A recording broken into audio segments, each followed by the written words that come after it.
Vili le rei pia te whaiwa i he pongpongi ni pe aku alomari e malu au fia moko a hono e a ka koe iveni o tau kamata aki ko ia o e aho koe mita e tolu afe steeple chase ai ko mita tolu afe steeple chase o ku kau ai koe ai lere ko puna i he vai mo tolu koe mo anga maheni peki ai lere ko ia puna he vai pe o kai pe mo ngai papa o kai ko ha he tolo ka koe papa pe o ku o se fotu pe o ku falafa pe e toi puna i e kaulere ai koe konga ia o e lere koe ni e puna i he papa ko ia pe e toi puna i he vai koe vai o tu me ta whakatoka lau ko ia malae i teu whaiwa ai ko pau pe ke na wafe o lere ai koe konga pe ia ka koe lere foki anga mahe ni e tolu afe ange koe na tau whanonga ai ane afi koe lere takai fitu anga mahe ni ia ka koe steeple chase pau ke nau ki puna nau tolu mo lere i he lere koe ni koe ia tau hanga tuki ai koe lere koe ni koe foi lere pe e ua koe whainolo pe ai senior koe whainolo ai open tangata ai koe foi lere pe ia e ua koe ia e a kahiri ia e hoko atu le vai ki he ngahi whainolo o he tolo mita te au lere whange au he tolo mita wange au a te au pe pe foki ki he lere fuka motu whainolo koe ngahi lere ia o e ahoni koe o tau whatu o tu antu pe te tau toe tuku wawe pe e ahoni hange koe ne afi whakatatau koe ia ki he taimi koe ni o ku whakahoko aki ai polo kalama ia pe mo polo kalama tāpuni ia pe mo polo kalama tāpuni e laka tāpuni ngahi tim spoti e koe pe mo polo kalama makehe ko so tu pe me komiti spoti e ngahi ako kau whakatahoko hen pe mo komiti sport whafunua koe atonga i he pou ko ia ke whengau e ak whakatahako ni pe foke komiti spoti ko ia e Oceania e o mai ai ki nau tolu kau matao ko ni ke nau hanga toanga i e tepi ya mono taimi ko ia o ngahi lere ko ni ka koe kau whi au hien ko na o si mau na tolu ke nau stata ai koe kamata mai me ta whakatoka lau haha ke ko ia mala e ta whake o kamata nga maheni mai mea mi ta wange au o hau rewa ke tepi pe takai rewa fitu ai koe lere tolu afe nga maheni ia ka oku ki puna steeple chase ai lere ko ni kau whi au hiko iau nau kau i he uraki whainolo koe ni tolu a wheu kia Samuel Ahokowi mei atere e sawhere meki mei eua Samurea re ao mei takuilau o hei muri man mua mei ria hona manu fisi hoi mei toloa sione fifiri tonga mei tupoutoa paia finau mei eua ma fifita mei atere David Livingstone tonga mei tupoutoa laka se fitari tova mei takuilau sione tau whelungaki mei toloa Samuela finau la venga mari Samuela lere noa me takuilau feo faaki ka fafolau kava folau me tailulu mawa tang finau me la venga mari Daniela Foriaki me ria hona tapua ki Ioane me tonga hai mo hema kisa inia me tonga hai ai pe ai ko to tahavalu ia i steeple chase ko ia ai whanau tangata lalahi sinia i tolahi ang ia ki tosi yang ai kau whainolo ko ia open ia ka koe whanau sinia o ki tolahi ang ia na o si mao pito ke nau ngahi tuanga o si ma opo no fo ia i e grandstand ko ia teu whaiwa he taimini ko ia motoro ko e toi ki taimi ko ki aho ata e tō mui au pito ia hange peni ko ane afi na au ke taimi peni ko si ma opo no fo ia e grandstand ni ka koe taimini ko o si ma opo ke toi pe whangi turik ka ko o si ma puni hake no fo i he taimini ko kamat o si ma opo mai mo no fo e ngahi ako apa o si eni o e spoti hono hiwa ko fulma fa malo pe ke tau ngai kau taha po ko ia mo sponsor e tau fa fola o e spoti ko e Pacific Forum Line PFL ko e Rio Tonga Airlines ko e EM Jones Limited Tonga Health Promotion ko e Waterfront Restaurant and Catering e fo ke whakatau maki finance e kau taha iau na popo Whamawhora hanga tonu ko ia o e tau spoti ko ni hono hiwa ko pulma wha e wai whamalo makehe. kiai. Ya be tau fangki sponsor i ta fa ki ko si. Mau mari be ta fa ko do be.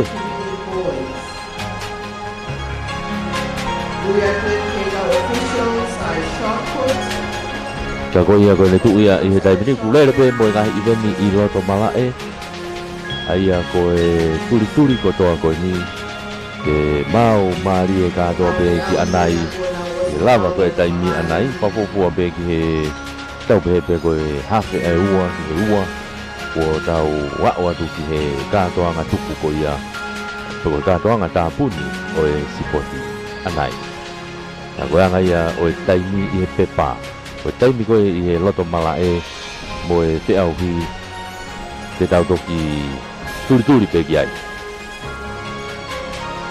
Mawate o si mawate ai te pia me heni. Mawate te pi me heni.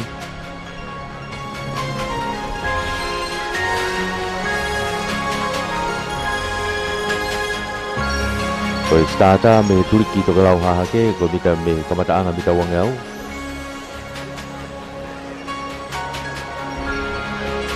Oku te me ai mita to rafe steeple chase.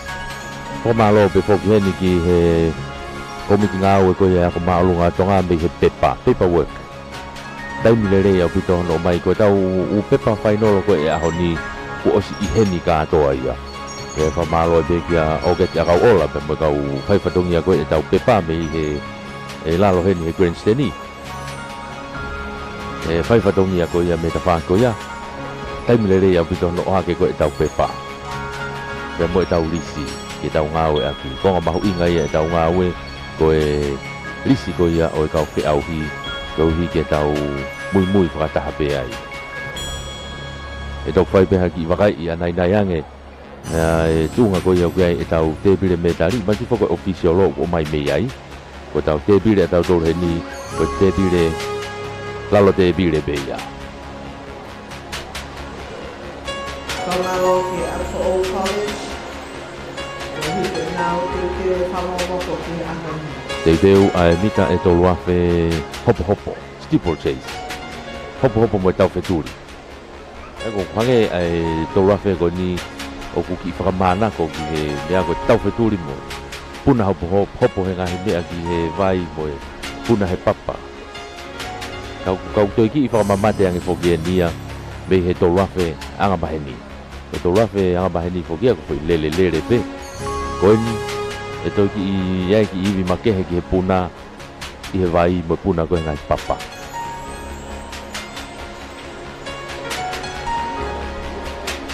ai ko no uhinga ia ko ku tuku makehe pe ngai event ia ko ni ki he whanau tangata atata pe pa mo whatonga I ko whanau tangata pe ku nau whahoko ai event ni ko ni pe mo whanau tangata lalahi pe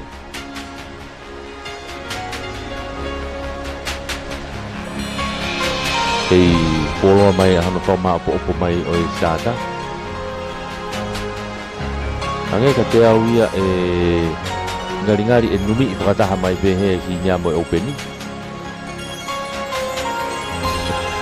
E hanga ko kuwakai atu koe mei he ni na ia e kulupu na nau tu o taritari I weta whaaki. A koe ni ko te puri e kulupu ya koe au nau hu whakataha pehe ki loto. E tok mahino pe mi hano whakaongo mai mei he ta whaki ko ia e tau te pi pe foki ki he tau stata pe foki he tau kau MC ai pe o kui ai taisi mau Havalin Sekona pe mo ilai ilolahia ko tau kau MC ia ko kinau tolu ia o ku ongona whakataha tu ho maureo I he whamafola tau I he ni whakataha foki pe mo Paula moi la tu pau mo mamata mai I he interneti koe ki taipe I hake pe koe Paula moi la tu pe ko ho taipe I he Facebook pe ko taipe I he YouTube ma oe pe koe ai ko I pesi ai pe ke hu rewa ki he live stream koe Paula moi oke mamata I pe koe ia he pu aho kakato Ako, hindi po, government school, yung Desmond na paa, may Pero pau ke te ilo hata hau ke mamata ata aga ki ita ya tu pe yo talang ya me ata dau pe paula moi la tu ai senior girls shot put girl.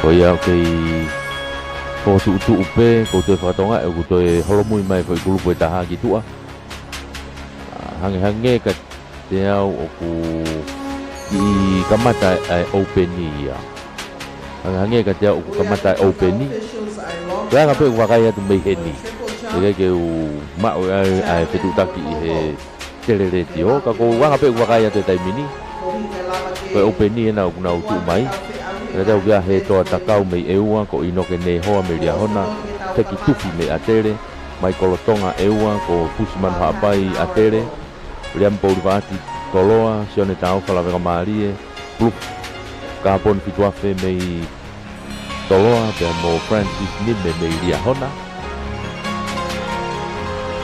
o kunau pepehe aki holope o mo wakai pekau nau unu ki he nau hu ki loto nau hu mai ki tua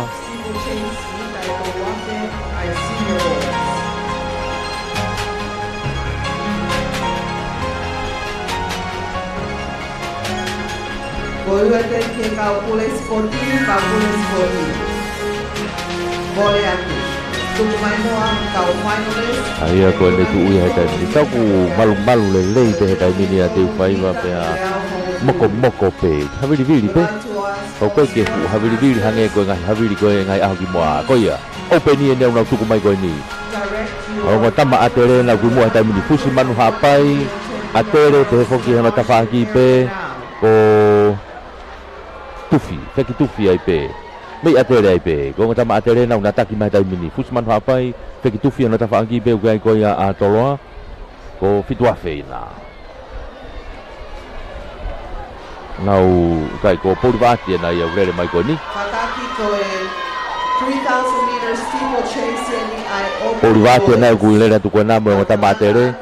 O masi la venga na puna heta mini e papa. Ai ko na lava ke ko papa. Papa he turiki faka to ka lau hi fo. Papa he tafak faka tonga hi fo. Tonga ha ke. A tonga hi fo pe ko mo papa he tonga ha ke.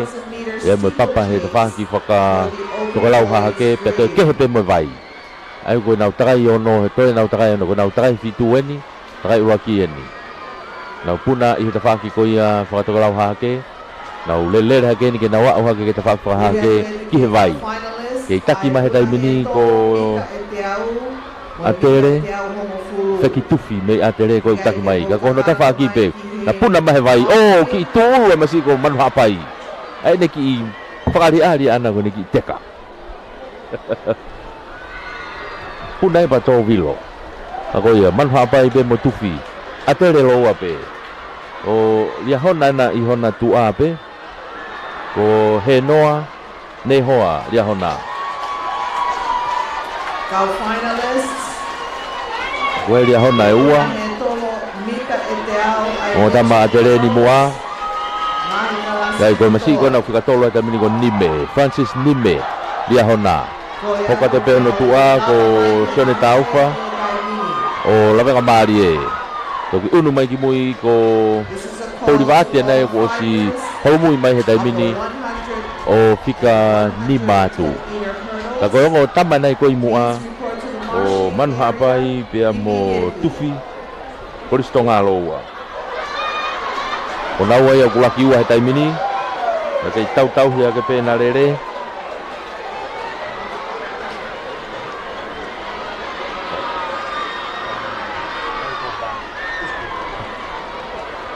Aki hange foku na ulau koe ki ai koe whaenga whi auhi koe ni u toi whi mao e iwi lahi ma ke heia koe lere ko puna he papa koe fu mea lahi au pito ia he kai ke lava ia akahi ei masi e ko manu hapai koe whai pe puna vilo ia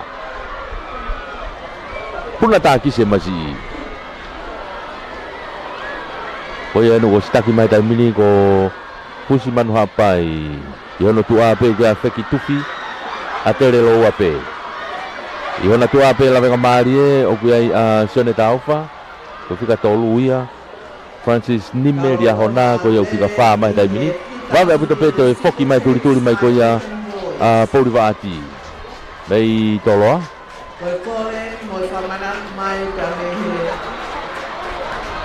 ka ko sia ubai mo tama tai mini to takai enima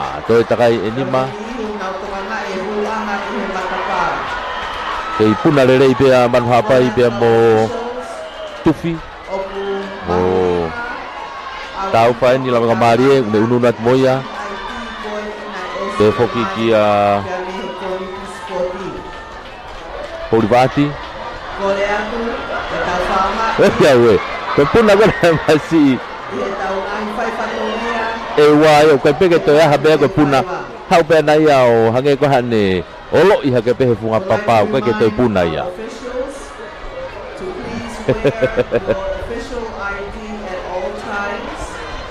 kage he ko ngo tamata ki na una vilo mai na waia ha o ke to ta kai fa vilo hake ta pak to lau ha hake man ha pai ke taki tufi hewa oi masih ewa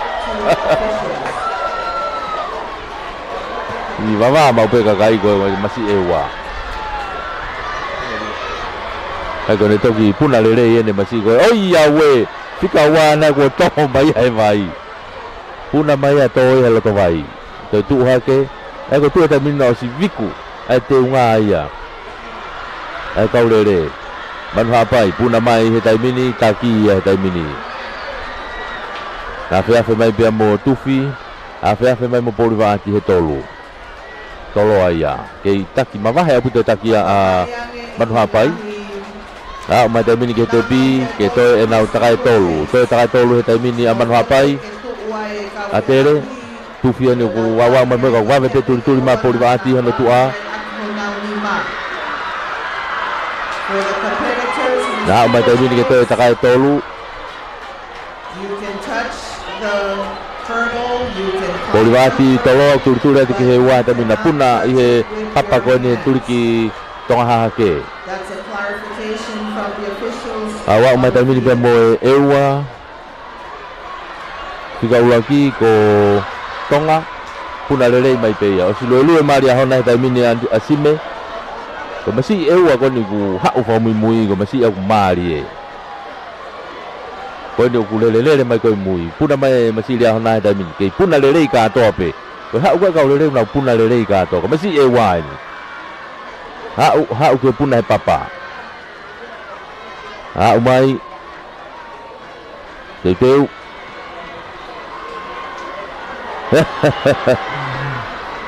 kaka masih gitu ya fela ve ya ko kaka peo malo pe ne ya uma ke fa ke ta papa ko si asi mai pe mo uaki ya ta mini ya uki hanga tonu ke to ene takaya na tolu ke to de takaya na uwa iya to ene takaya tolu manu hapai ko si manu hapai ni ko todo mai ko ni me he kristonga ko uaki ya he ta mini to takaya tolu o si ya ka urere ko si ya fe na tolu ya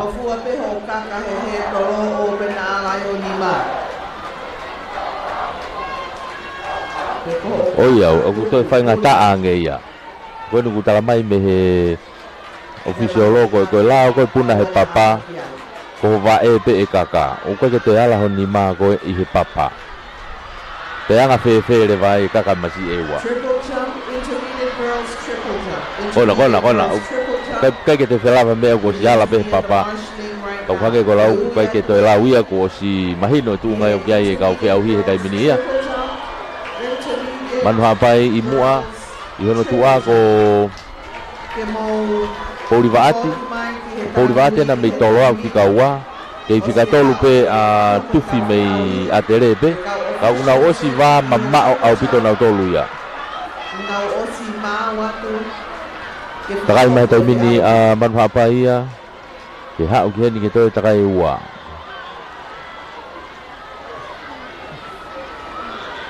afe mai taimina manu hapa ia he tawhaki whakatoke lau ha'u ki hanga tonu toi whakalaka mai ia i ria hona Aku ni whalaka tu oua mai ana i ria hona whalaka i ulak takai mo toi whalaka koe ni Pusi manu hapai kulistonga Toi ulaki he taimini Toi ua ni ko Koliwa ati ko ia utoki hau he taimini he vai Te whakatoke lau ke afe mai Ke hau koe ke hanga tonu Toi takai e ua ia he taimini o sia manu hapai ia ke te bi Toi takai e ua Ko e ua ni oku lere mai he taimini William Koliwa ati toloa Te koe tolu e nau ku toe hoko mai pe ai ku afe mai mo ia Ke hau ki hanga tonu Ko wheki tufi mei Atere ai pe Kau ku turi mai hano tua o wheki tufi ia a ria hona Aia ko inoke Ne hoa ia Turi mai hano tua he tolu Kau ku osi ma wahe au pito pe urua ki ia Manu hapai Fie mau ke mau lele he mea whaita ke lava o lau lele ai taimi ai kau sipoti. Manu hapai ni o si afe ke to lau haha ke malae. Ko ya umen to kia umen ni tolu ni ke te pi he taimi ke alu ke ni takai e taha fa osi. Takai e taha. To takai ua ya naua. To me to ha upe ua kia mau mai tolu. Ei puna lele masi e ua. Hanggang ito ki mao hono iwi.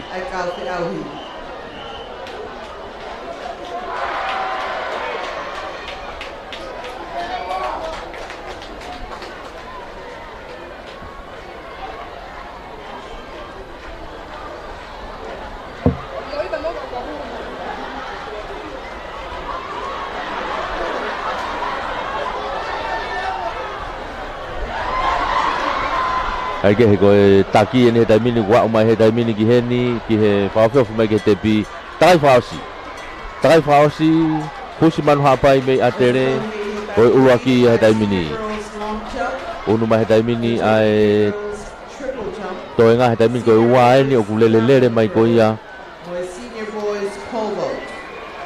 afe mai ua ia i he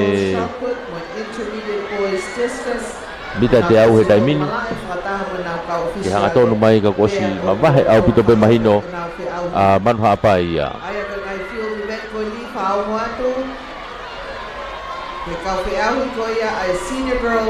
Ua ni ko Koliwati Mei toloa Koliwati ni wa mai mo ia Toi mo ni takai ana tau toi takai ua ia masi dia hona ia anime ta koe ni koe ua ia ko tolu eni ko toi atere pe taha ko tufi koe ni wa mai mo ia ke te pi ko fa ni ko dia hona ko nehoa koe ni wa mai mo ia fa ia ka ko manu hapai koe na ko siafe mai he taimini hau ke hanga tonu Koe hau ni ko te pi ni ia.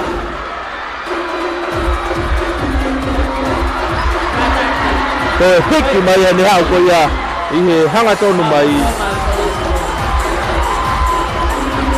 Hau mai taimini ke te pi. Koe ua ki ia mo metari ko ura. Ko fusi manu hapai mei atere. Koe mumu taha na ia ku turi hoko koe ku vai he taimini masi e ua.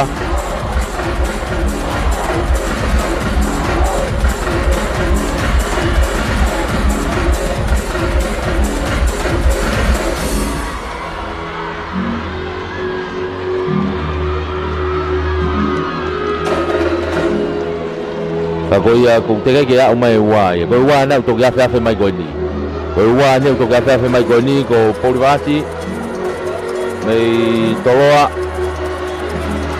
William Polivati mai toloa pun na mai taimini papa fausi ha o taimini ke ha ko te pi William Polivati mai he Cristo tu pou ha o mai ko te pi wa ia mo metali Silva Ko tolu wani wa mai moia ki he tapa whakaosi puna mai ko whekituwhi mei he koristonga wani whawa o mai moia ki he te pi he taimini ko tolu ia ea moe polonise ko wha nia ko ria hona wha ko ewa ia ko mui taha ia kau da roma vena wa ia owa mari ewa he toa takau ewa uton peke he toa vea takau We are going to take out senior girls long jump, intermediate girls triple jump. Piamo senior boys pole vault. Os me mau ke mo e tari ui ka e tau hoko atu ki o mo fe au hi. Os mau e ka officials. Kai ke he ko ia ko e lava tu e tolua feia e whanau tangata openi ia. E kuna ia e fusiman hapai, kuristonga.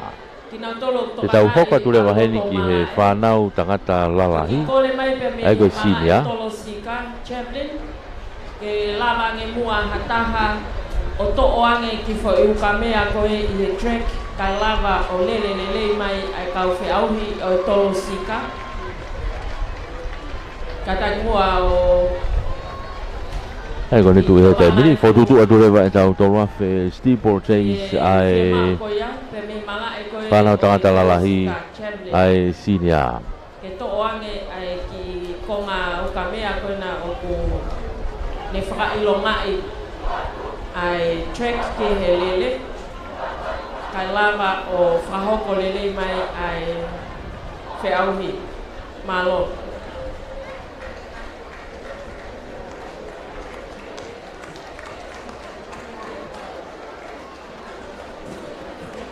Ui atuen ke kau finalists ai puna he tolo mita e te au. Moi puna he Kau tolo ke ko e tau ngahi iveni fokia i he ahoni ko e tolua fen. Osi pe tolua fe tau hoko atu ki he tau he tolo. He tolo mita te au. He tolo mita te au hongo fulu. Pe he foki ki he whainolo mita whangiau takai taha mo whainolo mita te au. Pe a toki whainolo rewa. Ai lere fuka motu motu ko tātuku ia o e aho ia. Pamalo la he te ko toki ia o mai nia a ria hona nia ki ia o mai ki he te bi. Masi kono ko Francis Nime ria hona. A o mai moe ki he te bi he taimini. Ringari ko to kakato lere ia ai whanau tangata openi. Sini a o kutau hoko atu ki ai he taimini. Ange koe na o si whalau atu pe ane nai ange. O kinau tolu katoa ia o kinau iheni i lere ko ni ko toko taha walu. Toko taha walu nau kau whataha i he lere ko ni. Ko tau ngahi whiauhi spoti e aho wha ko ni. O kulama peo tau ngahi kāinga me tōpure anga o mamata mai ki ai. Whamalo atu ki a Paula Moi Moi, ka moe ne live stream. O ku iheni i aho e wha ko ia. Kene o atu e tau whiauhi spoti ko tau ngahi kāinga e tōpure anga. Whamalo e whoki hen ki he tau ngahi kau taha he poupou mai ki he tau kau whataha i he whamafola. Aho koe ni wha ni ku tau iheni ai i te uwhai wā. Pacific Forum Line, Rio Tonga Airlines, EM Jones Limited, Tonga Health Promotion, Waterfront Restaurant, mui whakatau Mafi Finance. Tau kau whataha he whamafola hanga tonu. A o atu ke ngai tapa katoa pe whawhau ati he tau ngahi le teo whetu taki. Ta mauhi ko e wāke tari wholau. Te toi awatu he ata heni interneti Paula Moi Moi lātu. Ki he head official ai mala e whikaua triple. Te te watu ki he tau tolu afe steeple chase. Ko toi pe ke lava mai ai toko taha koe o Sinia tangata. Tataki ai whatongia ko ia, kai whakahoko e whiauhi ko ia.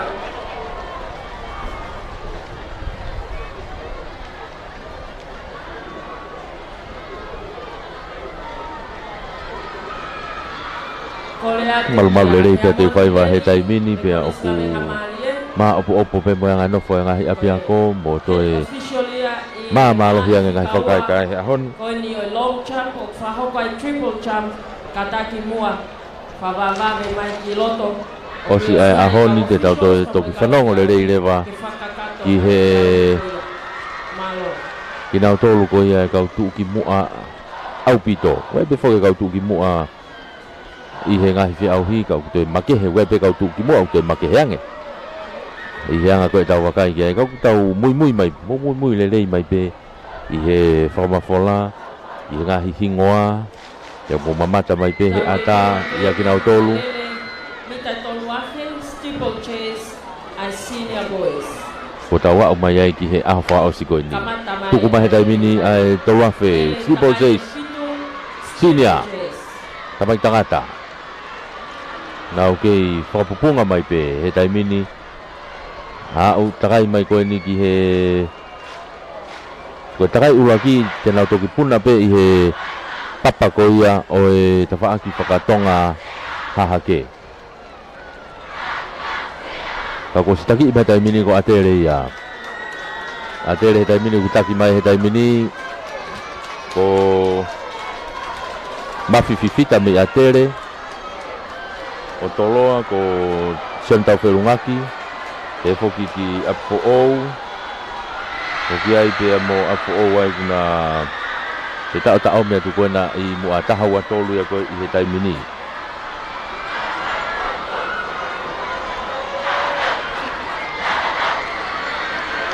Kage ko ia ko e ngotama ko na i mua he taimini so ne tau wherungaki me toloa pe mo mafi fifita me atere iona tu ape ko apo ou i tu ape ko o apo ou ke unu atu ai lawenga mari e ia Samuel Finau me lawenga mari e o na upalaka hake taimini o fika ua fika tolu ma apo ou pea moe foi papa totonu moe te lava whakakato aki ai te au puna no loa koia te to'o foi papa kuia he taimini afe mai taimina puna mahe vai nau ngaunum kotoa mai pehe loto vai ake ko taki mai taimini i hanga tonu mai ko ni ko sione tau whelungaki a mei toloa i hono tu a pe uki ai a lawenga maari e ko e fika ua mai he taimini toloa hono waene uki fika tolu mai Samuel Finau me lawenga maari e ko e nau fika ua te taimini lawenga maari e taha ko mawatang Finau pe mo toloa e taha ko manu fisi hoi nau tolo na imu ape he taimini ko ngotama lawenga maari e mo ngotama toloa kato hoko tai pe toenga apo o be mo atere kuna tau mo na grupu laki mo tu hai no puna he ngahi papa au ke taki be a tau whelungaki me i toloa i hono tu ape ko lawenga maari e Samuel Finau hoko atu pe Samuela ko manu fisi hoi me i toloa e pe moia pe to hoko atu pe tu a manu fisi hoi ko mawai tangi Finau po lawenga maari e pe moia ko e taha ua tolu whai e taimini ko kore teni te kau officials ai mala e tolo sika ai Chamberlain ko toko ua pe nau puna mahe vai atu ko takai e fitu nau wafe mahe taimini au ki hanga tonu ku unu mahe taimini taki mai a lawenga maari e ia taki mahe taimini a lawenga maari e he taimini Samuel Finau i hono tu ape ko ngotama toloa tau whelungaki mo fisi hoi pea i hona tu ape ko unu mai mo Finau me lawenga maari e be mo ia nau tolu na i mua he taimini ko toko whai au nau mua taimini ki mawahe mai ki mo i ka atere ai ko ahokovi Samuel ahokovi me atere tonga hai ena ko paia Finau eu ana ko paia Finau me hono tu ape apo o pe foki ki tailulu ko tailulu ko na i he kupu laki nau kau whataha tu pe i he lere ko ia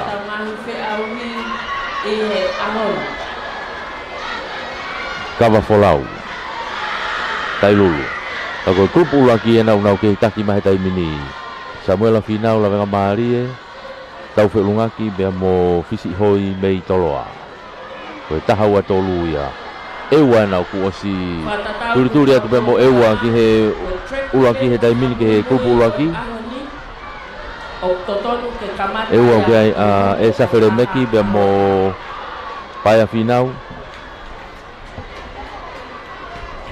Koe ui atuen ke kau finalist e mita whangeau. Kau finalist e mita whangeau. Oia he tai mini ya. Hafe mai tai mini ki hao koe ke hanga tonu tai mini ke toe takai wha. Hao ni ke toe takai wha. Ke taki mai ke tai mini ya ko tau whelunga ki o taki mai tai mini. Junior boys long jump. Open boys high jump. Hoko mai pe heno tua pe ko Samuel final. Pe foki ki fisi hoi. Mei tolo ai pe. Ko toko tolu e mo he tai mini. O ewa ko na ku turi mai hena ta fa ki he tai mini ko paia final ia. Paia final mei ewa. Ko na ia hona tua. Ko tai lulu ko ni ko tu tai lulu ko Superman ni. Superman ni lupe uwe ai no ku he lele ko ni. Mei tai lulu anai ku mo ka ko si mama ha tu pe ki mo ai ka ta mai ya ko.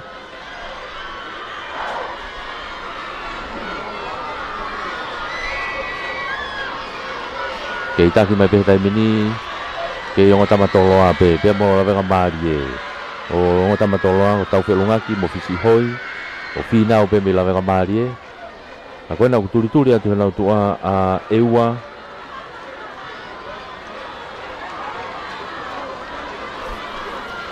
paya final me ewa ko yana o ku turi atu ko I fa he tai mini. Ba bebe mo unu mai tai lulu ki mua ka okunau kau fata ha ko to ape I he lere he tai mini ko nu kwa fa mai ko ki ha ki hanga tonu he tai mini e taki mai pe tai mini ko toloa e taki mai pe tai mini ko toloa ke taki mai pe ko toloa ko tau fe lunga ki pe mei toloa tau fe lunga ki mei toloa afe mai ki loto he tai mini. Toloa e foki ki a final mei la venga Marie. Puna akau. Polvo. Pe amo. O ku fiema ke fraho ko tai mini ai fe au. Fisi hoi ai pe mei toloa. Ka nge ko kulave ku. Uno tu pe na tu a o ki ai pe a pa a final ko mei ewa. Ko fika fa ia he tai mini. Fika fa he tai mini ko ewa. Ko inga kai ata ai malae ke frahoko ai puna maulunga. Ko pau pe ke taimi ke ko no inga ke frafainga Marie ai ko ia tau unu mai tai mini tau alu. E osi ai he ai senior boys pe a fakakato leva ai fe au hi puna maulunga high jump ai open boys pa mo national men. Ko le atu ke kau officials oi pomo o fia fima tami ko hao ni ke toi takai tolu mo lava ke leva hao ni ke toi takai tolu ai fia au ko ya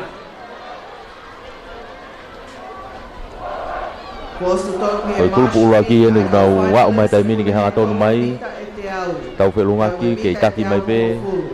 This is the final call for all finalists of the 100 meters and 110 meters. Yo na tua pe foki o ai ko ni ai fika wa kei unu mai pe ai he tai mini ku kala ka mai tai mini e waia will soon end and we'll continue on to the 100 ko pe foki la venga Marie ai ko e wa no fika wa he tai mini ko pai a final ko mai ke he tai mini ko la venga Marie ko Samuel a final ko fika fa mai he tai mini ko isi hoi ko mei toloa ya pe foki ki lupe uvea ko ia mei tai lulu ka ko ulaki na ku unu hake ia mua ai ko ulaki tai mini ko toloa ua a eua pe tolo la venga Marie Ulaki wa tolu he taimini. Ai puna maulunga. Ko mo tua. Toloa o gai a tau lungaki. Frahoko le puna maulunga ka mo. Ona wa fa mai he taimini ke ha o ia ke ne takai fa osi. I mui pe ai ko paia finau me ewa. So holo mui mai be ki mui ai o ki ai a to samola finau pe me la venga mari e.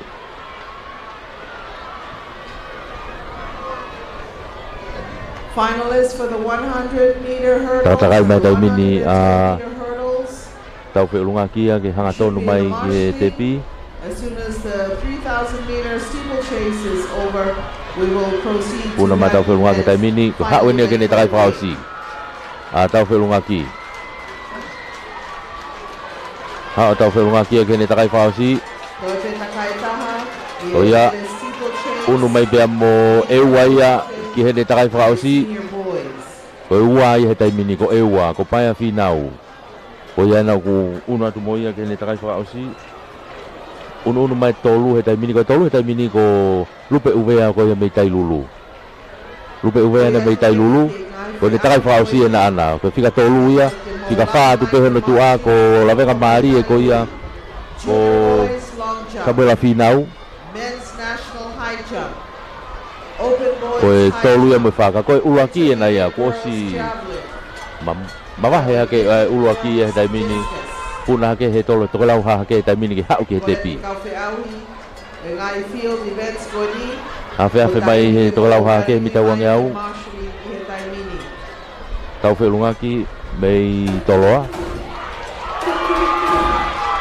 Au puna mai he vai. To hiki mai tai mini. Tau fe lunga ki ya. Neongo ko takulau ko nai moa ko ke kau he lau ka ko tama toloa. O tau fe lunga ki koia, ko ua ki ia. Na lere whakataha mai pena o me masiko e. Hau e pe tau fe lunga ki. Hau ki tepi, ko ua ki e na ko toloa. O sebe tau fe lunga ki. Ko ua e ni. Ko eua. O ia unu mai ko ni, ko paia finau bei eua. O ia hau ko ni ki he ua. Paia finau bei eua. Ko ua ia, mo siliva. Ko tolu eni ku unu mai ko ni ko tailulu. Ko tolu eni ko tailulu. Ko lupe uvea. Supermani lupe uvea. Bei tailulu. Ko tolu ia mo metari kolonise.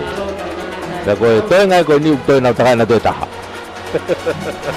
Na ki fa feki ki na tolu. Ka toi na takai na toi taha. A fo ni wa mai ko takai fa aus ko ne osi moia osi ma fo. Tolo a ko ni ko ne osi mai mo moia.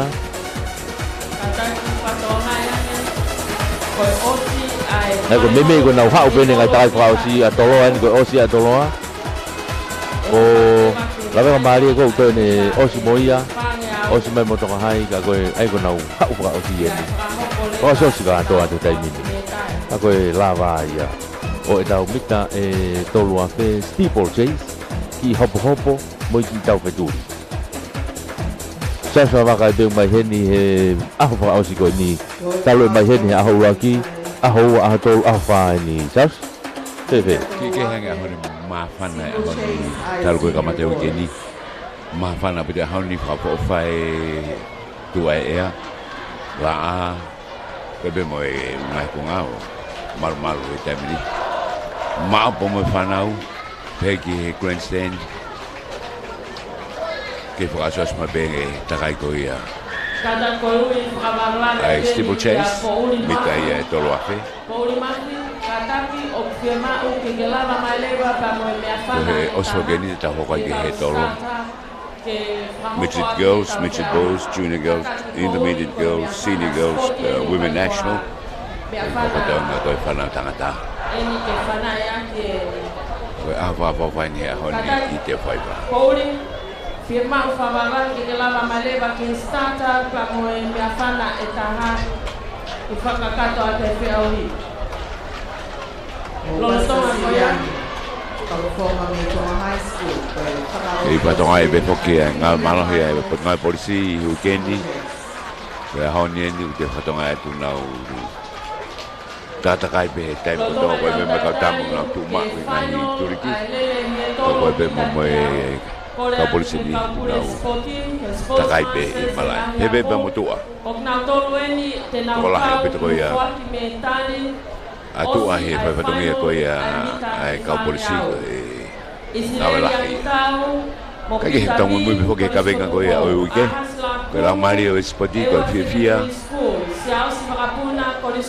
Moni Mon Merino ki o waslaan ya hona high school Mikaele Ilayu to go college Então, hokon ki he tolo mita e te au no ko tu e meni nga he tolo tai lulu no foi patonga ko ki te e malae ani Fana wa ko no te helbe sepe ki e la ko pangi flori ko no ko he kai be o he tolo mo me fai mo fu ne fa to ho ki mo o mo homo de ko iskalu ke te la wa hiki ke he tolo ko ka ko ni ku wa he ka be ki flori Luciane Kaifusi, Ewa, Mafi Fangatua, Tonga High School. Kaya ngata ay ito, babi ang ina ko hako ko ya. Kabaw na hanga ko fuloa.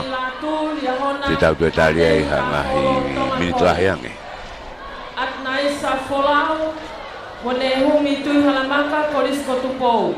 Henry Tuyono, Tailu. Kung alam kita may mo discuss senior boys. Tonga hagi tolo kita may. Tolong lolo may. Ana Lanteau at Fo'o. Maria Ahau, Momele Lataimoa, Quinsaote. Manatu Hafoka, Tolo sigahe tapos kita at Fo'o ini. Tonga Side School. Tolong Ofalatu, Government Middle School. Kita tolo no. Wahine Fungabaka, Tonga High School. Tupo Hikila, Tonga High School. Kaya foke ufika ko ya ko ufiku no. Toh mai be ai mita wanima mita tolnima fanima manima porque mo wa fu wa be mehen ka bagi hala ka gi poini Hoko atu ke kau mau metari. no fa ko me puna kau fana tata sinia Milante Akolo Takuilau. Sarah Kawaka, Tonga High School. Siuditi Maake, Tonga High School. Maria Ahau, Quinsaote. Paya Fatafehi, Tailulu. Eleanor North, Florence Hakalo, Taina Kata, all from Quinsaote College, and Los Picafeke, Tonga High School. Taina Halasima, Permo Mafi Mapa, Tonga National Team. Sione Tau Fakiu, Lopeti, Tau Feulungaki, Tupo College. Frank Kaihea, Tonga College. Otu Fanamalu Kivalu. no tau ki tatari ko he tami mo ko malo ko ki PFL Real Tonga Airlines EM Jones Tonga Health Promotion Waterfront Restaurant me fato ma finance kada ki foki na kwa ha bobo ki be panongo fabave I Viglani House kada do foki mai no ki foto tu he tolo tami malo bito Viglani House Lakulu Ewa Secondary Schools. Paya Wasi Tailulu. Nixta Tafolo Koristonga. Ronald Fotofili, Piawope Fifita, Finau Solunga, Tonga National Team. Lavinia Vigilani, Tonga High School. Naimila Tuipulotu, Government Middle School, Hihifo. Choice Maria Somomoli, Diahona High School. Ali Feleti Takataka, Koristonga. Williamila Tapu, Lavena Mali. Finau Kaufusi, Tailulu. Senolita Fraus Folau, Melefehi, Turiki, Quinsaote College. Tailulu College.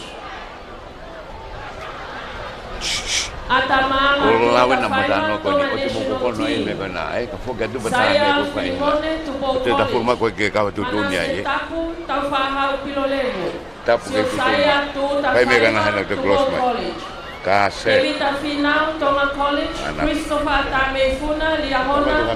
Sione tu Famaloka, Tonga College. Evita Bakatapu, Tupo College. Toto Ofavea, Moses Eforiaki, Kalavite Bakamelano, Tonga National Team.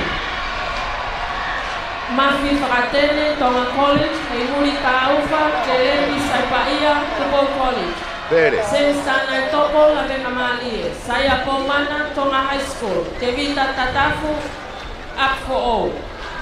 Mosese Folianki, Paya Fisi Hoi, Toto Ofavea, tonga national team. Sititi Maake, tonga high school, Makelesi Fanko, Queen Salote College, Sela Pascala, Liahona high school, Pea Molisiate, Halaifonua, tonga national team. Kataki ak motor katoa na uya to mohimwa, o motor ya te mokau I ruaki fuak me tai o ahoni. Kone osi ai final ai lele mita I whameau, e tau whakakato lewa ai fuaki ai ngahi me tari koia. Kataki kau sports masters, whaafiofi mai lewa kau fuak me tari I osi ai mita I whameau. Te whakakato ai whakakia koia. Lolo tonga koini, tau taitari atu, ke final, e tolo mita te au, ai ngahi grade hono kotoa, malo. Malo ki te kaisia pe kutoni ke hoko rele atu e tau hoalama, ano tau hikoia e tau taimi. Ope ai e kore atu, koe crossbar koe ke high jump, kame pole vault, kapau na ke mo to o ato ane afi, ke mau ke whafoki mai ke malai koe high jump o e pole vault. Koe kore atu emi, ke ngai nau nau, ai puna maurunga, mo e puna akau, ke mau e whamu crossbar koe o ngau e aki kuwhi au hi. Ka taku o mai ia ki roto malae, ke whahoka ki ai te au hi. Tāo. Kata koe ui whawawara ke kau finalist, ai he tolo mita te au. Ko os whakakato e tari ui, pia ko mo os laha mai ki loto malae, o kuia e ni ihi ko os toi puria ia me loto malae. Kata ki whawawara ke lewa ki loto malae ka kamata e whi au hi. Ko tō mui hake aki e sekone e ua me iheni, kaki ke toi kau koe whainolo kamata e whi au hi ia. Kau finalist, he tolo mita te au Mitchell Girls. Pea koe ui a koe peeni ki kau finalist, he tolo mita te au, ko os whakakato o moutari ui. Whenga hanelewa ki he whetu koe ni o kamata me iai e lele. Oua te ke toi puria me iai. Kai lapa ki whakakato a e te au koe ia, tau turi atu ki e tau taimi. He tolo mita te au Mitchell Girls. Koe te kei whakate whatapu, kai hoko tau te tau ngai whamatau ha tonu koe ni me malai teu whaiwa, I he tau whakakakato pe ai ngahi whainolo, aho whaosi ni o e tau sipoti, I ngahi whainolo hono kotoa pe. Whainolo ne mita he tolo mita te au, whainolo he tolo mita te au, he tolo mita te au hongo fulu, whanau I iki au pito alo pe ke lalahi taha. Au ke national, te nau kau mai, ka pau te nau kau mai. Koe ulaki whainolo koe tau whanau ke whine I ki au pito ai midget, o ku whainolo ai a tāpai ta sa tini mei side school, Nigeria la tu mei eua, Katarina whiri hala mei tonga side school, ko siuti veituna mei eua, Sela Powono mria hona, Maratu Hafoka kun Salote, ko lien tau whaao mei tailulu, na mo ofa la tu mei hihifo. Koe kau whainolo ia oe he tolo mita te au e whanau whine I ki au pito midget, au tau hanga tu kei I he taimini.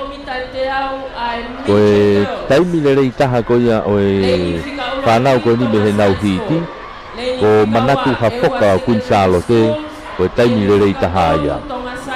Pea o ki ai pea mo siuti veituna mei ewa, te foki ki a Sela Powono ria hona, pea mo Katarina whiri moe hala mei side school, e koe ngahi taimine rei ia vave taha ko ia mei he nau hiti ko ia ane afi ia.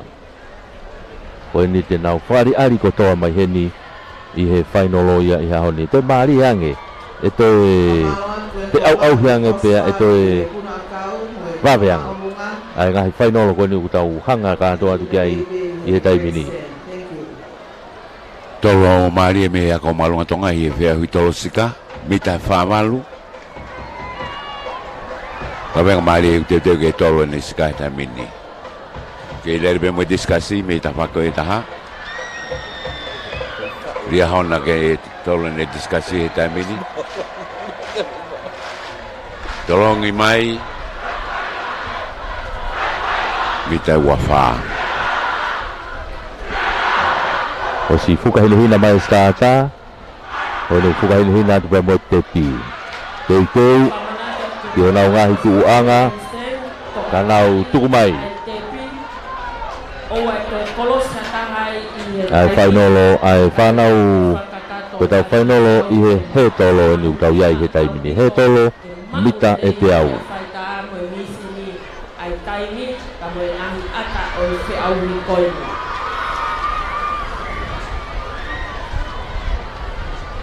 O kuki i hawiriwiri mai me he tokolau hahake. Hange ua hane ki toni mai ki hono. Teke i mai kaurere. Tuku mai taimini. Hauka toa pe mata tatamai. Wawe apito asa sa skule ringo to. Tiri muhala. Kakona. Kunsala te manaka hoka. Eko kiki ria hona kia sela po wono me ria hona. Sela po wono manaka hafoka. Hafoka me kunsala te. Eskola ka mai taimini ki mua. Hafoka me kunsala te. Hau me ke tau whaasi. Hau me ke tau mini kunsala te ria hona. Ewa.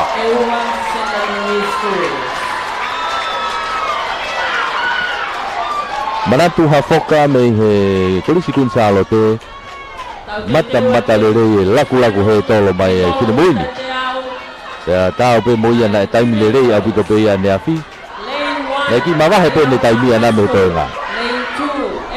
Sa ko yo pe ko ne to ikuna mai ai fainolo. O kwatu ki fanau Fefine Junior. Ya fatai kau fusi me dia hona ke saya afu me ako loto wesida na ani tahu fanga me tonga hai mafi fanga tua me tonga hai me lai longa ni me dia hona Luciano kau fusi me ewa sia mo ui tonga me kunsa lote mo elisi afu me tubo hai tonga high school nau to lu e nau final mai ko ni i he to lo me ta au ai fana Fefine iki Junior Tubo High School. Final, he tolo pita te au ai junior girls. O si mau atu ai te pi me heni, hina mo ngahi he tolo, hina mai mo sata. Te teu. Marshling area ke whaho ko mo taiui.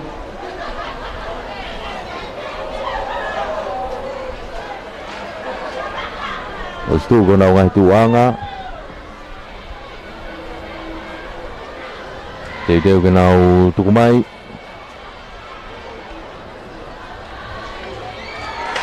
Sa fana nau hau. Mata tatau mai te nau puna mai ga mini. Wawe aku te asa ewa. I reni kia tua ewa kun sa te foki tonga hai na ko pangatua me tonga hai. Pangatua me tonga hai sebab mai ki mo pe mo ewa ko kau fusi, mai ke tebi tai bini ulaka tonga hai ewa tonga hai.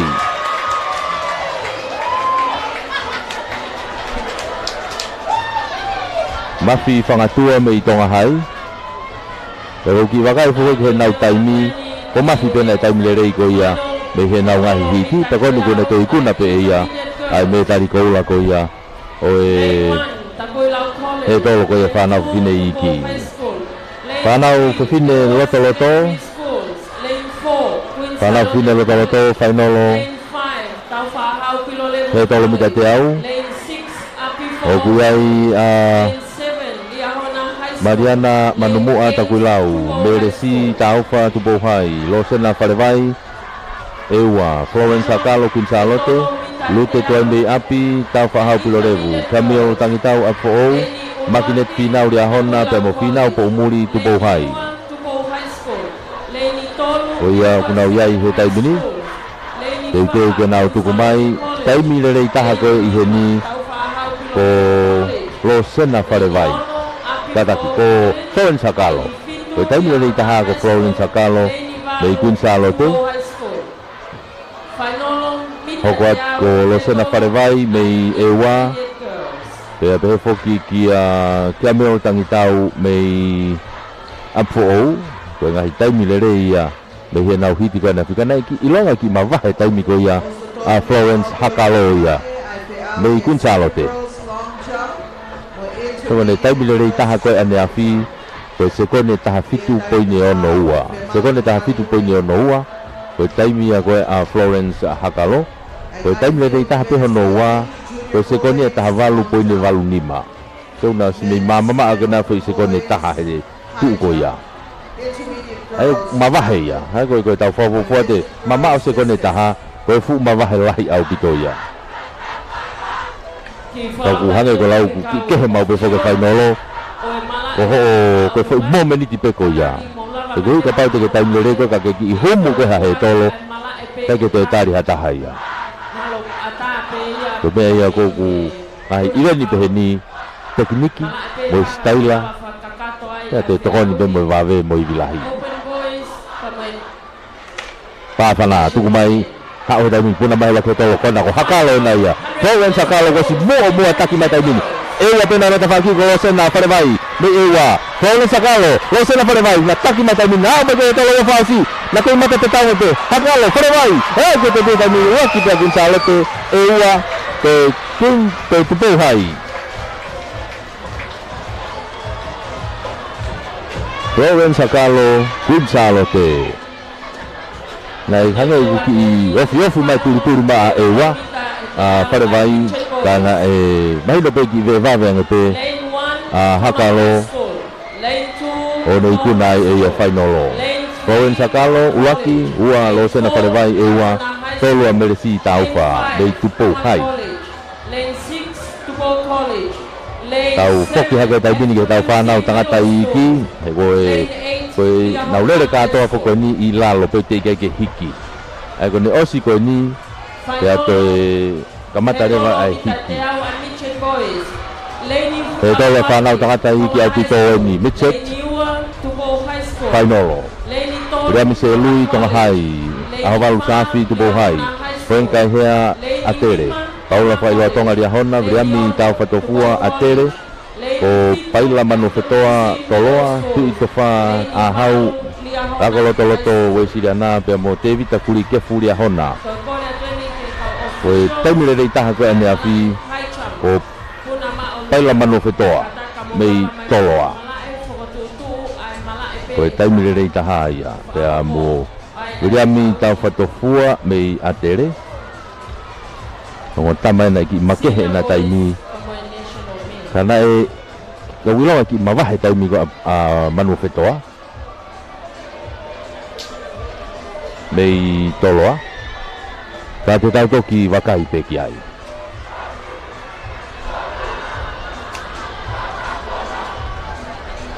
O si mau ate te pi mau mai mo sa ta na tuku mai taimini hau e ngota ma pena kuna mua mai taimini. Ya ko toloa manu whetoa na mei toloa ka ngongo tama ria hona na ia o guna unu mai nao hei wā taimini kuri kefu mei ria hona tika ua bai ka kua si taki mai taimini manu whetoa kuri kefu ria hona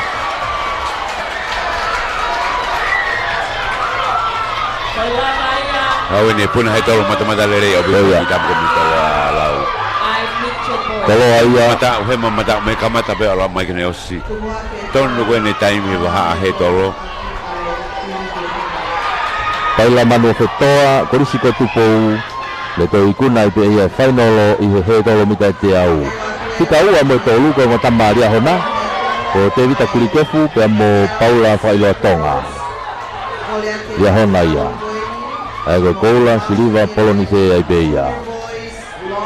Ko tau una tu koe ni ki he tau whanau tangata junior e ki kamata i koe ene hiki ai he tolo.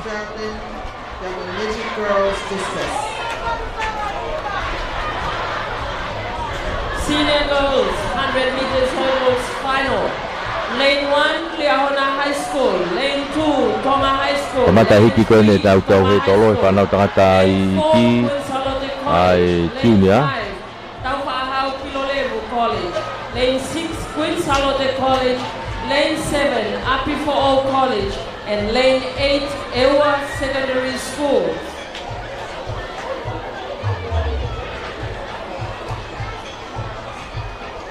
E ake ka tau e lere mai he tolo whewhine ai pe ia. A te maha koe intermediate.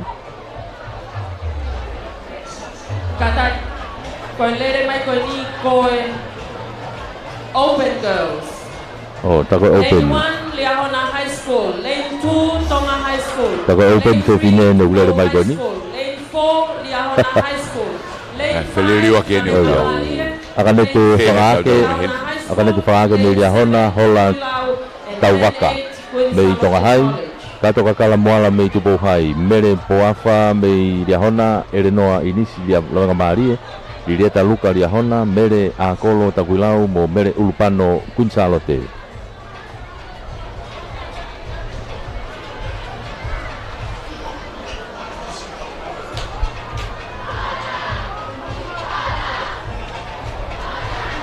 Koia, na ulere mai koe he taipini. Whanongo ki kunsalo te saosi, o nau ui mai ka hola. Na ui mai hola, ai le rei pe. 100 meters hurdle. Ke no Ako hola fokiat me Tonga Hai ia. konga be kai. Whakafofonga, ka me tupo high Ko school. mere ulupano koe ulere me i kunsalo te. Whakafofonga me Lamena Malie Christian College. As be ka mere urbano hinga he lere lo ko ia nya fi be mo e hawa watu. Lava mai ke final. Ko he tolo ni. Kako hola tau waka. Koe star ia e whanau whiwhine koe ni openi. O koe na e tō i loto malae o ki gesa wasi lanu koura kataki lava mai rewa ma'u atu i whetu koe tō whai atu ai ai whakahoha a koe ni.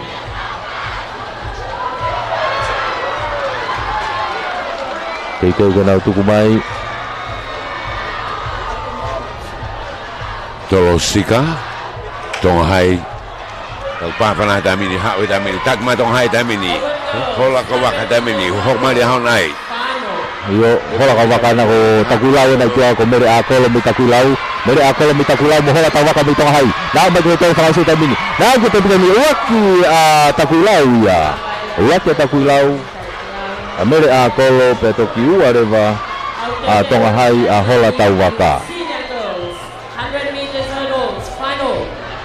Lane 1, Liahona High School. Lane 2, Ke Tonga ke High ho ka School. te ni he tamini ai he tolo mita e te au. Lane 4, Queen Charlotte College. Lane 5, Taupahau Kilolehu College. Lane 6, Queen Charlotte College. Lane 7, Apifo'o College. And lane 8, Ewa Secondary School.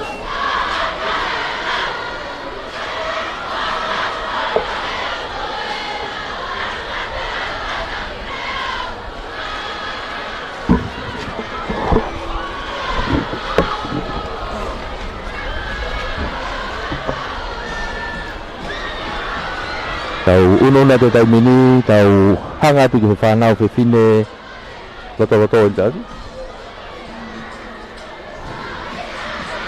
Ta tinga whoko ki whi hopo aki holo koe me aku tau mui pe ai. O si heni pe pa ia. Tau ku... Ta koe unu mai koe ki loto. Koe... Hau tau ko sini a nia ulere mai koe ni.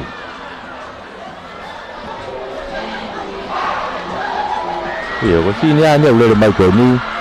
Ai o ki ai vai pua.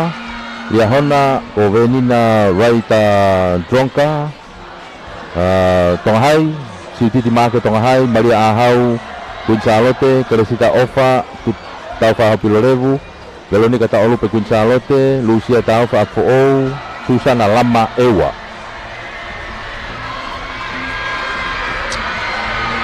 Tolo sika la mga mari, mita tawalu.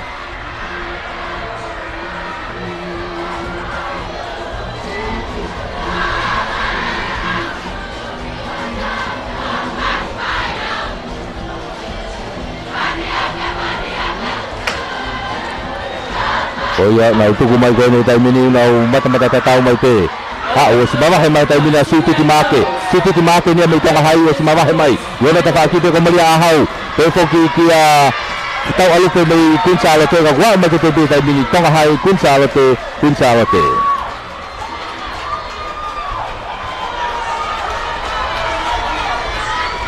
Suti maake tonga hai kuna ai final lo ni da te vua tu kia Maria ahau mai kunsa lo te foki kia Veronica tau alupe mai kunsa lo te ko ua mo tolu ya ai ko final lo ko tau tano pe ko ua ki ua tolu ko la siliva po ni se ai pe ya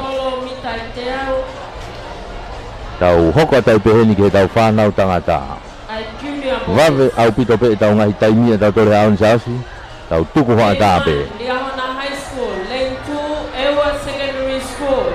Pada ngai ko osio ni pe Lane 4, Tonga High School. Lane 5, FWC. osio pe whangeau pe tau whaki me tari College. Lane 7, Tailulu College. And Lane 8, Tailulu College. ko kua te mini ko whanau tangata iki Julia ya te mokalatoni vai vela dia hona Christopher Veituna Ewa sione maasi toloa sione lutui tonga hai te vita veikoso akolotoloto wesigana rena itasi pongi toloa Lobsen Vahai Tailulu ya mo Violet Latu Tailulu Moya Tailulu College.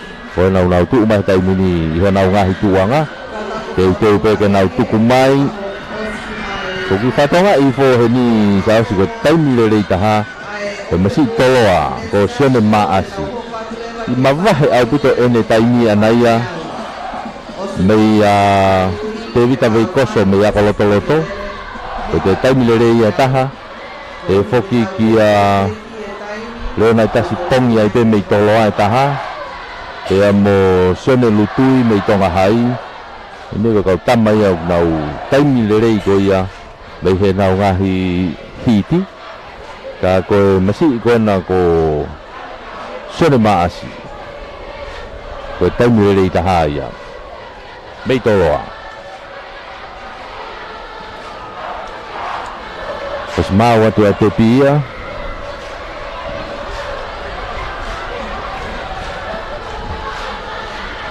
Kau pe ke ia mo ka ofisiolo I he ngahi he tolo ke mai no mau mo ngahi he tolo ene tu fotu tu kau kai mo ka ofisiolo kona mai he stata hina mai stata mau mari tu mai ready for stata nau te foki di mo ke fotu tu ke nau ko le fo o mai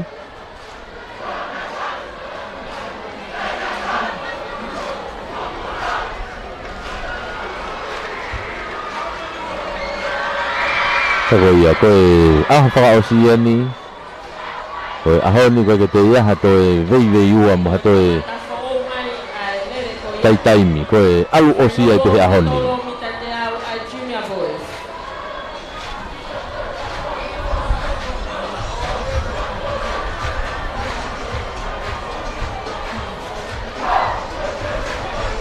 te teu na te tuku fo o mai hao tuku mai tai mini na puna mai la ke tolo mai no mai puna mai a maasi mai tolo na ta fa ki to hai sene lutu mai to hai maasi ni mo si taki a kita mai ya wa ba ke te tai mini tolo to hai dia hona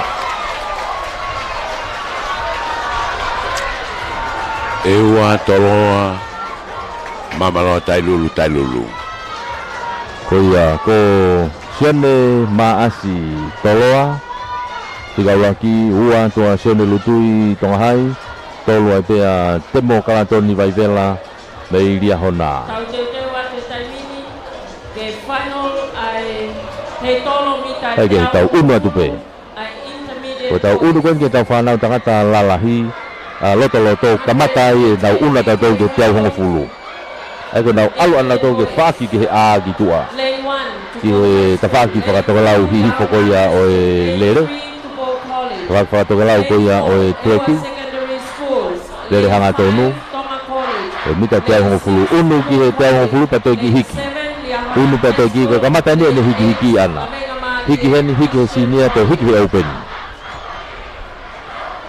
Kau pau gai mo national ai e tatau ai pe taha ki o lunga. Hiki taha ki o lunga ai he tolo. Hiki malongange. He tolo. O fulu.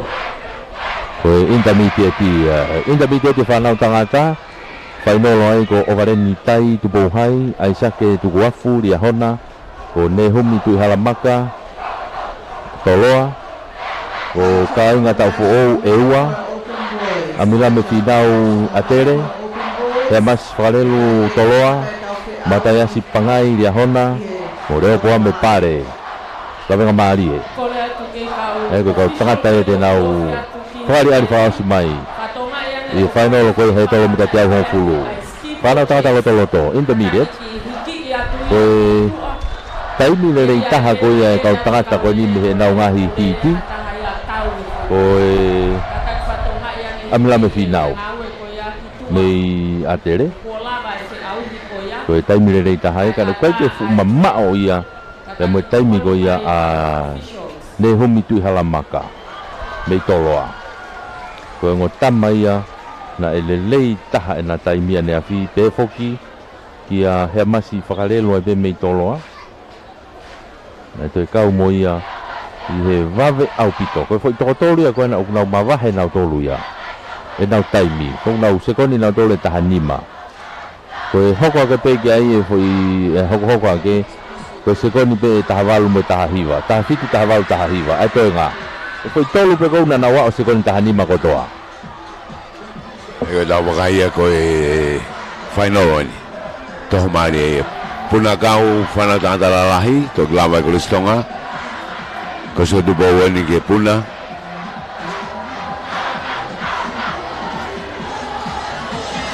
e Para whakao discussi, open boys, up for all.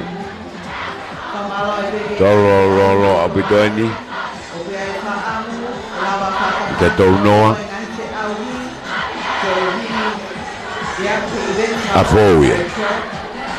o lau mākuku whakakato o i te whai. Kata ko katokana tueni ke kau finalist. Ak nau tolu. ko ia koe kei whotutu ate taimina no whama popo ate ngahi he tolo Kau whapoponga pai ke nau turn up. Osi Pai ke nau asi mai. mau mai e kau whainolo ia me honau ngahi stata e whoku nau teki unwas nau tolu ia ki he taupotu taha ko ia o tureki i he lere hanga tonu Ai kau whiauhi o totonu. Mita e te au hongo fulu ia. Final event.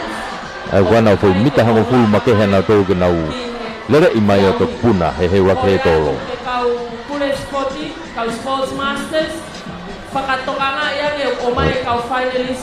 sabe vale pe tau polo kalama tau tole honi hange pe ko ane afi Whiauhi ko e ni. koe mea pe koe toi ki i tolo ia toi anai koe kātoanga tāpuni i ai whoke laka e toi whoki pea moe ngahi pare koe i ai moe aitem makehe e whai anai ai koe manatu upe saasi koe whakaawa na e whakatahataha e kau koe ngahi whia wahe uta ngai korisi koe wahe uta koe ia ne whakatahataha e kātoanga kamata kai ke tuku mai taimini intermediate si nau tuku mai taimini wasi ilonga puta asi mai tawake tua whakarelu mei toloa ko finau e nai loto ai te whakarelu finau ka mutu halamaka ko toko tolu e taimini na wā meke tau wasi hau ka taku tani waka atere toloa E tolo mi tate au mokoro intermediate boys. amila me finau ikuna e final ko ia ua tu pe whakarelu mei he korisko tu pou pe te tolu pe tu halamaka mei he korisko tu pou i he final ko ia Mata tatau mo ne foi toro. He tolo. Ah, we go ni ke tepi. Ola, Ki kare na ki sentimita whakatoanga i nei ki kamata, nei ki ai ki kamata tō a tuha maka he tolo whakaosi a pe, toko he tolo ua whakaosi, Ke whatontoro atu. O ki- Ke final o e ahoni. hake o ki tuai ai koe ne whakaoa o mai, toko hake whakata lau sa osko, fo i momeni ki koi a pe, Toa ho ate auhi e aho ko tonu mo hala, ko toki mea ia ki mui ia, ko fo i momeni ki koi a koe ne pāsi pe koe ne alu ia. Ako e hoa ana me komiti. Ana tolo ko ko kina wo ke final. E to ole wa. Uponi ba kai ke to ka final ko pa ke to e final. Kako atong ko e lawe lahi ko e kau event ke tau te fito ke field events ke mo track e ui tai me ko mo wai ha por ha e tai me ni hia e ngalo ia ta ko na hiki he ngalo na hiki ai da fai no ai e a ria he te au ko oye ko dau wakai ko ia lane 7 Ewa Secondary Schools and lane 8 Api for All College. Tolo sika. Kosko tu bau. Tolo mita Mita tolo hiva. Lava kosko tu bau he puna akau. As senior boys. Hai tolo ta minu ko si mau ai foto tu ko ya. Leni Uluanki. Ewa. Leni Ewa Tailulu. Ai whanau tangata senior. Leni Tolu, Leni Fa, Leni Nima. Ko whaki hawea Ewa, Paula to ia Tailulu, ko siasi wakapuna, Pitavi, pia mo Alfred kai foto, tolo aka atoa tolu ko ia. Ko paya wakamilalo atere, ahaswa akulu Ewa, pia mo satin palahame apo o. Ko ia ko ine tuu ia taimini ia, kau painolo ko ni, kau kasi taimini rei tahai saus, ko kau tama tolo ape ia. Kau tama tolo ape na taimini rei tahame nau ngahi hiti. Ano do fogo foi to tolu ko na ta wakai ko kia he foi final ko na to ko si na ilonga pe taimi ka tama ko ni na ki mawahe ya ke na taimi na tuku mai ha o taimi ni ki he ya ke tolo puna mai taimi ni apuna mata ta mate ka tama tolo ya vi ta mo kai foto de mi tolo he tolo taimi ha ma ke tolo fa si taimi ni vi kai foto ya mo to tolo pe ko wakapuna ko la silima polnise. Kosko tu bau ia. Laki wa tolu bena tolu ia. Tailulu, Ewa apo. Masih apo, saya sabana ganga patonga e suwe masih apo. Ke lele pe su motua. Te tau hoko atureva ke whakakato. Kaya ko foi kola siliva provinsi atolo apakato pe ia. Ko hiki hake ai national ke ape foki ki he opening Moses Eforia Leni Fikafa Isiate Folau Leni Fikanima Tonto Wofavea Leni Fikauno Peawo Pe Fifita Ko kautangata ai ko tama ni ko national ko ia te naulere na tore taimini ko Moses Foriaki, o Lisiate Folau, Toto Wofavea, me Peawo Pe Fifita. Kona tolu ia o kunau lova mai ko ni. Tikai ke tau wakai ka tolu ke taimi ai, hina kai ke nau hiki nau tolu ia. Fatonga e kau mamata spoti, opu iai me kau whafofonga i national team atonga ni ka opu nau spoti, pe me he ngahi open grade, pa me senior grade, ai ngahi ako anga.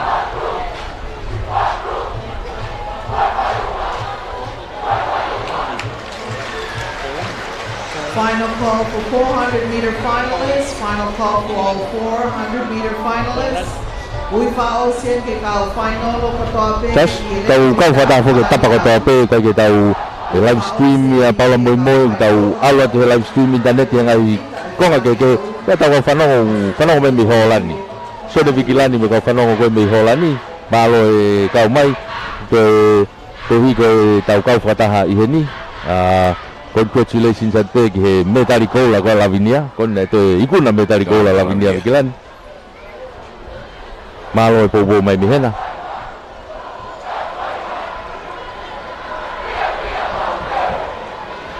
Lagi ke tau ya tau ke national lo hetai mini.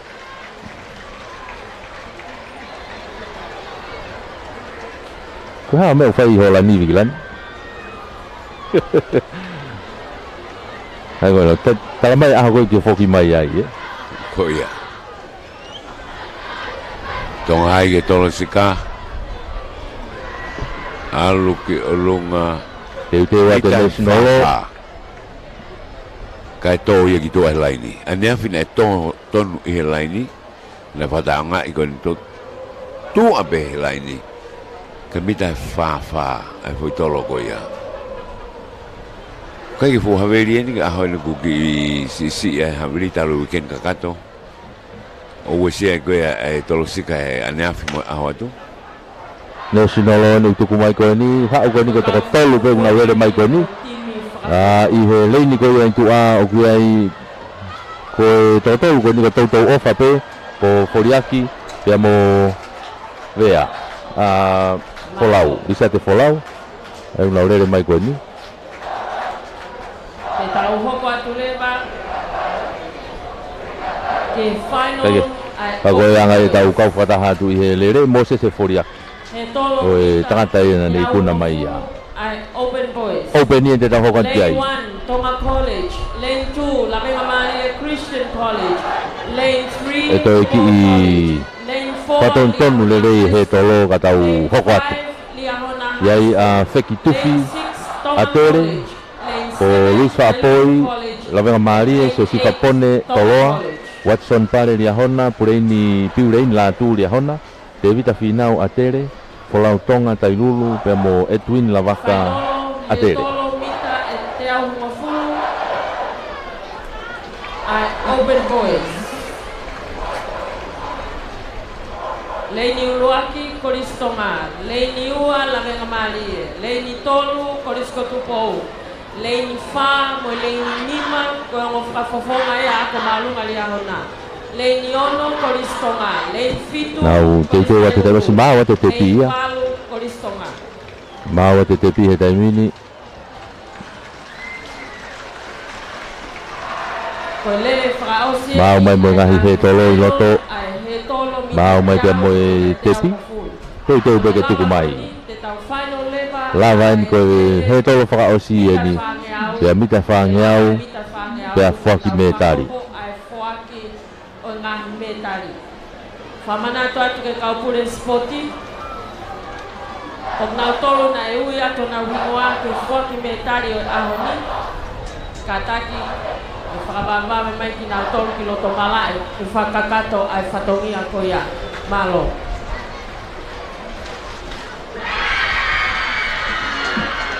Te keu Mawa te ngai tawhaki kotoa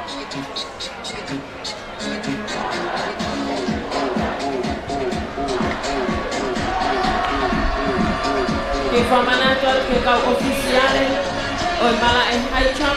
Pamalo te peki he tau ngahi kau taha unau poupou mo sponsor e tau te auhi e tau whamapola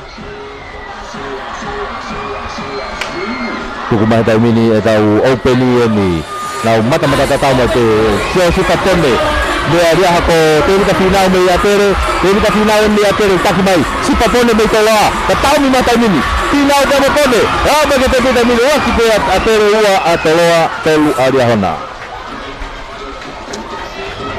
Whakatai lulu atere pea Lavenga Maria pea Apou oia o te rita finau me he Koristonga Iku nai fo I eveni ku fo I final ko ni. E ko fo ke ni ka tawo ko ia mo amila me final ko tau te hina na ha mo pe me ni sila. O hu ma he timi ko a atere. E tau ko tau pe me ni sila. O ko tau sa na ke fano ko na lele fariari ko na lele tau ko na lele he timi. O ko na lele pe timi Na se sita pe na lele timi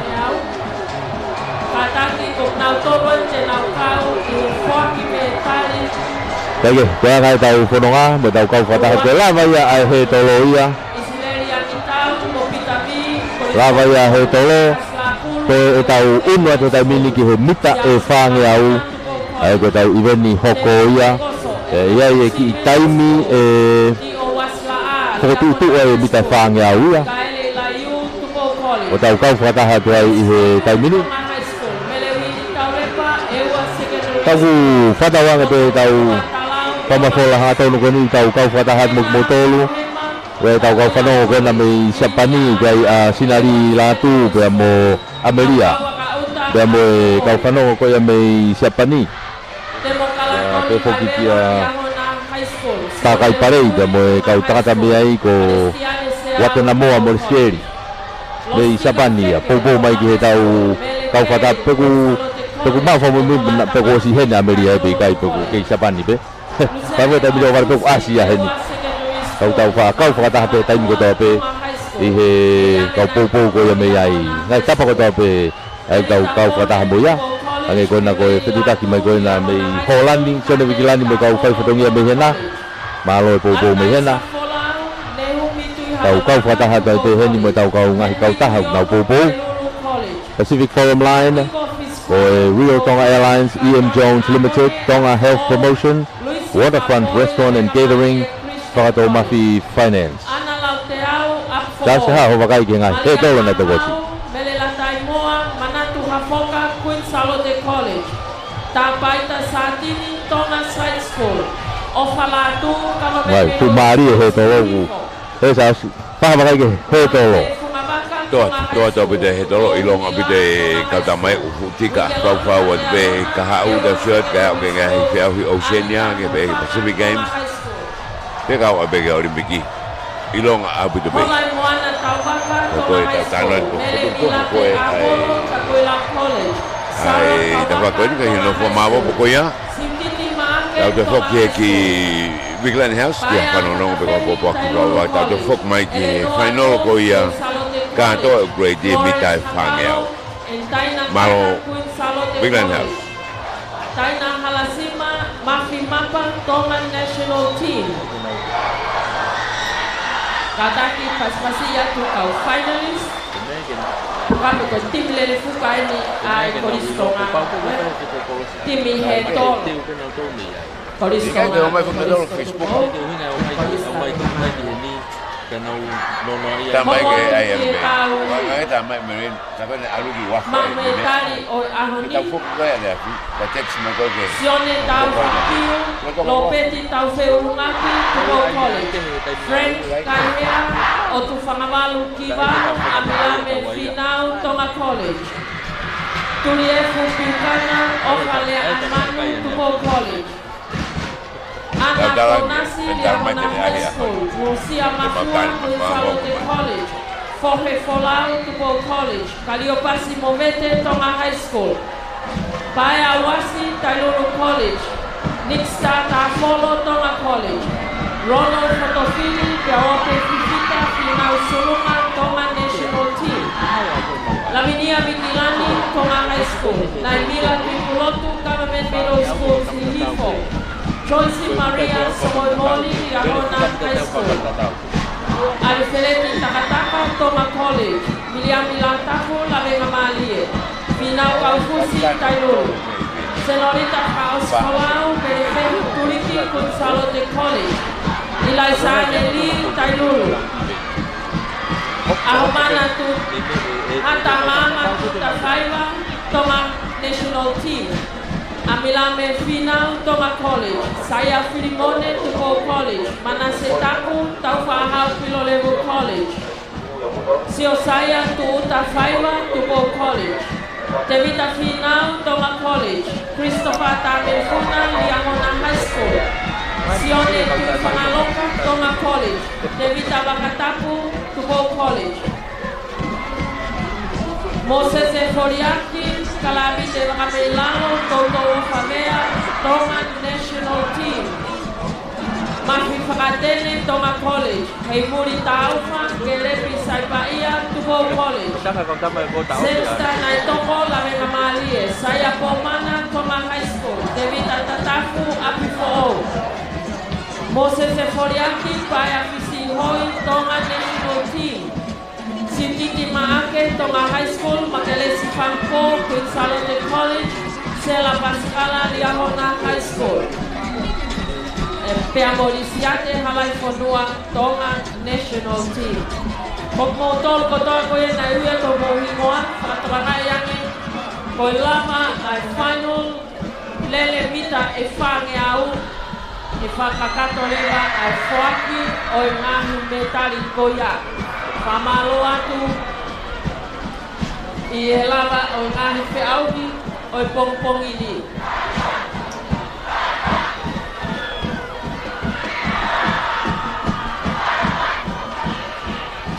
Patonga yang i ngahi feauki eni o tonga pahoko i loko mga e. Long jump, I senior girls. Triple jump, I intermediate girls. Javelin throw, I senior boys. Shot put throw, I senior girls. Discus throw, I intermediate boys. Moi pole vault, I senior boys.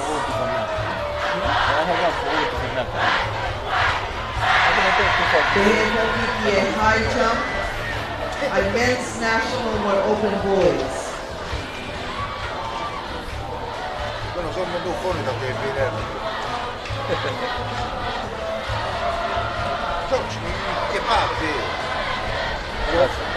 Sono una mano che parte.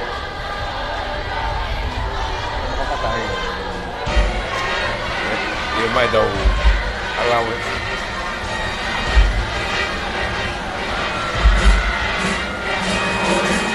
Ma no, cavolo.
High jump open boys from national men. High jump open boys, national men. Kakak kari biarlah tu ini malai koya. High jump open boys, national men. Kakak officer. Kafe awi lawan kari ini lawan kita koya.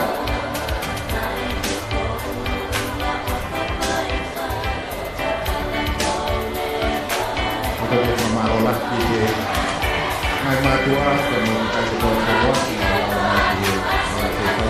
handstand kita promosi di AOC seperti mohon di musim mata dan kondisi pemalolah ya di kata saudara semua atau ini seperti mohon Merino di nama atau ini selama ini kita tahu bahwa tahun that's the spirit of formation is the truth, joy and peace.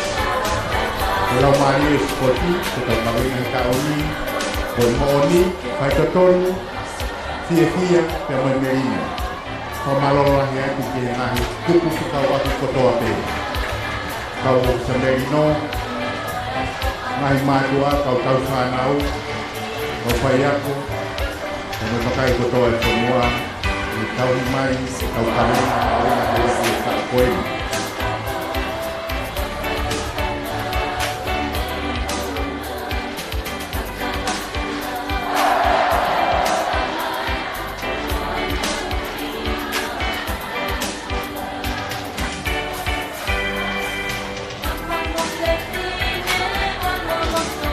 Kau faham ya, pun tadi kau sangat bodoh. Sekarang awakmu kalau support, lebih kita faham ya, kau official sih karya lama dia tadi lama dia pilot. Jadi di final kita faham ya.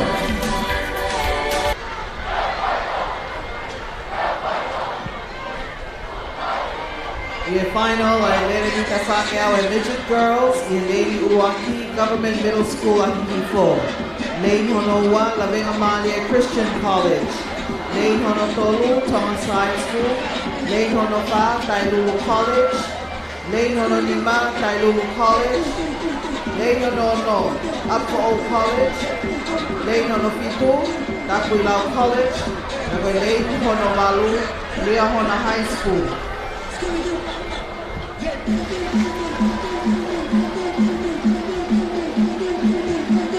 Amara kita Kamanda finals, Lele Mita Fangyao, I Midget Girls.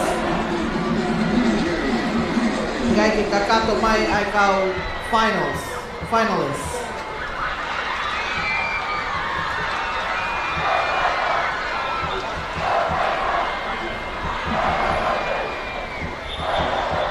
Discuss and Midget Girls. Kakaki Kariuri de Kailima. Discuss and Midget Girls. Discuss and Midget Girls. Kakaki Kapolispoti. Discuss and Midget Girls. Kariuri Dewa. Yalawan di Malaya. Kita hoko-hoko pe.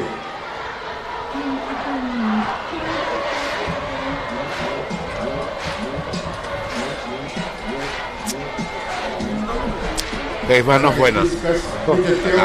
¿Qué no buena? Os Kariuri firma el motor que vayan a Kariuri de Kailima. Oh, pitang doon na. Kata paspori kahiri le Kariuri o toyo takaihoro ngator mo le ke tu go fa fe auhi. Midget Girls Discus. Na mo os Kariuri ka go motor mo vete ki modo. Kata ke Midget Girls Discus mula o freiwa ke itu kamatai fe ang koya. Koiru ya ke kau finalists ai mita te au. Finalists ai mita te au mo te teu mai ke Mashlin ke whahoko mo tari ui. O kahili ai finalo lele mita whani au e tau hoko atu ki he whoaki me tari pea mui mai ai finals ai mita te au. Yo bao về tungi về tungi bao về vigilani và tukumai. Lele mita whani au ai Midget Girls. Lane 1, Close and along. Middle School Hiko. Lane 2, Laving Amalia Christian College. Lane 3, Thomas High School. Lane 4, Tailulu College. Lane 5, Tailulu College. Lane 6, Upper Old College.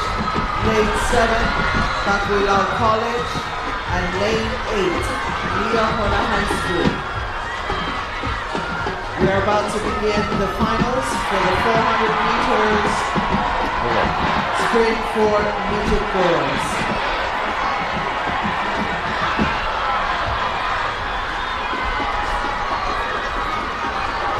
Iyo malo pito ka koe hoka tu ano hoka te tau eveni he taimi tau ngai final o ni final pita whange au eni lere takai taha ai a koe mixed whana whine iki au pito eni o ku i final o koe ni e whana whine o kuei ofa la tu mei hifo Crystal City la venga mari tapai ta satini tonga side school Salome Horika Tailulu Periwaki Kolotau Tailulu Suriana Palanite Apo O Ana Kauwaka Takuilau pe mo hiva tanginoa Riahona ai ko kau final ia te nau kau whakatahatu i he final ko ia o e Howani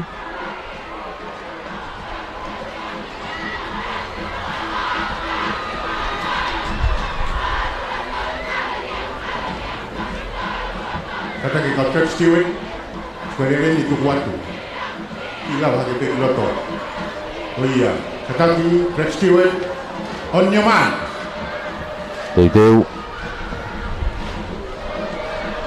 harus tu ko na ngai tu ngai tai mini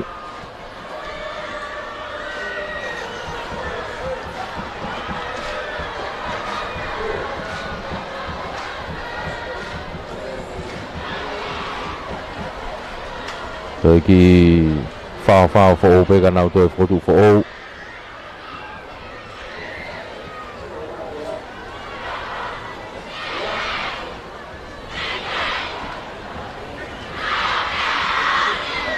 teu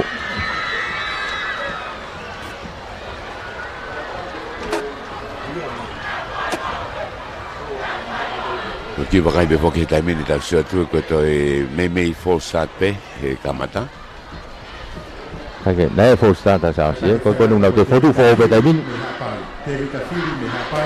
te fo tu fo pe te wai ki he tau final ko ia o mita e whange au he tai mini final ko ia mita whange au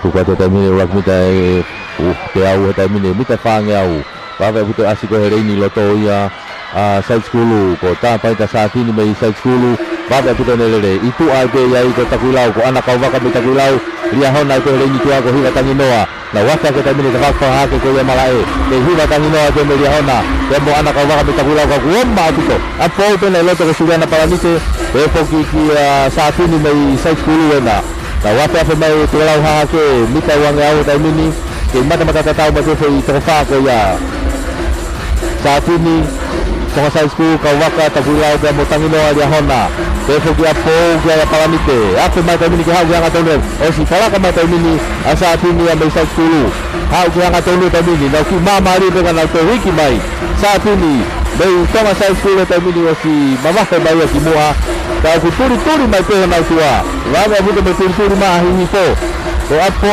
Lamena maari e pe mo hihi po Na kuna ihe ua mo tau e taimini Kau na wao mai taimini koi ki whawhawhi mai ke toki Turi mai Lamena maari Turi mai me tailulu Hau mai ko Side School Lamena maari e Ua mo hihi po Maari e abuto e lere mai ko ni ko ngaro mina tata ne ati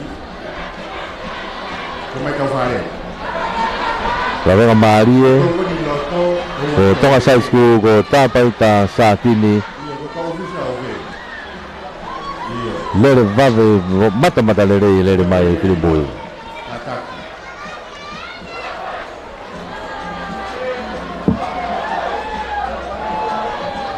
la vai final Ko ia final e tau whanau whiwhine Mitseti Tau una tai peke whanau whiwhine Hiki Junior Whanau whiwhine Junior Elaine Uruaki Tailulu College Leini Ua Riahona High School Ia mau tu iono Tailulu Whakai kau fusi Riahona Luciane kau fusi e ua Tupou hiki la tonga hai So whaia muri a fōu Ko wikelotu matealona e ua Resi elitai tupou hai Pia mo maria soakai takuilau Ko kau lere whainolo ia Nau Osi i honau ngahi tuanga i mala e he taimini ko ma malohi la la kuleva ko fa na no mai. Te me ai ki he Ka officials ke E nau lere. Junior Boys. Shot put at Junior Boys. Ka official. Whanau ni mai tari mai na lawe hataha.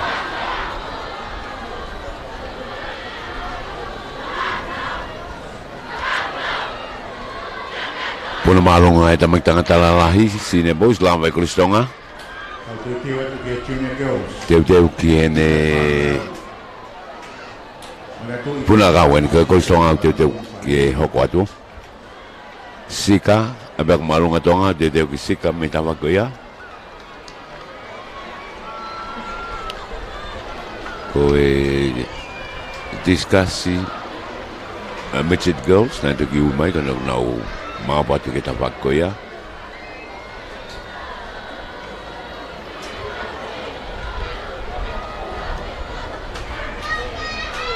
Kata kita official ke shot put from the morning. Junior Boys shot put ka official. Whanau ni mai tari aku malai. Ua he lowa ko ni lau. O ia. Te he taimini. Tuku atu taimini ai lere. Nau ke mata tatawa te ko eua ko nai tua ko wike lotu mate alona ia. Iona tua pe ko afo ko sofa ya muri. Kau ko si ilonga aku te asia wike lotu mate alona i mua. Kun sala te tupo hai te no tua. I mua ai ko le seri tai. Te te foki ki mua i tua ko Maria soka i me takui lau. Ko uaki wa tolu pe taimini afo. Ko sofa ya muri atu pe fika fa he taimini. Nau wafe te taimini ke toka lau ha ke. Ke mita ko ia e wanga au he taimini. Ilonga pe asia ke ia wike lotu mate alona. Ia mei ewa. Lesi ritai tu po hai Maria sokai takui lau. Tolu ai mua taimini. Lawe apita mo turu atu reini ko ia loto tonga hai tu po hukila. Kau dah wape mai taimini ki hau ko ki hanga tolu taimini. Osi taki mai apita taimini. Mate alona ia mei ewa. Asa mai ko hanga tolu. Mate alona mei ewa. Iwana tafaki te. Lawe apita mo turu mai tonga hai loto tu po hukila. Tu po hukila mei tonga hai ena suka ua mai taimini. Kei taki pe mate alona mei ewa. Wape taimini ko ke te pi. Ke te pi taimini laki te ewa ua tonga hai.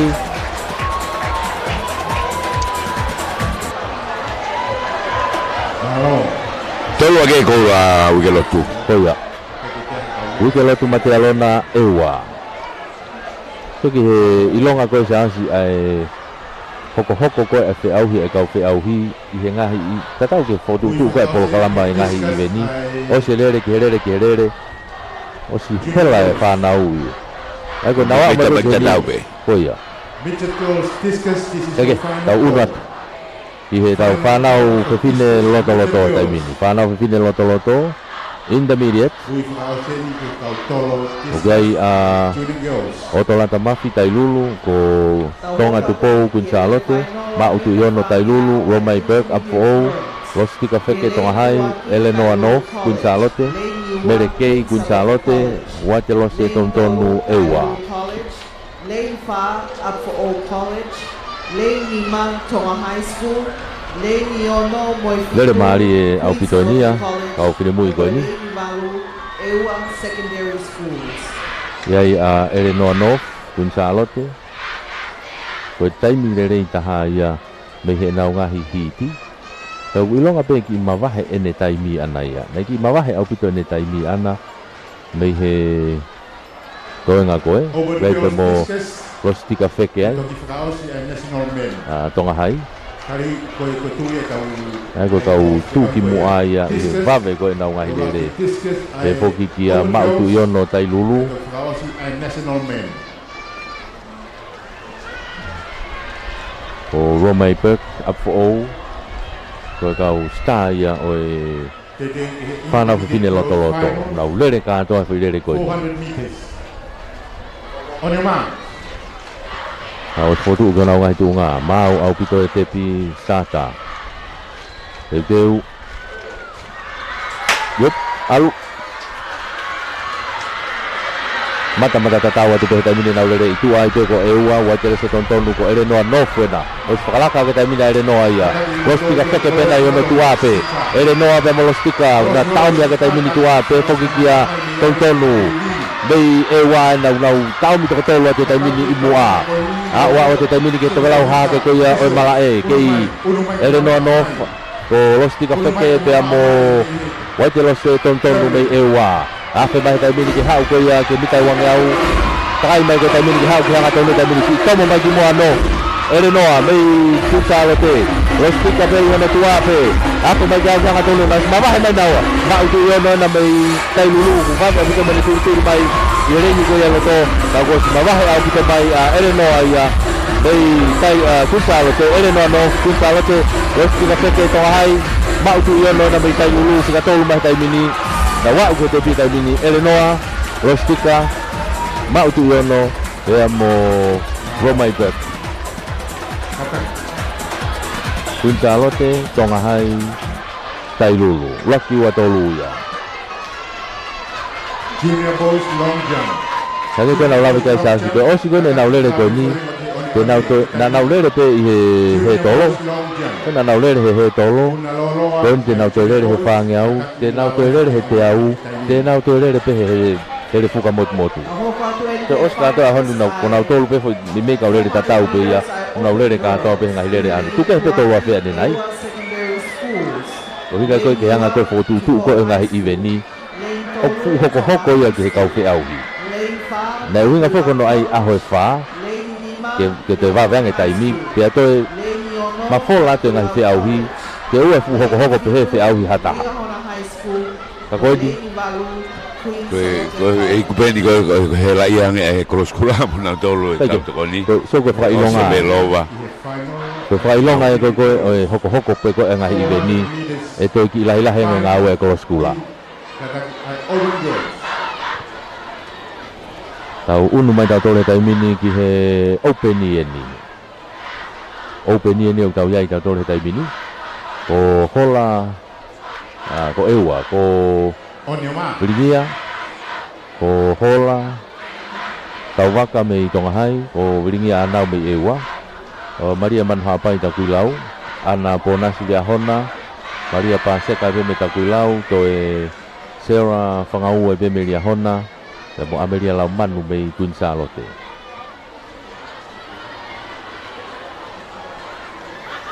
Ai ko kina tō rea urere heni, ko e toko fitu ia, e uka ki heni a tupou hai.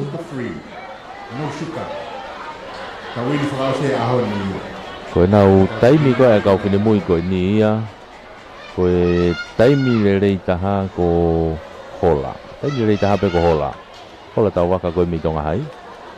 So ke wā mama koe nau taimi saos.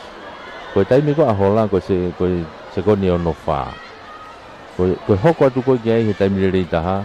Koe se koni e fitu nima. Mama o pito e taimi a koe ia. Koe na uilonga pe kamataha pe ia. Kamataha ke pe koni ko si laku mai hola ia. Ai kau lere ki mui kako takuilau e nai mua au kei lere pe a Maria Paseka. Mei takuilau kona ko hola na ko so o se mita te au ko falaka ka to e kaurere tai mini hola tau waka mei tonga hai o sia o ke tai mini hola ki he ta ki ko to lau ha ke tai mini ko ua ko mo tolu ko nawa te na to e wa mo tolu ko hai ka ko ua ki o si bahino au pito pe ai lere ya ko hola tau waka a ke ampo ka tai mini ha ki hanga tonu o si mama he mai lere ko ya hola tau waka mei tonga hai ko ua mai ko tai mini o ku tau mi mai o ria hona pe mo ngo takuilau o ria hona pe mo ngo takuilau na u ko tau mi he wa mo tolu ko hola dia ko osi mo tu ma to a pitoa di he wa a mai ko te pi tai mini ko tika ua mai tai mini ko takuilau ko Maria Paseka na me takuilau ha ko ke wa ko Maria manhapai pe na ku tolu atu pe mei takuilau ai pe. Unuma ewa wiringia anau fika fa tato hoka tua e ngoria hona ewa ana ponasi pe mo sewa pangau pe ko Queen Charlotte ni to whakawa o mai koni o Amelia Laumanu la vai e whanau ke fine ia la vai e tau whanau ke fine tau hoka tau tolai pe heni ke tau whanau tangata Triple jump, open Ko girls. tau whanau tangata i he mita whāngeau takaitaha midget. Kataki. Patongaya Udah, sini ya, kata. finals ay dili mita Fangyaw kita hokot level ke fuck metari.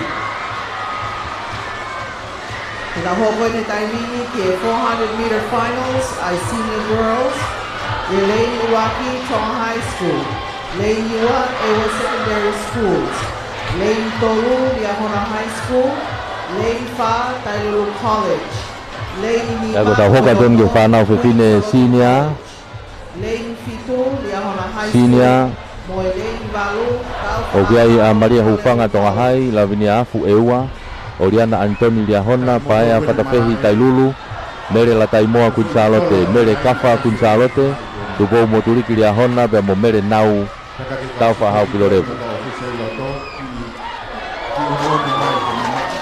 Hange ko tau kai ke asi heni a mere nau, mere la tu ia mei tau whahau pilorevu. O tonu ke i hereine valu, Ai se au koia mamalo atu ki tau mamata sipoti o molala mai ahoni ke tau whaosi a sipoti no hiva o furu masa pea o ke aha peheni e ka mamata sipoti kai maro ko ni haupe. Tangata tikeflon a tongani Sanchez latu o kunela mamai i ahoni ke Ko ia tau whahau pilorevu na ku to ia o mai pe mo ia ke kau. mamalo atu Sanchez o Matu ke whainolo pau ke iai. Kai tai ke i he whainolo aho ka ke misi hao foi whainolo. Ko ne tamate i katoa i pe toenga ngai whiau hi kou ke kau ki ai. Ka koe kau whawhine nau nau tu he taimini. Ko e taimine rei taha ko he ni ko mere kafa. Mei kunsalote. Mere kafa mei kunsalote. Ko e taimine rei taha e pa hoka tai pe kia mere la taimoa. Mei kunsalote ai pe. Open girls. E a Triple jump, open girls. pe foki ki a pae a whatapehi o Tailulu. Ai ko kau whine mui au kuna mei mei taimire rei taha ko ia. Triple jump, open Mei he girls. mita whaange au he taimini. Mere kafa kunsalote, mere la taimoa kunsalote. Pea mo pae a whatapehi mei Tailulu. A mei mei mao e taimire rei. Kau kia iba mo Oriana Antoni mei lia hona. Ofia tu pe mo he taimi i mua. Karion. Te keu kakate fo irene valu. Tuka te taimini te waki mita te au weni o si ilonga pe asi ko ia reni ko ia i loto ko mere kafa na ko si mo atu pe hono tu ape ko mere la taimoa kunsalo te lo na ko na o si unu ha ke na o taimini mere la taimoa na kunsalo te pe mo mere kafa kunsalo te ai pe va ve apito mo turi ha ke na tu apa ya fata fehi hange ko na ula kai ko fe taim le ta ha na tolu na pa ya fata fehi Tailulu mere la taimoa ya mo mere kafa me kunsalo te ula ki wa tolu ha taimini na wa na kita wang au to kala ha ke o si ha to tolu ke to tolu ka ta na taimini ko mere la tai pe mo fata fehi pa ya fata fehi aso pa taimini ka ko lo to e ha upe lo to mi mere la taimoa ya mo pa ya fata fehi me Tailulu pa ya fata fehi na me Tailulu mere la taimoa me kunsalote turi mai pe na tua ko mere kafa i me kunsalote na wa mai pe ni va wa mari e taki mai pe pa ya fata fehi Tailulu mere la taimoa na ko ni pala ka ma mere kafa ia pala ka mere la kunsalote Tailulu kunsalote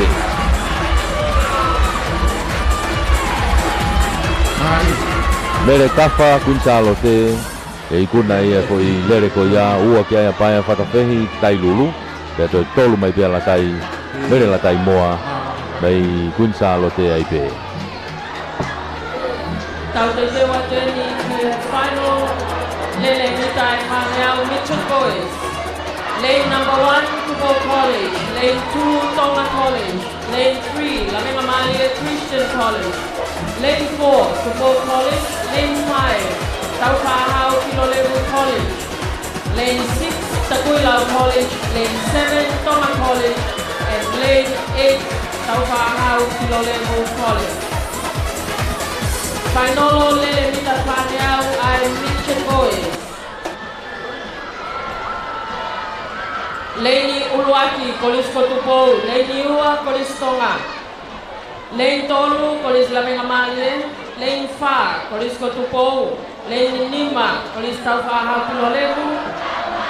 Sa ke la wai tau una te tai mini ke tau fa na tangata hiki ni tau kamata tau le mita fa ngau ko ni. Fainolo. Ko fainolo ko e fa na hiki au pito.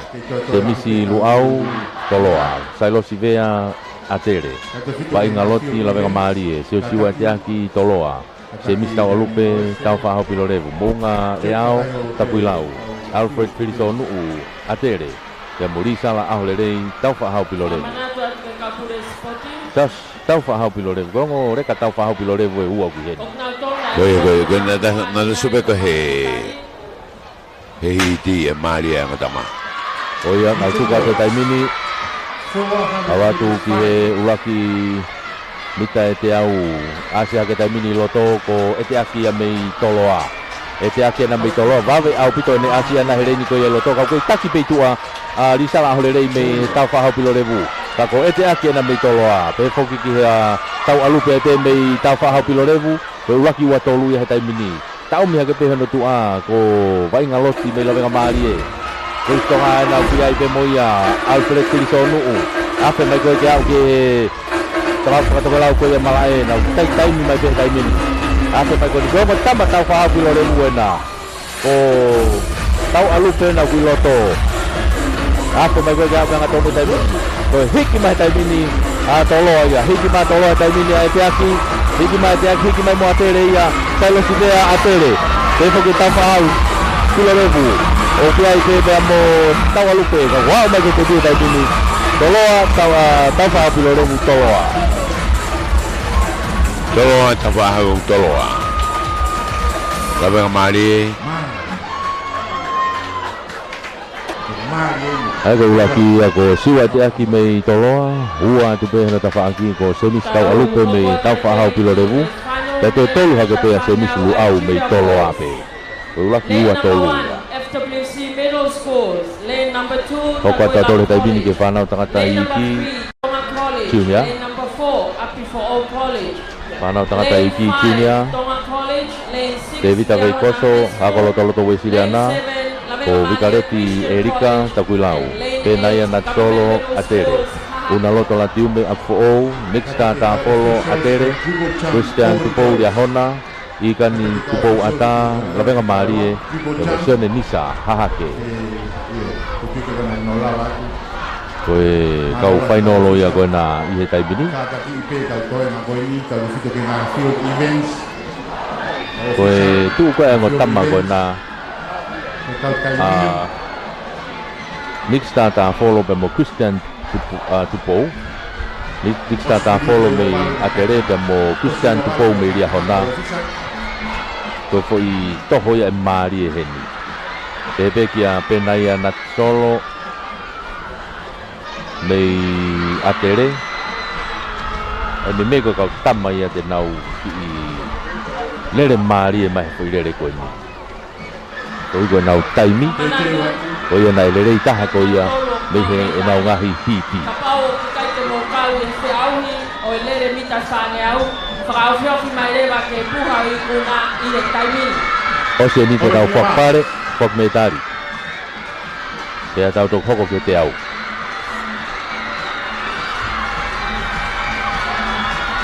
tai mi re ia e mau mea tokon hoa ta ka pau mo mau mea tokon hoa ta tu ka te tai mini ai o ki full start Kata ko official Triple jump ai open goals for officials di MN Fikawa.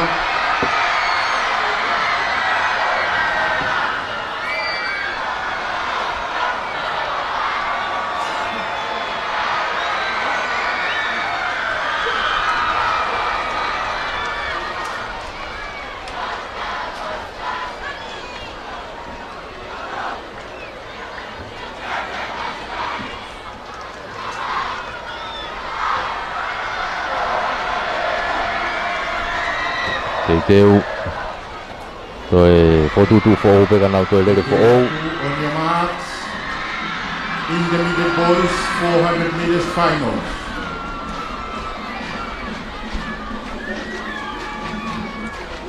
Kakato pe foi reine valu. Ia nau foi lele ko ni. Tuku ate taimini urak mita te au eni, mita whaangi au.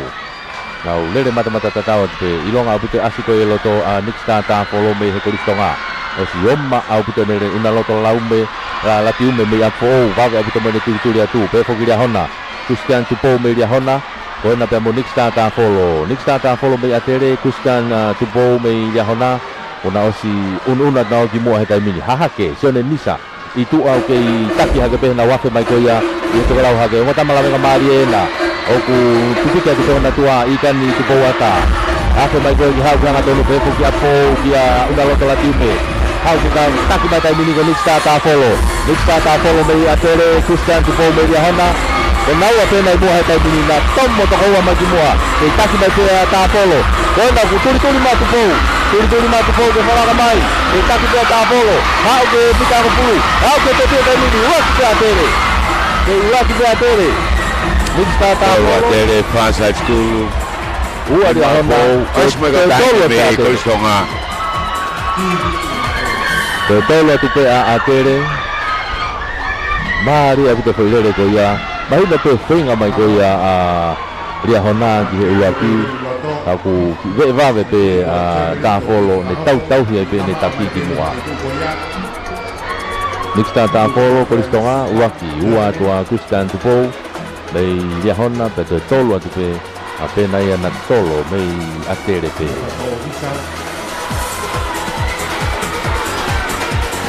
tau una tore tai mini ki he tau whanau loto intermediate to mari ange ngahi lere he hoko atu koe ni lopeti lere noa ria hona David Hangana atere atu nai sa kolau toloa amilame finau atere e amasi whakarelu toloa kione vea matahau apu o ilai sia safi atere vea mo penioni le hauri ria hona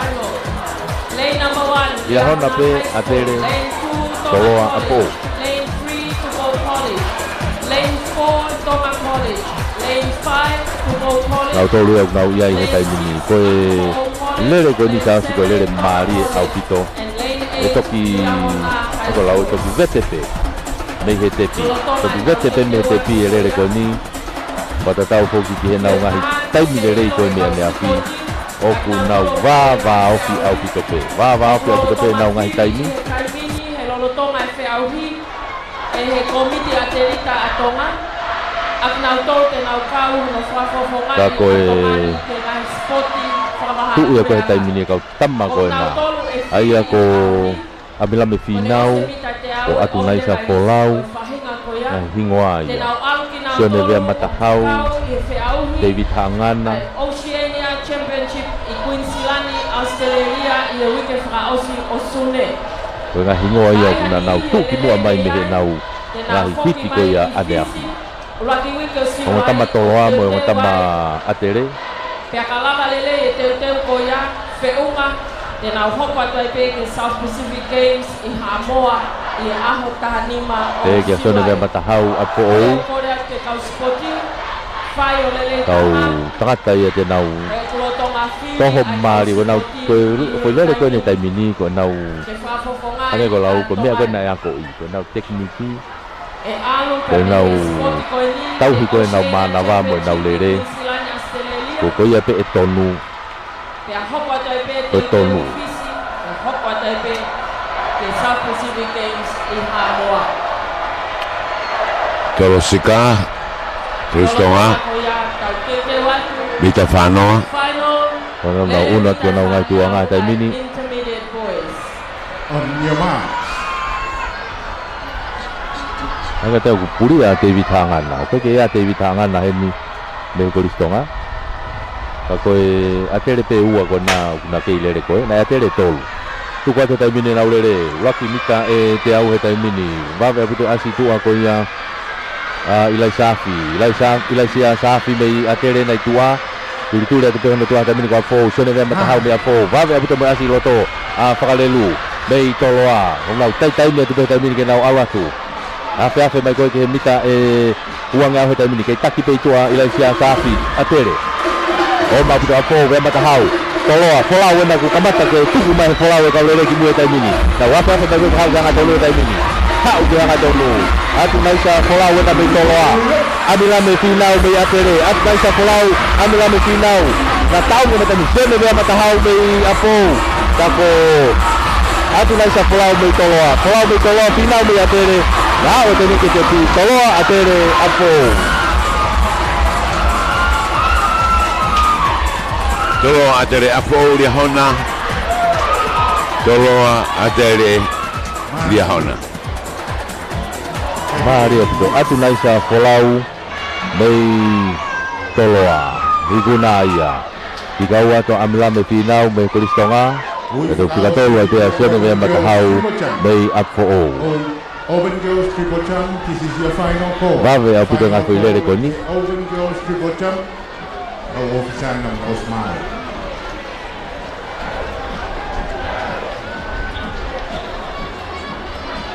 Au unu na dito tolo tayo mini ke frasos ya tu ikaw nga hilere ko ni. Mo iloto mala eleva I taimini te teu ke fuaki ai ngahi me tari.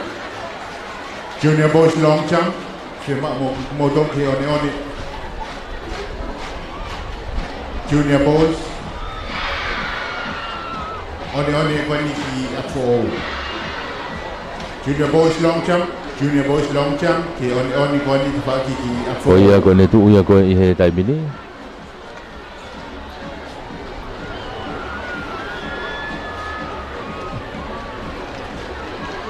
Wow, te watai pe ihe hokwa tu ko ni ai Girls ke triple jump open girls. Ke mala fikawa.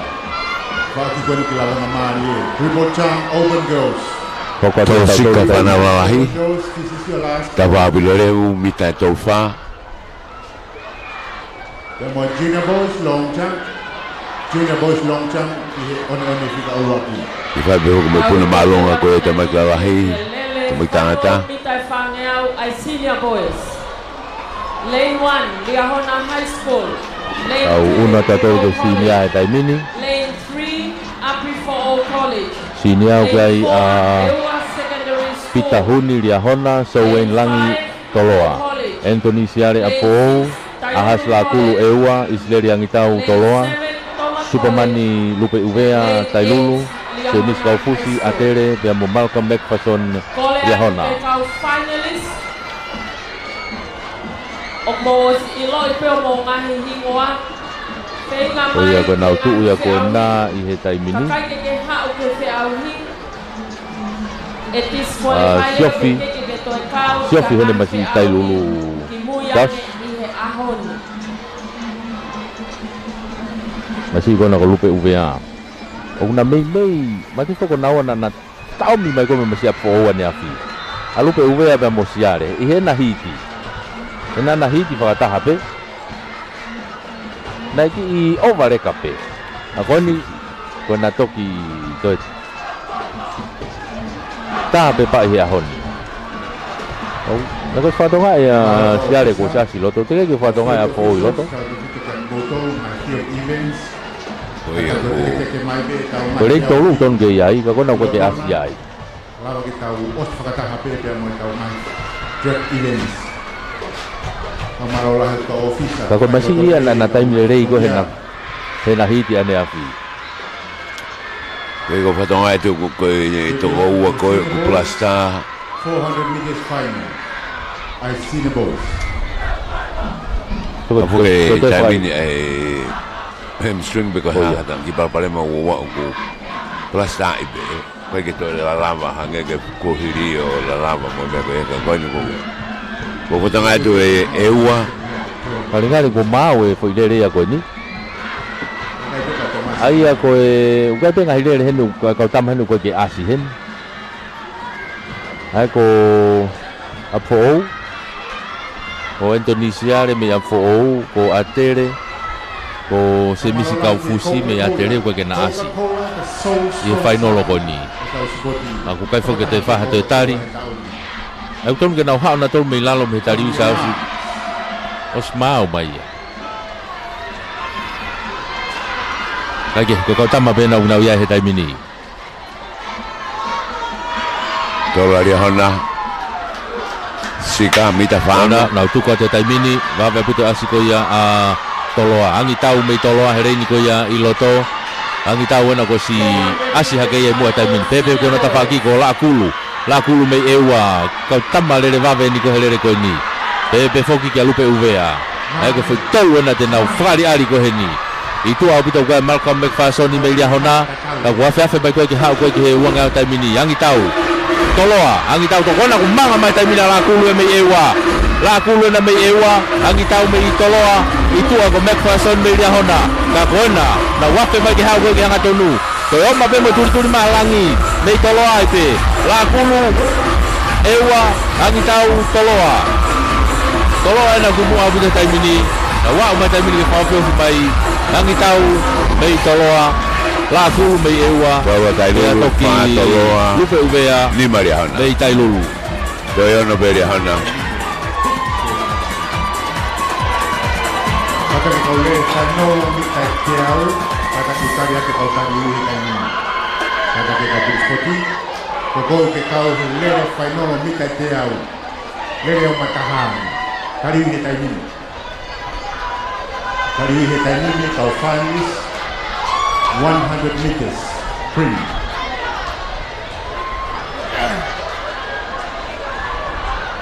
Lava de tau whanau sinia. Kau lele whainoro mita e te au.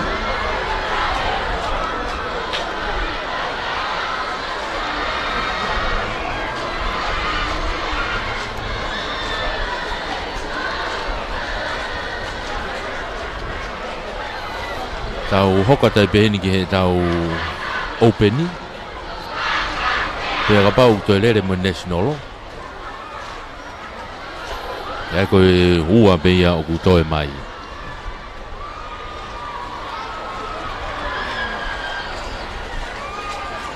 Kata ki kau i whanongono ne kau whai ki lahe kolo.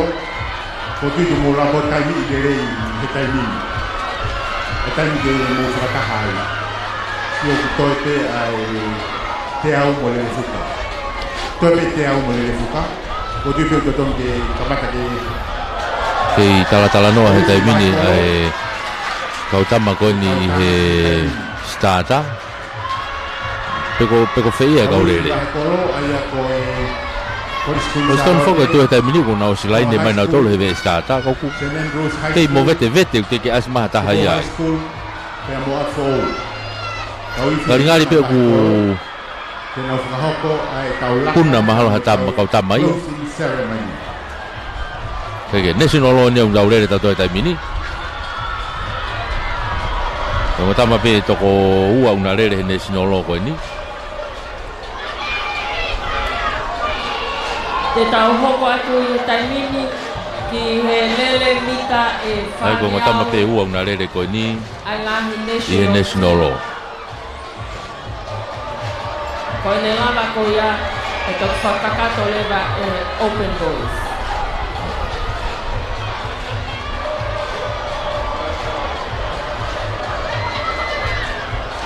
Pea osi ia patoki tatu kureva.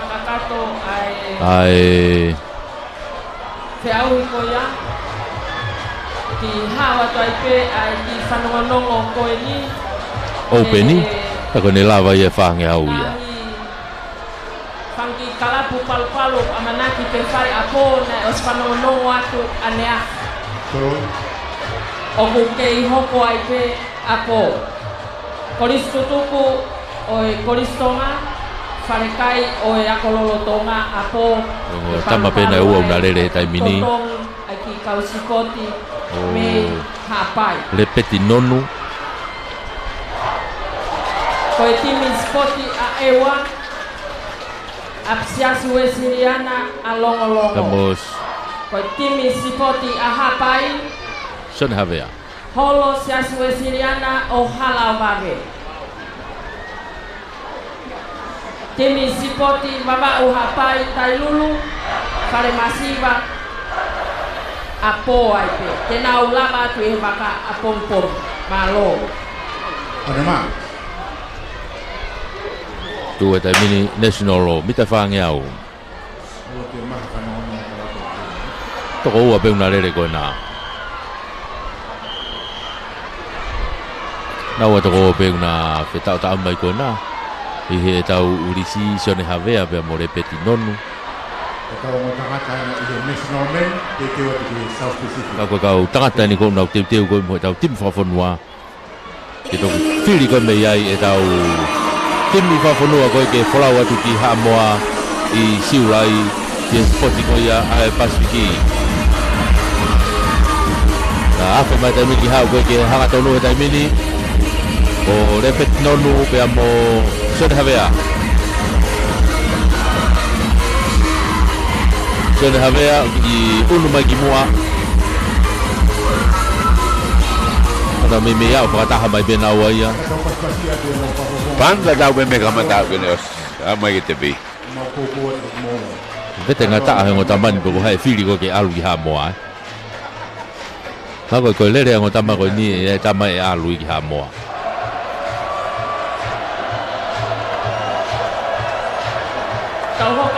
Meke he kakoe ngai tau whanonga, mo tau kau whataha koe tau whange au whakaosi e nea tau tolu ki he wafe taha hiwa. Bita whange au whakaosi e ni ke wafe taha hiwa.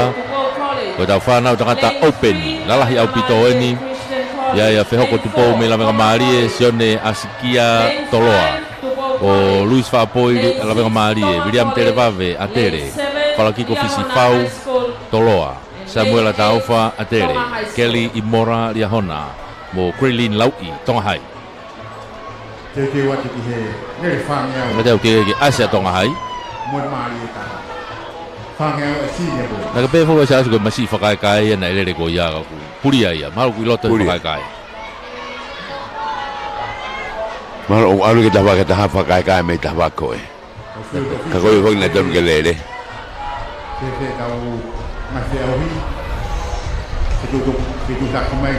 Mita whangeau whaos final whaos iani o mita whangeau ai kalasi open Tolo sika lia hauna mita whataha.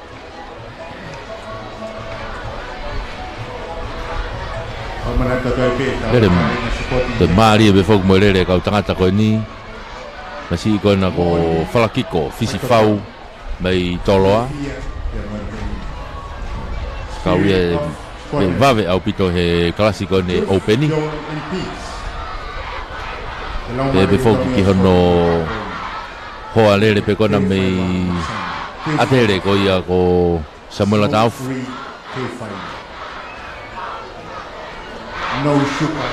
William Televave mei atere pe foki a Luis Whapoi me lawenga maarie ngahi hingoa ia unau mei asi mau pe nau whetongtongi e tū ki mua ko ia i he tau whanau koe ni ai openi tangata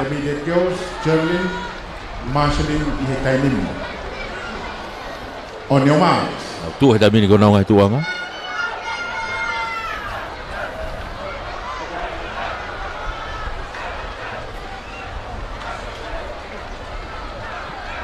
Teu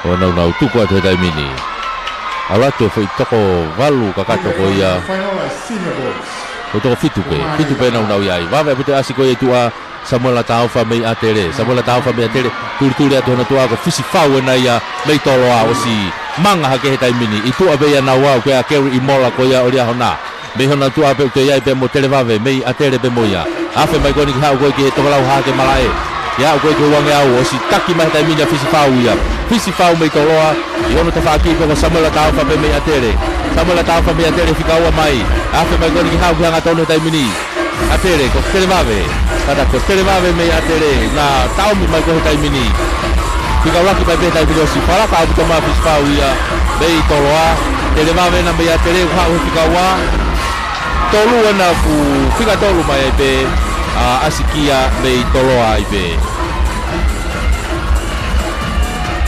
ulakia falakiko fisifau toloa ua tua veria mi televave atere kato tolu pe sone filisi askia toloa pe boy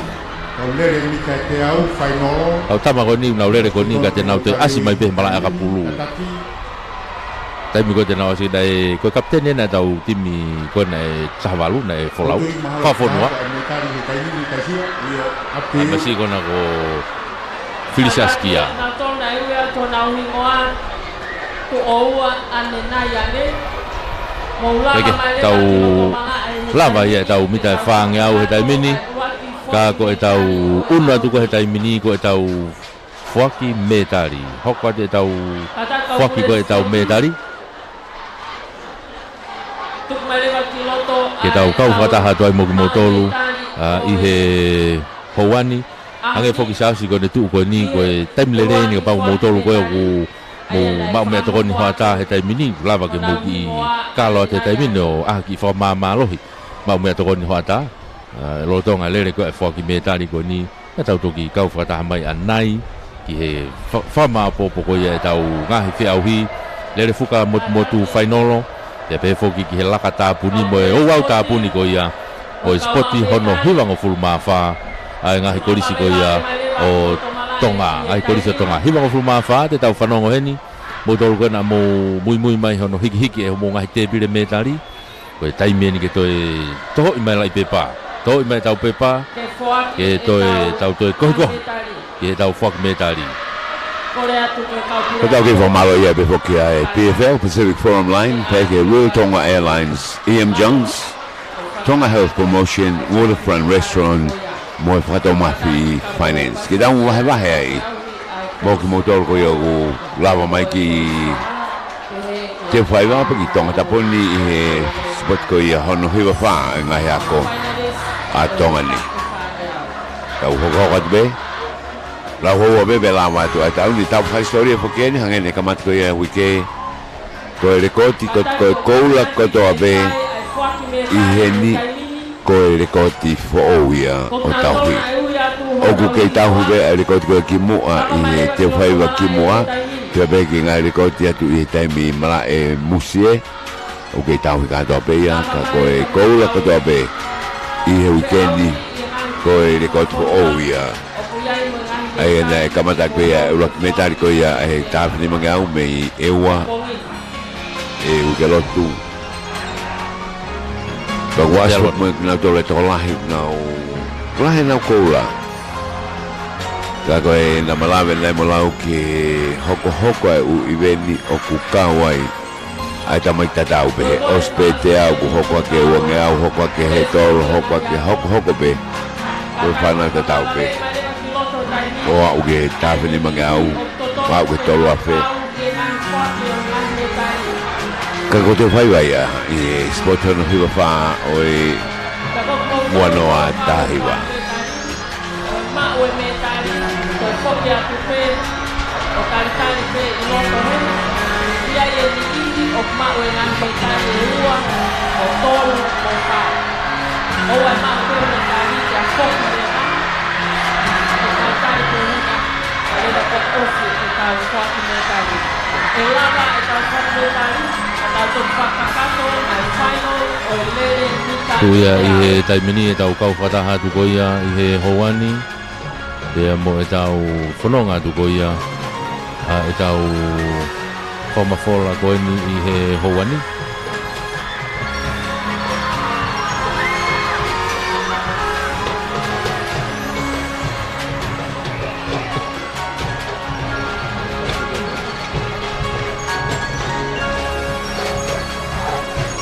e mo tau unu whataha toi pe foki i he tau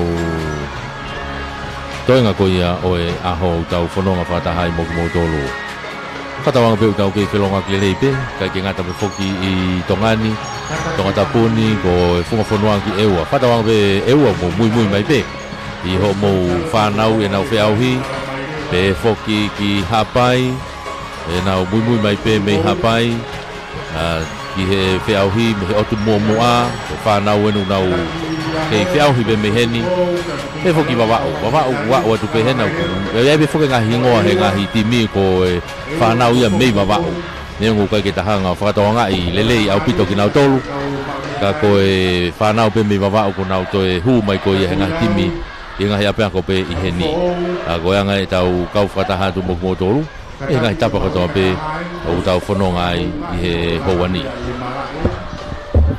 Lagi he koanga ia tau kau whataha, hange koe kono whamalo ia mau pe tau ngahi kau taha, o pou ko ia ki he tau whamafola, e taimi ko toa pe o tau whengau e ak whataha i moki mo tolu. Malu ma te whaiva i he whatani i saus, malu lelei mai pia keke fuhaviri. Moko lelei e hali, a wha.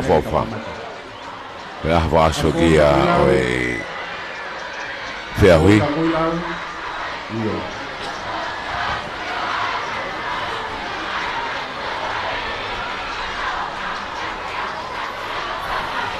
Ka koe tau teu koe i he taimini ko e tau whaki me tari. Ko tau teu koe he taimini ko e tau whaki me tari.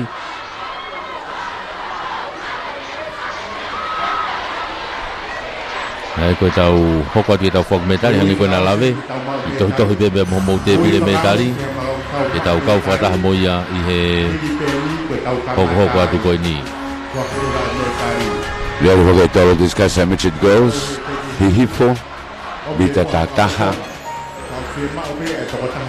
Tau sika ko ia ai whanau tangata lalahai, ko iskotu bou, bita ai whataha. Puna kau, ko listonga ini wahi mai ke lele mai.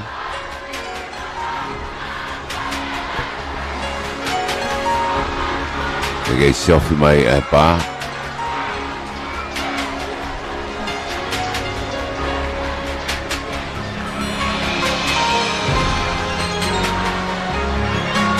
Hanga tau vave pe tau unu atu ki he tau whaki me tari.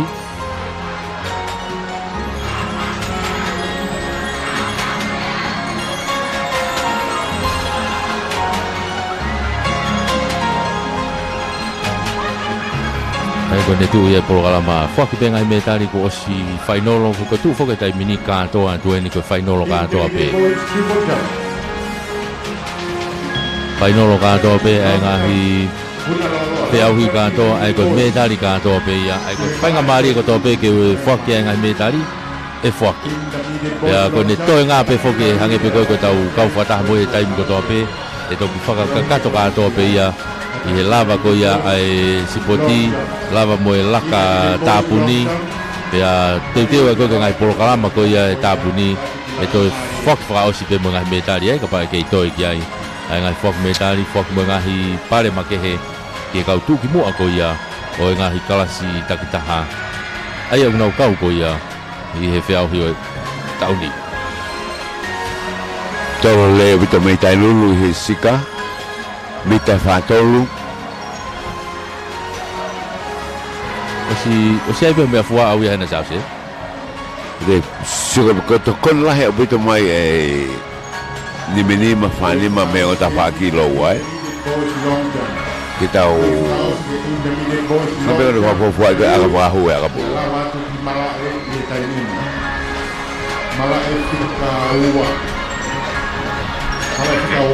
Intermediate boys, this is your last call for intermediate boys long jump.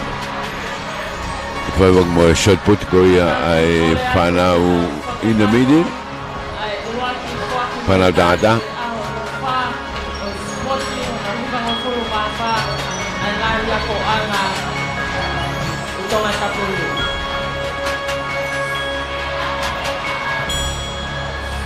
$400 meters hurdles, senior boys. Koe ulo aki mo me tari koula, isileli ang itau kolisko tupou.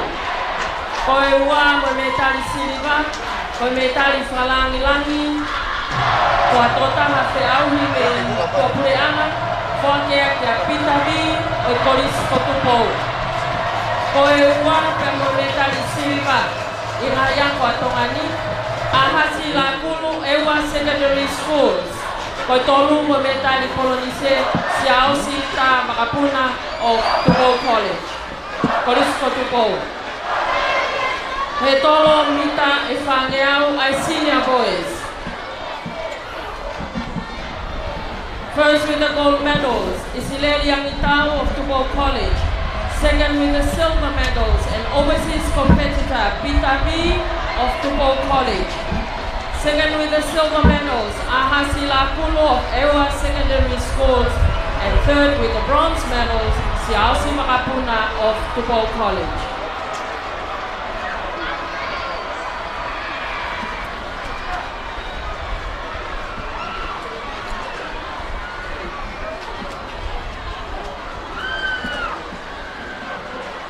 Malo? No. Puna maulunga ai junior boys.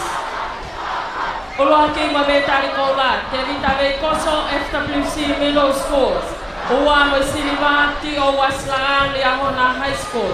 Koi tolu mo metari polonise Mikaela Ilayu Korisko Tupou. Junior boys high jump. First with the gold medals, Tevitave Koso FWC Middle Schools. Second with the silver medal, T.O. Waslaan Liahona High School. And third with the bronze medals, Mikaele Ilayu of Tupou College.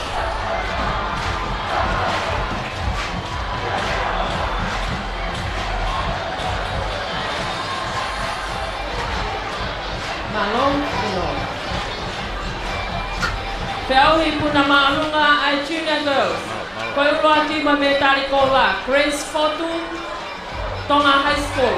Koi ua mametari silva, Melewini Taulepa, Ewa Secondary Schools.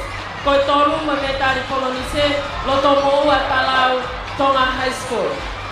Junior girls high jump. First with the gold medals, Grace Fotu of Tonga High School. Second with the silver medals, Melewini Taulepa, Ewa Secondary Schools. And third with the bronze medals, Lotomoua Talau of Tonga High School.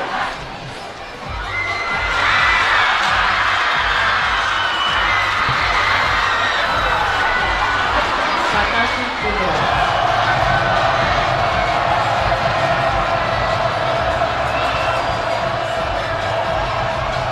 Koi Feauhi Tolosika and Open Girls.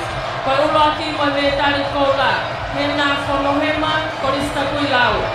Koi ua mo siliva, Virinia Anau, Ewa Secondary Schools. Koi tolu mo metari polonise, Laukau Wakauta, Koris Akfo'o. Open Girls Javelin Throw.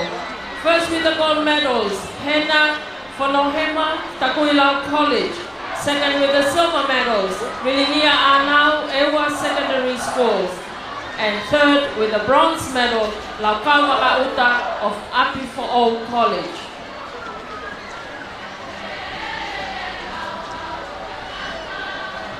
Malo no. Tahongo atu ki he tono mita tolongeau ai junior boys. Koi uraki mametari kola, Temo Kalatoni Maivela, Liahona High School. Koi ua mo siliva, Sione Lutui, Tonga High School.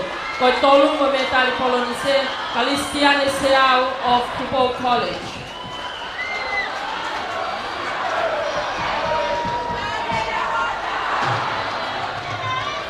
Kole peke uhufanga tu i whakatapu. Ko mea uheni, ai tamasi i whakafe whakalangi o i tau sipoti o no hiwa ngofulu mawha. O tama pilinisi, kalani walu fotofili.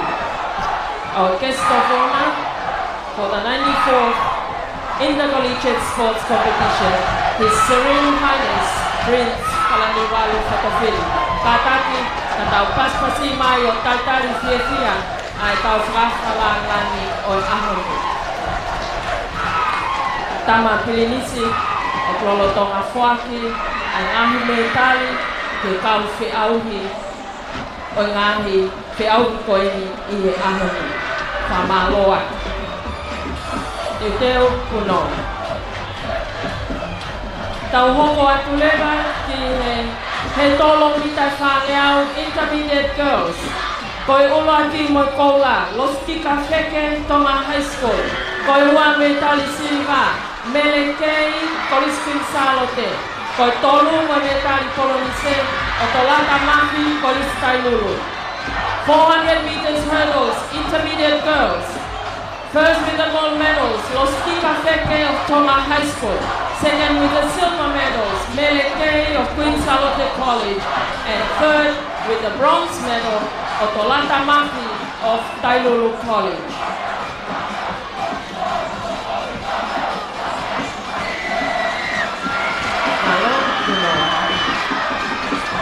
Hendoro Mita Tongiau ay junior girls.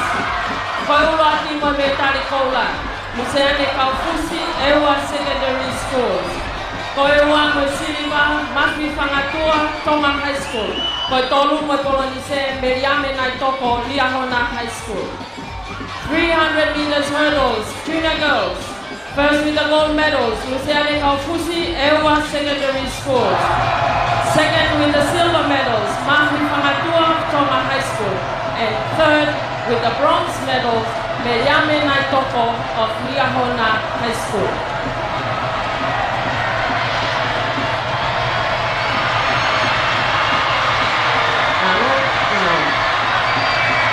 Tahopatu ki helele mita ewa meau ay open boys. Koe uloa ki mo metari kola, te vita pone koris kotupou. Koe ua mo siliva, piuleini latu akumalunga Liahona. Koe tolu mo polonise, hateni ta holo o kolistonga. 200 meters, open boys. First with the gold medals, Devita Pone, Tupou College. Second with the silver medals, Piuleini Latu, Liahona High School. And third with the bronze medals, Hateni Tafolo of Tonga College.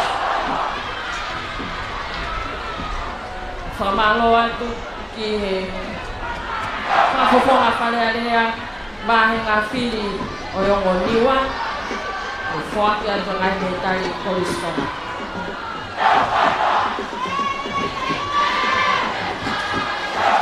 Malo pulo. He tolo mitai whangeau a intermediate boys. Koe ua ki ma me tari kola. Aknai sa kolau kolis kotupou. Koe ua ma me tari silima, ne humitu halamanga kolis kotupou. Koe tolu ma me tari polonise, Henry Tuyono o kolis Tailulu. 400 meters hurdles, intermediate boys. First with the gold medals, Aknai Kolau of Tupou College. Second with the silver medals, Nehumi Tui Halamaka of Tupou College. And third with the bronze medals, Henry Tuyono of Tailulu College.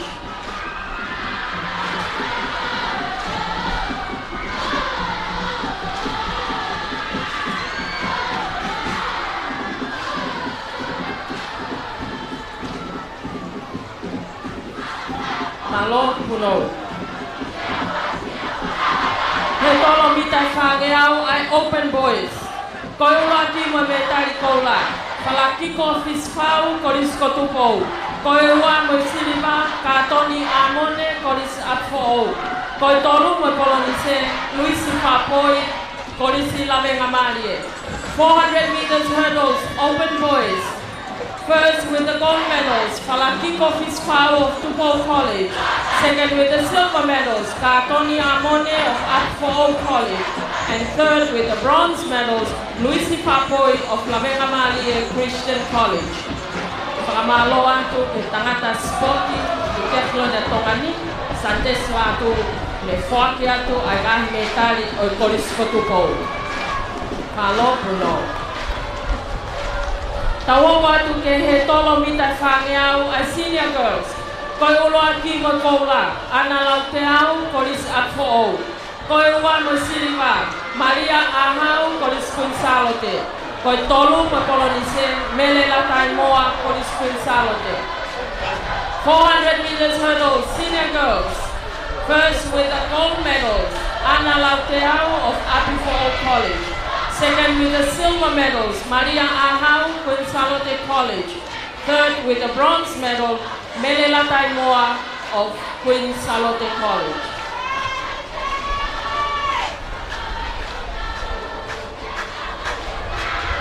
Malo, puno. Lele mita e wangeau ai Mitchell Girls. Oloani mo kola, manatu hafoka koris Queen Charlotte. Koe wa mesiriva tapaita sakini Thomas High School. Koe tolu mo kolonise ofalatu Government Middle Schools Hihifo. 200 meters Mitchell Girls. First with the gold medals, Manatu Hafoka of Queen Charlotte College. Second with the silver medals, Tapaita Satini of Thomas High School. Third with the bronze medals, Ofalatu Government Middle Schools Hihifo. Kataki kureako yako malunga tonga, waki angenua betali of Government Middle Schools Hihifo.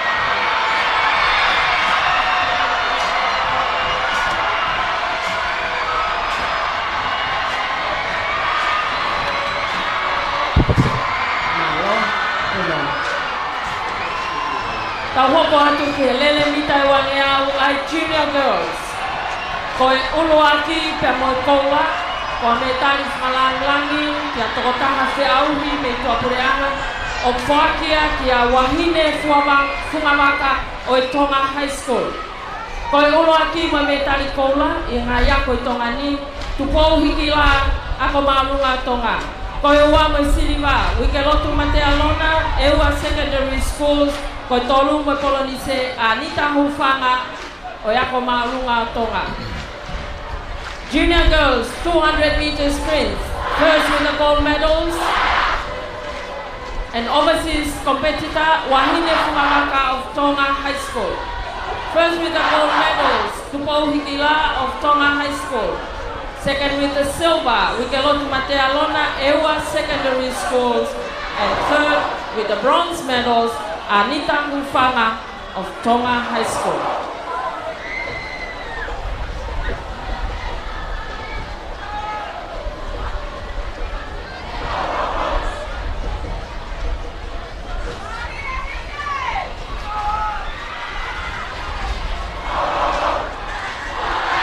Malo, uno. Lele mitai wange au ai Open Girls. Koe ulaki ma me tari koula. Hola i moana tauwaka, ako maalunga Tonga. Koe ua mo siriva, mele milate a kolo kolista koilau. Koe tonu mo kolonise, Sarah Kawaka, ako maalunga Tonga. Open Girls, 200 meters. First with the gold, Hola i moana tauwaka of Tonga High School. Second with the silver, Mele Milate Akolo of Takuilau College. And third with the bronze medals, Sarah Kawaka of Tonga High School.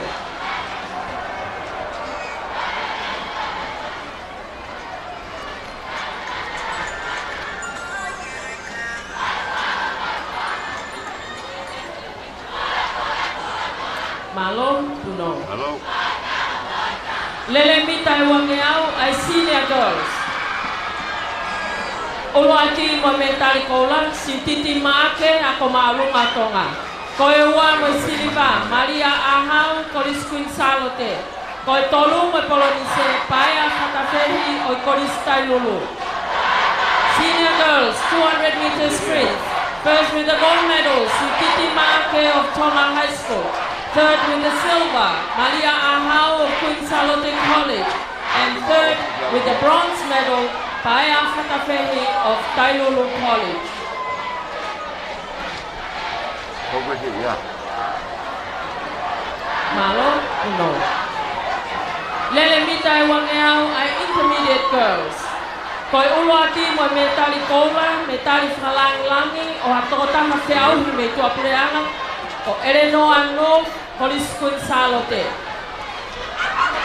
Koe ulu ati pa mo koula i ngā iako i Tonga ni. Los Tika Feke o e Tonga High School.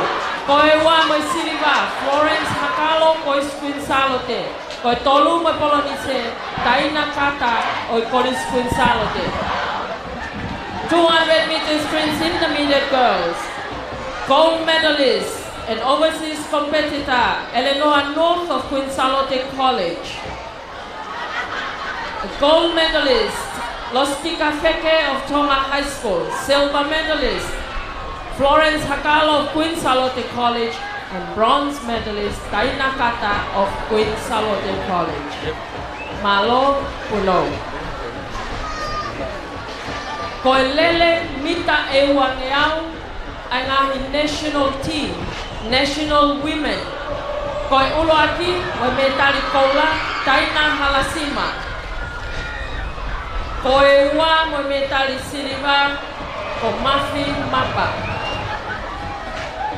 Ko ngahi metali ko ni tama plinisi e foaki atuia e sante soatu ko tangata spoti di Kethlon atongani. Mukataki paspasia tu ang national team.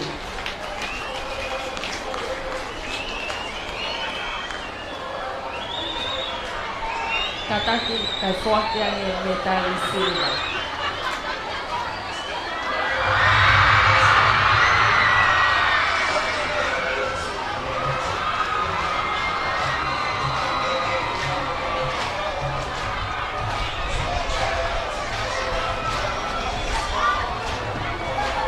Malo. Lele mitai wangeau ai Mitchell boys. Koi ula ki ma metali kola. Sione tau fat. Sion. Koi.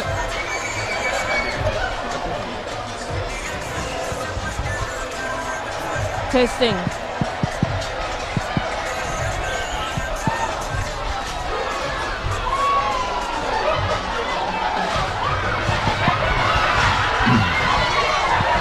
Malo. Mate. Koe tuka tai mini o koe ki palopare ma whaka teknikare ki he mea ngāu e koe nuk whai aki e whare o lahi. Na koe nungari whainga maari e ne whai ki ngāu e whakawawāwe be ki ai. Ki mamau ka teknikare. Katau hoko ai ko. Lele mita wange au ai Mitchell boys. Olo aki ma metali kola. Sione tau whakiu koris kotukou. Koe ua ma metali siriba. Lopeti tau whiurumaki koris kotukou. Koe tolu mo polonise. Frank Kaihea o koris tonga. Mitchell boys, 200 meter sprints. First with the gold medal, Sione Tau Whakiu of Tupou College. Third with the silver medals, Lopeti Tau Whiurumaki of Tupou College. And third with the bronze medals, Frank Kaihea of Tonga College.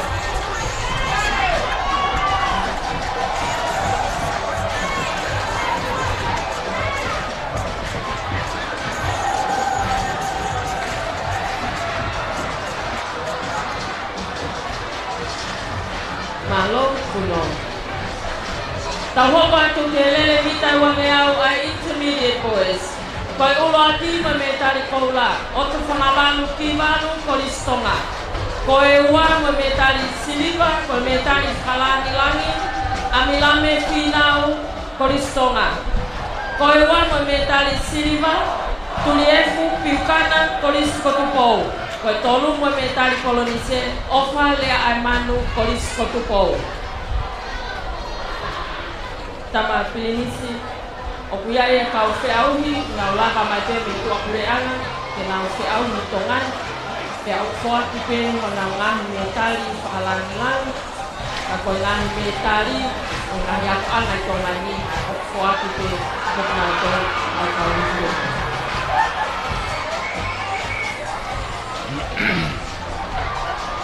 Malo, Puno. He tolo mitai whange au ai Open Girls. Koe uraki mo koula, holai moana tau waka, ako marunga tonga.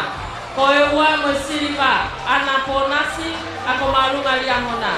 Koe tolu mo polonise, Lucia Mahua o koris Queen Salote. 400 meters hurdles, Open Girls. First with the gold, holai moana tau waka, Tonga High School. Second with the silver medals, Ana Ponasi of Liahona High School. Third with the bronze medals, Lucia Mahua of Queen Salote College.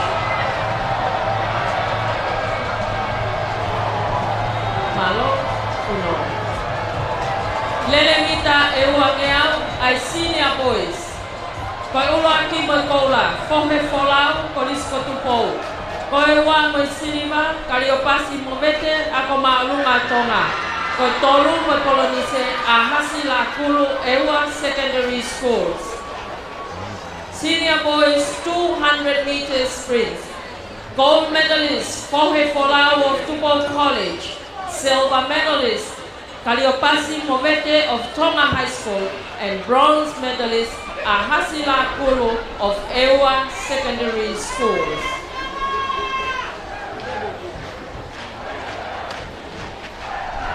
Malo, no. Lele mitai wangeau ai junior boys.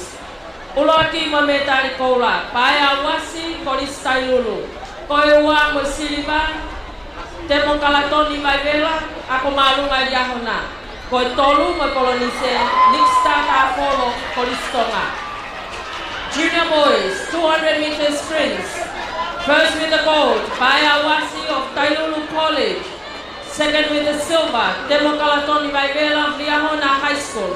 And third with the bronze medals, Nixtata Folo of Tonga College.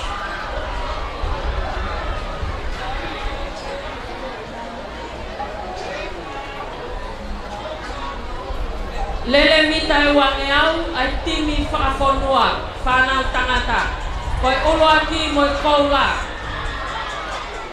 Ronald Fotofili.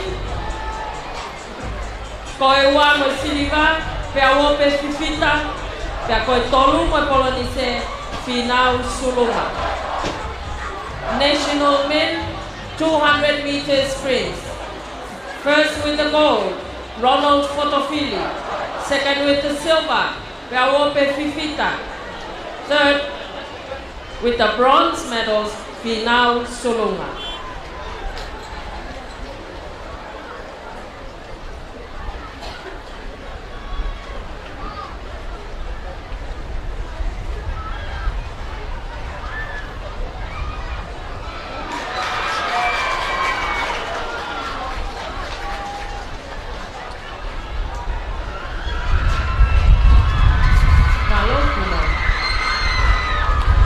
Koi tolo shot put ai junior girls. Koi uloaki mo koula, Lavinia Mikilani ako maalunga tonga. Koi wa mo silima, Naimila Tuitupo Government Middle School Hilifo. Koi tolu mo kolonise, Joyce Maria Somoy Mori ako maalunga Liahona. Junior girls shot put. First with the gold, Lavinia Mikilani of Tonga High School. Second with the silver medals, Naimila Tuipulotu of Government Middle School, Hilifo. And third with the bronze medal, Joyce Maria Somoy of Liahona High School.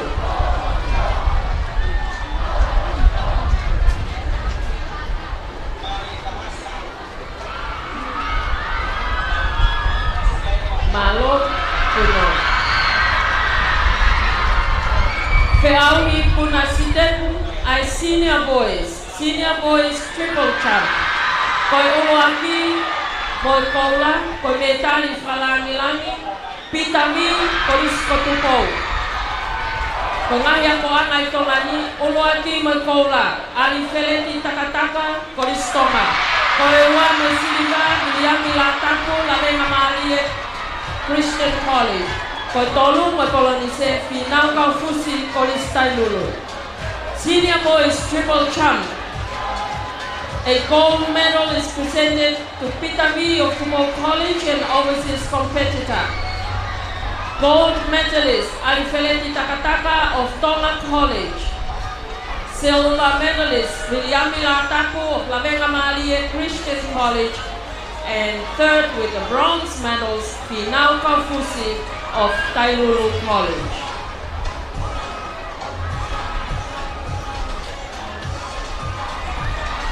Malo, uno. Koe Peauhi Tolotiskas ai senior girls. Koe uloaki moi koula, Senolita Fraus Folau, kolis kunsalote. Koe wa moi siliva, Melefehi Tuliki Hakau, kolis kunsalote. Koe tolu moi polonise, Ilaisane Li, College Tailulu. Senior girls, discus throw. First with the gold, Senorita Fauscolau of Queen Charlotte College. Second with the silver, Melefehi Tuliki Hakau of Queen Charlotte College. Third with the bronze medals, Eliza Nelly of Tailulu College.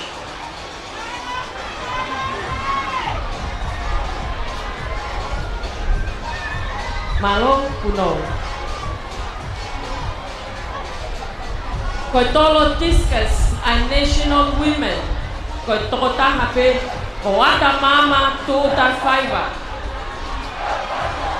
National women discus throw. Gold medals goes to Oata Mama Tuuta Faiva. Kataki paspasia tu Oata Mama. Koi frafofonga ini atongani ke he sipoti the South Pacific Games i Hamoa i Siulai.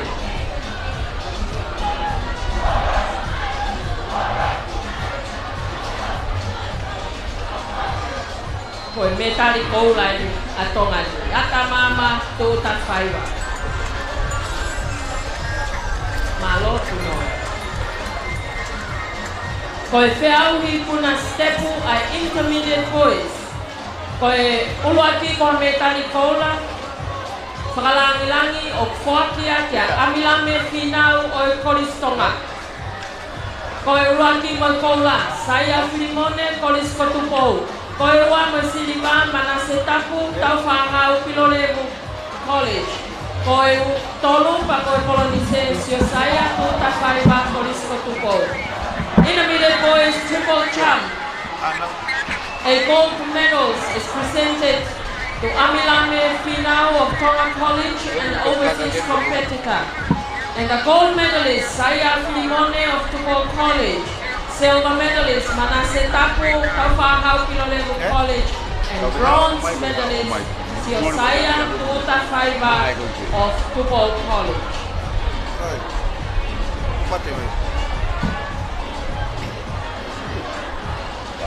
Malo. Whiauhi puna sitepu ai open boys. Metari koula whalangilangi o Whakia kia Tevita Whinau o e Koristonga. Koe uluaki mo koula Christopher Tamefuna ako maulunga liahona. Koe ua mo Siliva Sione Tui Whangaloka Koristonga. Tolu mo kolonise Tevita Wakatapu Koriskotupou. Open boys triple champ. A gold medal is presented to Tevita Whinau of Tonga College and overseas competitor. And the gold medalist is Christopher Tamefuna of Liahona High School. The silver medalist, Sione Tui Whangaloka of Tonga College. And the bronze medalist, Tevita Wakatapu of Tupou College.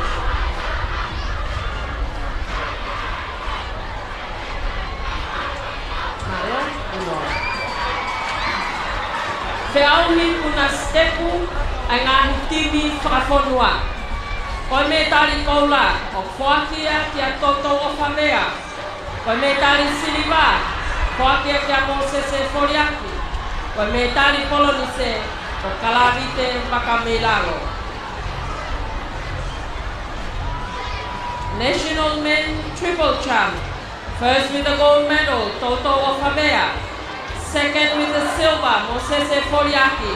And third with the bronze medal, Kalavite Whakamelalo.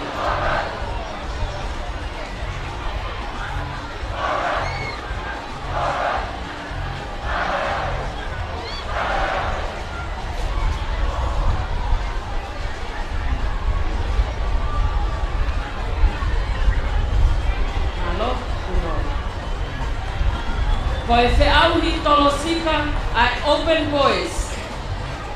Koe uluaki mo koula, Mafi Whakatene Koristonga. Koe ua mo Siliva, hei muri tauwha Koriskotupou. Koe tolu mo Polonise, Kelepi Saipaia Koriskotupou. Open boys javelin throw. First with the gold, Mafi Whakatene of Tonga College. Third with the silver medals, Heimuli Tauwha of Tupou College.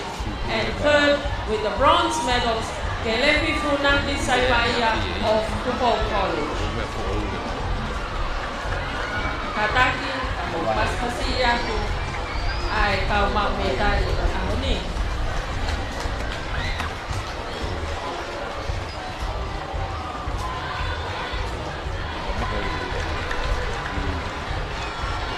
Malo, uno. Feaui tolo discus, ai senior boys. Koi ulo aki mo medali kola, sensta nai topo, kolis lavenga marie. Koi uan mo silva, saya ko mana ako maalunga tonga. Koi tolu, kamoi polonise, te vita tatafu, kolis akfo. Senior boys discus throw. First with the gold, sensta nai topo of Lavenga Marie Christian College. Third with the silver, Saya Pomana of Tonga High School. Third with the bronze medals, Te Vita Tatafu of Api for All College.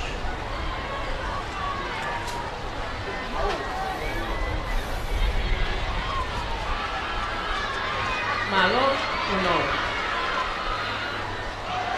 Koi Feaui tolo shot put ai ngang timi whakafonua. National men shot put throw. First with the gold, Mosese Foriaki. Second with the silver, Paya Fisihoi. Third with the bronze, Toto Ofavea.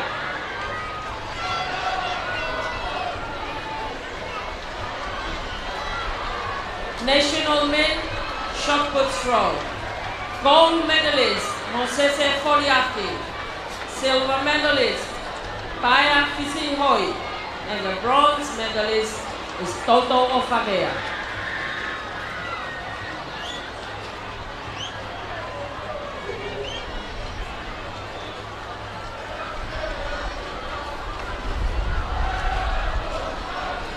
Malo, uno. Feauhi Punasitepu ai senior girls.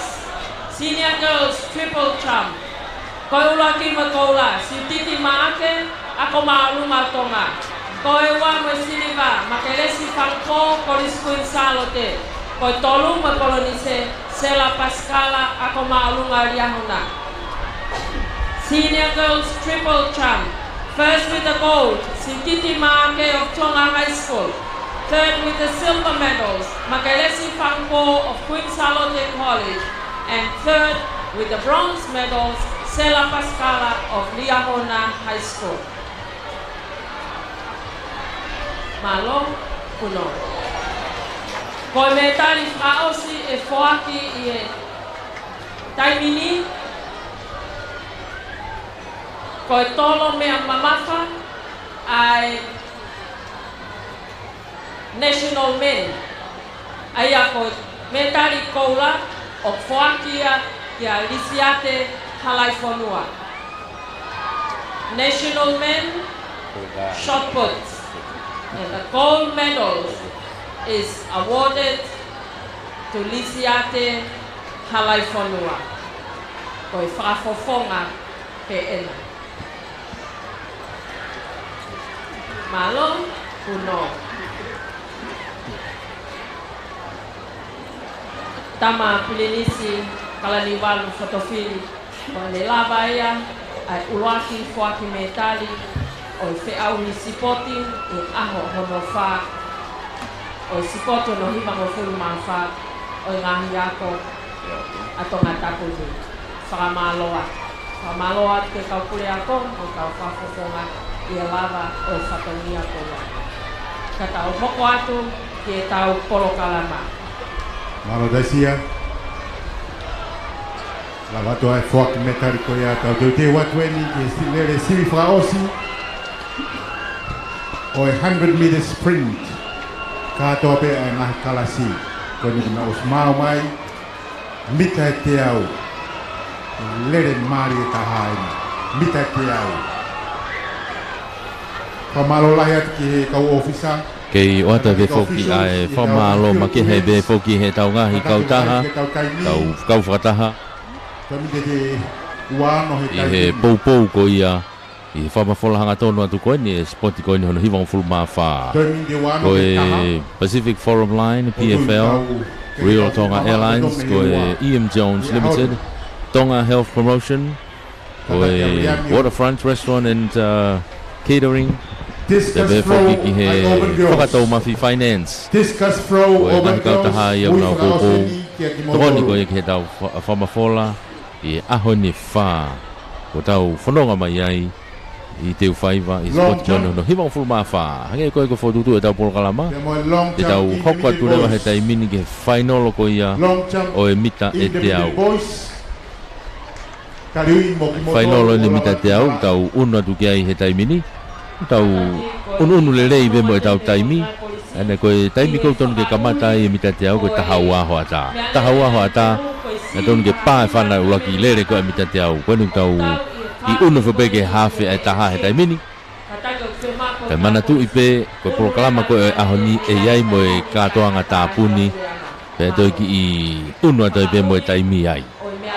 Neo mo e pe te tau ki tuku wawe he aho ni. Kau ku hange hange pe te tau toe unu pe. Ia nai nai pe. Long jump in the middle boys. This is Ka the koe last mita call. e te au ni te tau Last hoko atu call ki for ai. long jump Hange in koe the lau. middle boys. Ko ho toka ngā mo ho iwi katoa e ihe ni e mita te au. Ko ho to e hanga ke he pe mei ai pe ko ho to e pete. Ko os pure kau tā maia. Ka koe ni ko to ki te ke hake ni e tau mission starter tau tolu. Tau peta tau te tau sio atu koe ke starter os iai e mission starter. Ko kono tok te ke hake ni. Mulawa mai ki malae. Alpe tau taimi. Ko whanki teknikare iki pe he pe ku te kau pe ke whakatoa mui ke taimi. Discus open girls. Discus open girls. Te Ko ia moe ko anga e tau long tu jump taimi in the ni middle te au. boys. Pea lere fuka Long motu jump motu. in the middle boys. E tau whakakato lewa e tau katoanga tāpuni. O e Kawat lewa kai katoanga ko sporti au ko ai ni. ko ia. Ono hiwanga fulu maa whao tau ia i Ko ia whataha mo ko kotoro. nai. Ngai tapa kotoa pe. Community O e tau wafa ki he taha he taimi. Whengau e aki mo e tau whetokoni aki. Ki check whakaosi polisi. Nau ke toi ngahi iwi. Kamata ko e tau lere whoko ni ku lere pe me he iki taha. Ki he lalahi taha. Ia kau e mo whawhonua. O tau timi whawhonua. E tau timi national. Vale, au to peia. Ko te au. Te mo le fuka motu motu. Na hange pe ki programa whakmetaria hati. Ko tui ki whanga maari e kai hoa tāi pe ia. E sa si. Matonga i he whanki teni te koe ne whanki i tentini koe ni o ku laine mai pe tua a koe ni i tawaki whaka hihi whoko ia o teu whaiwa. Kato ia ngai mea ke heke he ai. Midget girls 100 meter sprint. Hako ia koe tau kau whataha tuia i he tau polokalama koe ia o e houani, tau wao mai ni ki he whata. Whata maari e ni e tau polokalama, tau osi mia o tau tolu ki he tātā tuku koe e tau polokalama. Toi si ipe ia. Mita te au whainolo e whanau whiwhine iki au pito, midget. Ukiai a Nigeria la tu me eua, ko sela powono me lia hona. Manatu hafoka me kunsalo te Katarina Filimoehala me side school, tonga side school. Cecilia Kawaifiafi me takuilau, mere nau me eua, Crystal City me lawenga maarie mo avea rea pai me lia hona. Valu, pau peke rere i mai i reine valu. I he mita te au kotoa koe ni, o au ki kalasilalahi au pito. Tuke he tau national o mahana ka toko tolu be mahala i lere ai.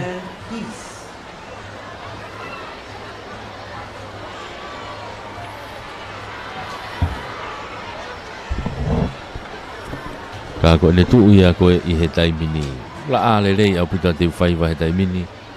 Huhulu mai hoele la a. Ko whatonga e atu ke ki whakapuna drone o ku puna holo i loto mala e te whaiwa. Nga koe whaita. Ofi o whek he tainini, koe pe tau i veni e ua koe ni. Nga koe puna holo i loto mao e ngahi ata lerei me iai. Aia koe skul Salote, tonga high school. I hile hila ke saos ki drone na ku loto hulu mai whaita ka koe taimi. Kolisi a 4-0. Te kau whakato ai kau mai whatongia. Hai ni me fai ta i ko ta mini o longa. Closing ceremony e kau kato ngasi poti hono hiwang fu mawha. Koni ko si mawa te tepi me heni, ko tu koni ko tepi pe mo stata. Ko mita te au pe. Tepi pe mo stata. Ya hange pe ko kono whakaonga ne nai. Ko si mea heni ai whakafe whalanglangi ko ia o e katoanga si poti. E katoanga whakawa, pirinisi kalani walu fotofili. Ya koni kune to mea he taimini i heni te whaiwa. I he katoanga tāpuni. Ne kau pe ke whakakonga i a tongani. Amana ke ate ne kau ki he Oceania Championship i Queensland i Australia. I he wiki wha ose sune. Te ka lele i ai pe te teu. E hoko ata i pe te South Pacific Games i Haamoa i Siulai. I whamatala ko ia. I he mika e ua koini. Ia Mosese Foriaki. Ko ia ni oku i he puna maolunga he taimini me i he national o ia.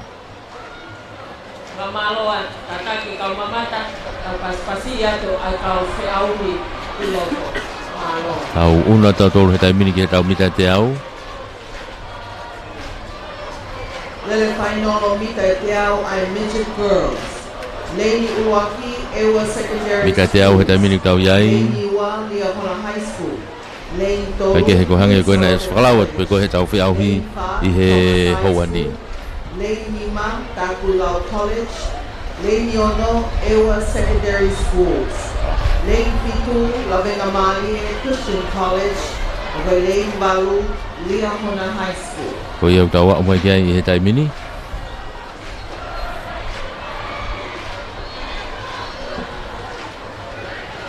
Teu ko mita e te au. Wawe au pito pe, ai lere ia. Ako tau toki Oceani pe tau hange koe ko whakahoka tu koe polo kalama. Oceani, e whaire vai katoanga tāpuni, o ku kawai mo laka e ngahi ako tāpuni, ngahi team sporti. E kawai mo ngahi whaki, whaose o ngahi pare. Ia lava ka kato le vai polo kalama. Koe ahoni. E te tau toki ununu pe ka nai pe. Ka tau ka tuku he tolu he ahoni. O e tō atu tahai. Tau tō katoa. Te fia pito ko te whaiwa o i kai whahamama ka paka te whaiwa. Whamonia a whaa. Ka koe si teu mai he taimini a e tau mita te aus. Māua te te pi ia. Hange pe kono whaonga tane nai. Māua te te pi. Toe ai stata. E nau tuku mai. Kau rere koe ni me pot tatau mai pe ai tunga koe ni ukai kau rere koe ni Katarina Filimoe Hala me he Tonga Side School pe foki kia Manatu Hafoka me Kunsalote ko Sela Pouono me Iria Hona ko Merenau me Eua ko kau pe vave e me ko kau ve vave ka pa te mo ki hanga siofi fale rei o me tuku mai ki ngahi rei ni loto e ko me ko rei ni tolu fa ni maono e ko ua tolu fa ni maono fitu kau ve vave ka toa pe ako na tolu ko na nau taimi le rei ange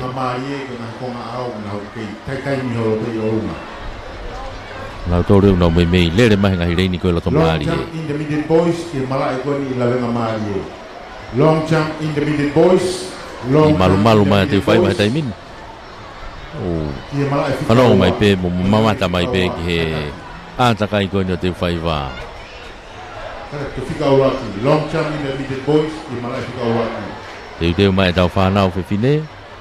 Me he ta whaki whakatoke lau ia. Oe Leini.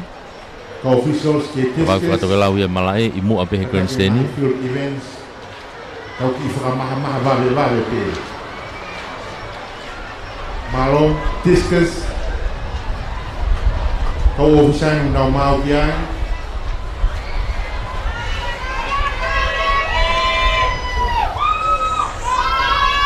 Amana ki tau kamata ki he whainolo lele mita e te au. Pamanato e te e tau te pi pe Na ko ne ke whakaata mo angea. Kai lava ke whakakatolele ai ngawe ai ka electronic timers. Moi ka ofisiale o nau tua mai ai te pi.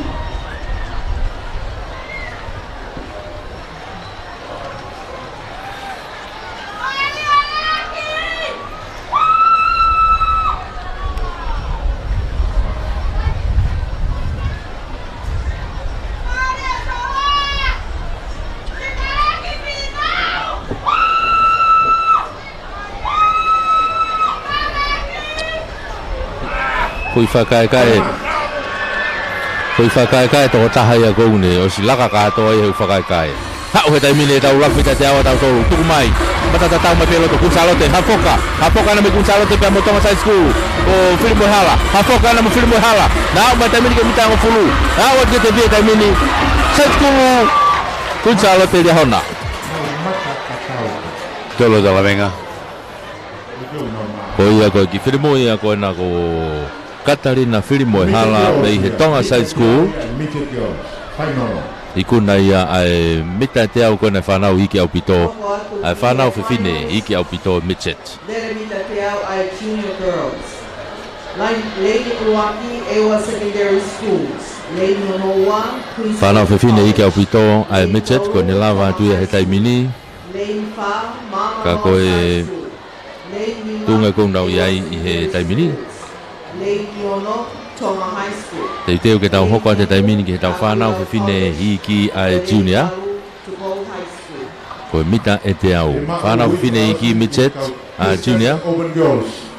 Luciane kau fusi mei eua ko tota ola mafi me kunsalote wahine fungawaka tonga hai li te ala tu mamaloa uikelotu matealona eua tupo hikila tonga hai ko Maria Lupe Pouono takuilau pe molese li tai tupo hai nau tolu ia i whainolo koe ni e ke nau tuku mai i he ngahi momenitsi be meheni.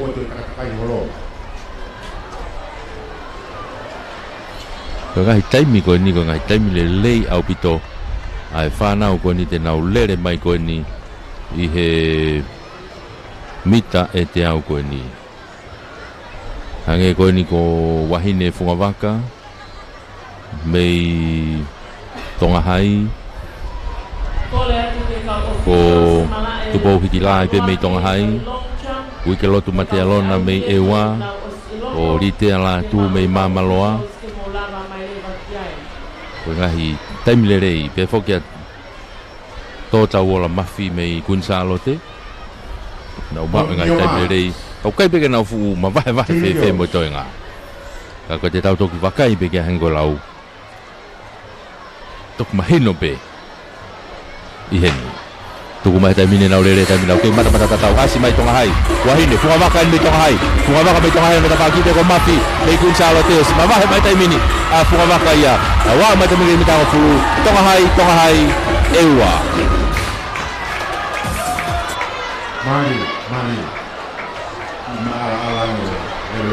ai ko ngo fine mo ia ko mei tonga hai wahine funga waka mei tonga hai urakia tupo hikila tonga hai ai pehewa ke a wikelotu matealona leva na e tolu atu o ewa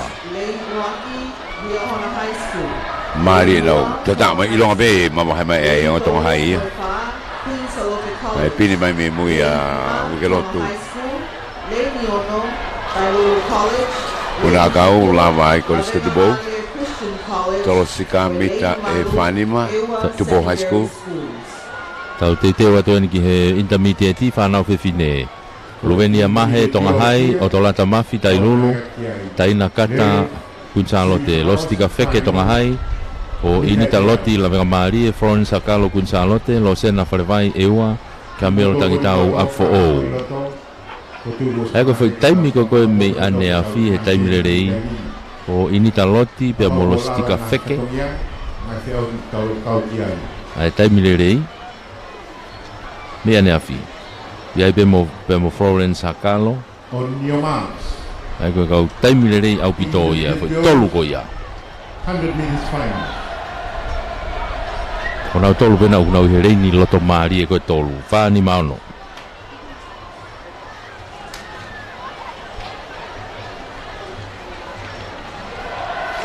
Hau tuku mai tamini no mata tatau mo te siva pe asa ki mo tamini tonga hai na ko feke rosti ko feke e mo Gonzalo te na tau mo mai tamini Gonzalo te ya mo tonga hai ya ko te pi Gonzalo te tonga hai Gonzalo te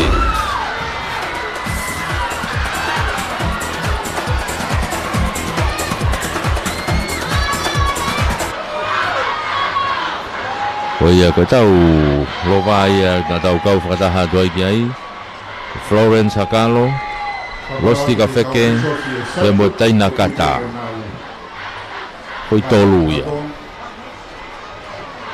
Taho patueni ke lele final mita ke au ai senior girls.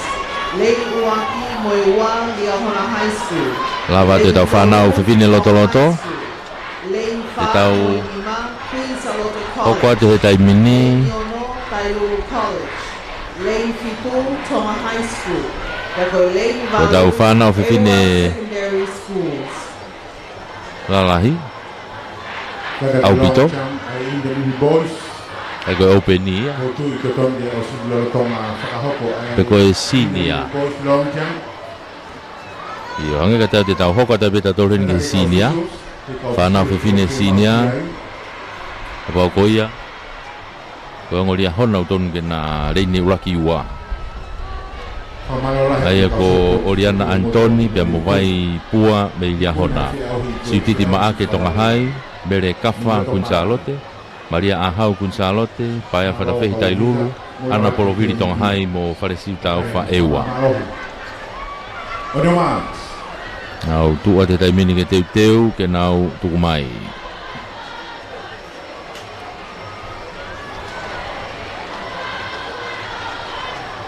Koi kau lere ko nau tuku mai tai mini ha o tai mini siutiti make na ko si mua mai tai mini siutiti make ma vahe au bito mai pe siutiti make me to hai ko tuli ma no tua na Gonzalote a hau mo kafa ka ko au ko te pi tonga hai Gonzalote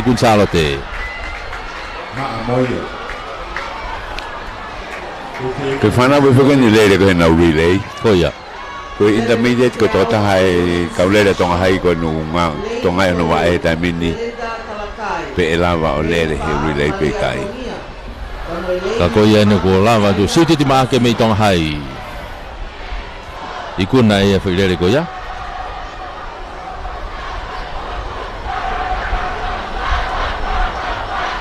tau hoka tu heni ki he tau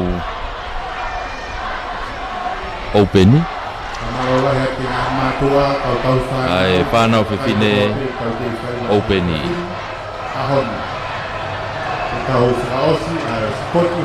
whanau whiwhine openi e ni ko Maria e pui e ua ko kato kakala moala tu pouhai mere a kolo takuilau sala kauwaka tonga hai Maria Paseka takuilau Hola Tauwaka tonga hai Lucia Mafua Gonzalote o ana nuku ewa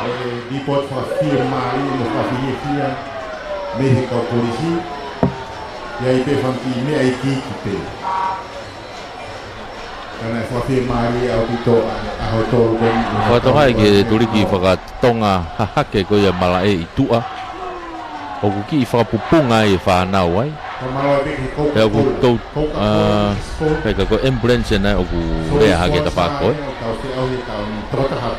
hake te teu ke tuku mai ai tau whanau whine lalahi au pito On your mark. Kali ko national law kata ko national law ni tau iai he taimini tau lupe ko ai perinta talakai Maria Tongia mo taina halasima ona tolo na una tuku mata mini taina halasima na usi mua au pita mai ma vahe au pita mata taina halasima ko Maria Tongia na fikawa ya ko tolo mai ka ko si au mata mini taina halasima Maria Tongia be toki National winning for Poland. ko ia ko anga e tau kau whataha tu e tau lere ko ni e tau whanau national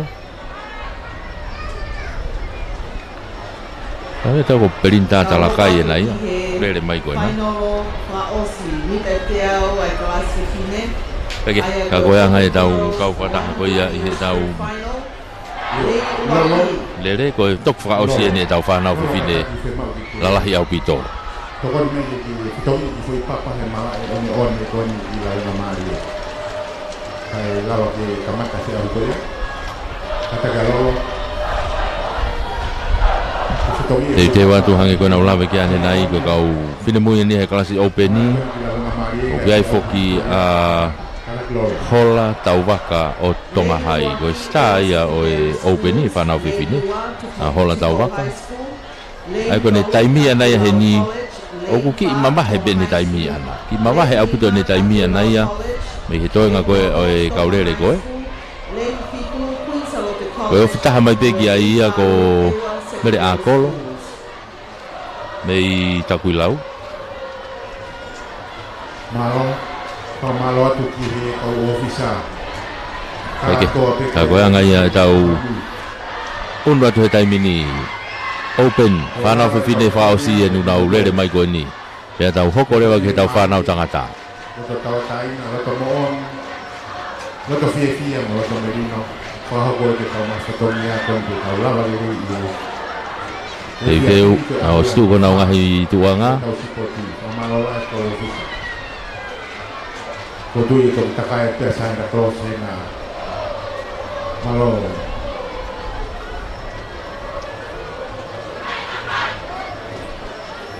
Tu ko nau ngahi tuanga, tei teu. Mau mai tai mini te pi mau mai mustata. To kuai hau Taki mai tai mini ta pako tua ko hola tauwaka ena. Hola tauwaka e mo mele a kolo. Ako sima wahe aku ta hola tauwaka ia tuaki Tongahai ta kuilau Tongahai.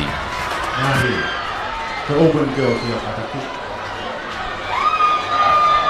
Ai ko na fu lere ia ma wahe aku ta pelere hola tauwaka mahino aku ta pe ia ki mua pe to ki hoko mai mele a kolo me ta kuilau. Te mo sela ka waka be me Tongahai. Lawa e tau whanau whewhine. Ka tau ununa tau tolu he taimini ki he tau whanau tangata. Whaino loeni. O mita te au. Whanau tangata hiki au pito. Frankai hea me atere. Ko te vita kuri kefuri a hona. Sailo si vea atere. Sione tau whakiu toloa. Sareki whinau toloa. Paula whailoa tonga ria hona, Riami se lui Tongahai, ia mo istolo ahovelo apfo o. Te watu ki he midget boats. Ko e whanau hiki au pito ia midget. Mari mau pelere au kiti. Kau kiti. Kalau hiki au kiti midget boats. Mahino pe tunga ko ni nau iai ai lere ko ni tamsi ko setarek finau mai toloa. Tuki mua au pito ia i he kaurere ko ni. Kai ke na fuma wahe pe mo sione kiu pe o toloa pe. E ko mo tama pe ni au na kau he veve au pito ko he ni. E klasiko ni e micheti.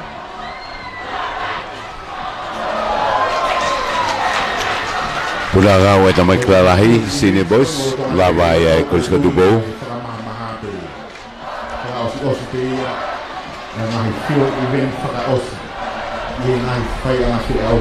Ile be fok mo e tolo sika.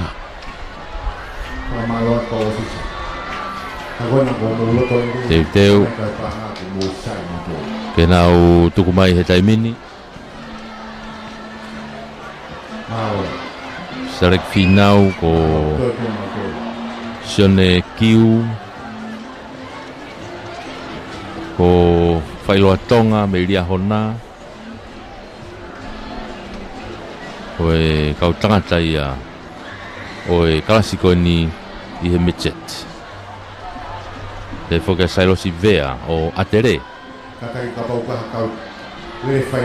Kau pe he wawe. Kau ki whai ke he poini pe.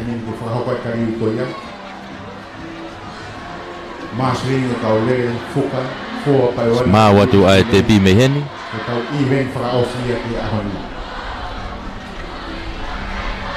Maa watu ae te pi me heni. Maa mai pe moe stata. Ui whakausin, whamanaka motor luton ki tau mao mai, ka ui whakataha wahe koro i kai lini. Tika ki mau mai starter.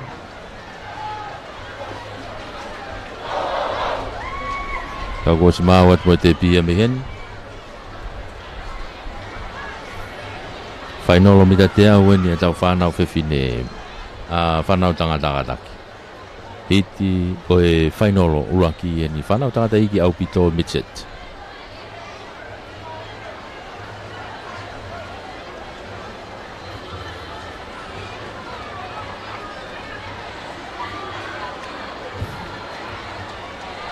Kei fotutu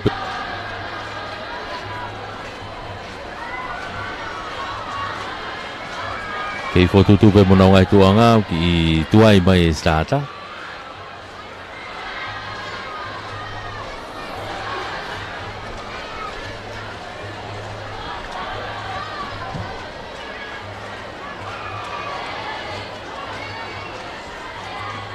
Kaku kei tari atu pe ki ai tau hango tau tari katoa tau tolu koe ni ke starter. I whamanaka te ke ngā kolisi, ka taki, kau hea te whaiwa i he tiri kau whiahi i a hori. Tika ke mau mai starter, whabalo e pe whoke tau ngai kau taha, pou mo e toni mai ke tau whamafola koe ia e tau sipoti. I Pacific Forum Line, koe Real Tonga Airlines, EM Jones Limited, Tonga Health Promotion, koe Waterfront, Restaurant and Catering, pa mo e whakatau mafi Finance. Malo e pou mo e toni ki he tau whamafola.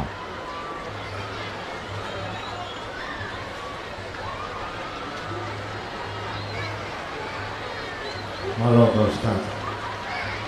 On ni ma. Kona ko mau mai ai starter. Teu ke nau tuku mai.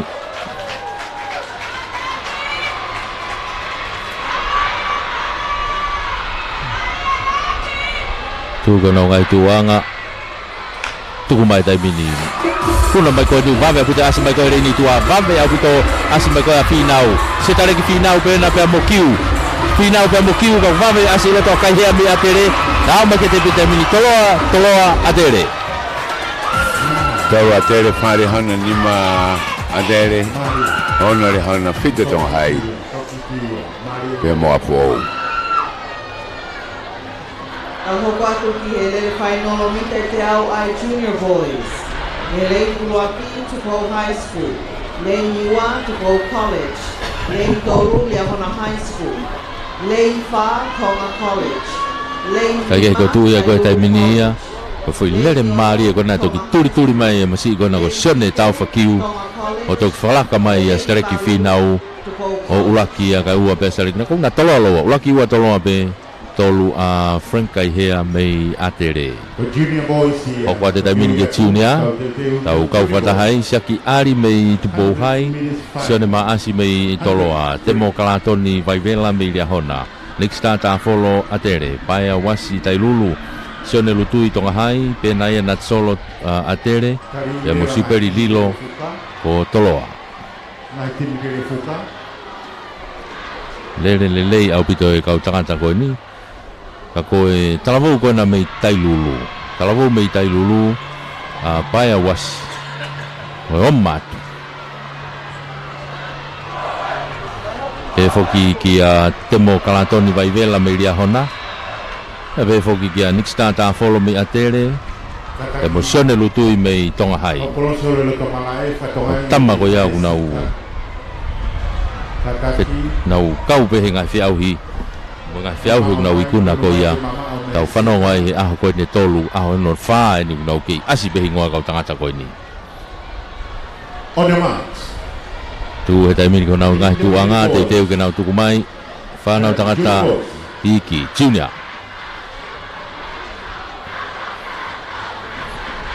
Pae whana nau tuku mai he taimini asi mai ki mua wasi ana me tailulu osi au mai ki mua mai mela na me ria hona wasi me tailulu mai mela me ria hona na au ko te pita mini tailulu ya hona atere Tolo watupo hai tolo adere. Pani manu mafitu ya. Mahino au pitope ai lere a paia wasi me tailulu. Ma wahe au pitope mai pe lere ana kimu a fikaua mai a Temokalatoni Waivela ria hona. Tolo atua Nixta ta follow me adere. Lady Nima, Tonga College. Laki wa tolu ia tau hoka te peke tau whanau tangata intermediate o ku iai tau whahalatoa me i tonga hai o sione atu ake atere turia piukana toloa sione waske toloa ot whangamalu ki walu atere amila me whinau atere ma umuna ria hona pe mo penioni rehauri ria hona lere koni ko lere mari lere vave pe to mari lere koni tau te fito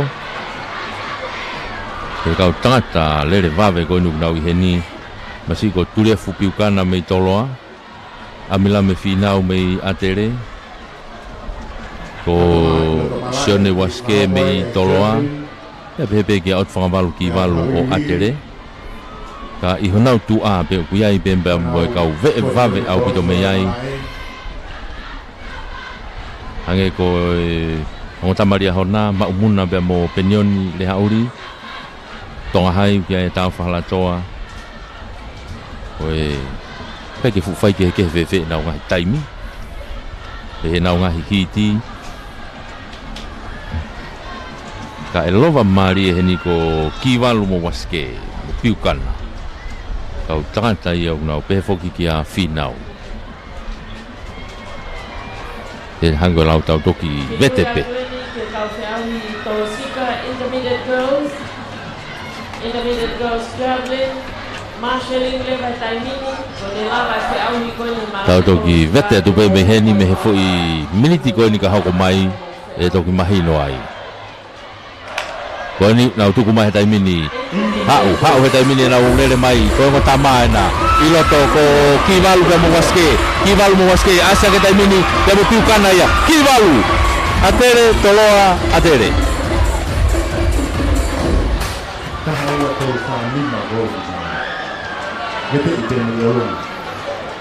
ko otu whangavalu kivalu o atere i kuna i mai whailere ko ia me ia turefu piukana o toloa o ki toloa tu mea i be mo amela me whinau me atere alo whailere marie oma au pita whailere ko ni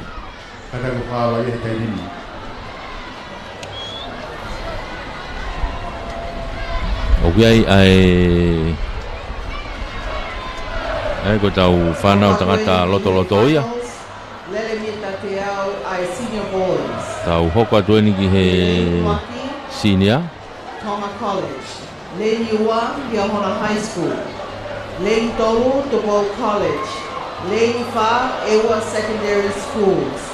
Lane Nima, Tonga High School. Kau senior i peia ku tau hoko atu ki ai he taimini ko mo se separe atere tupo mua mohoreva ria hona fohe folau toloa ahas la kulu eua kario pas movete tonga hai lisiate po ese toloa malka mekfason ria hona mo tevi ta latini tupo hai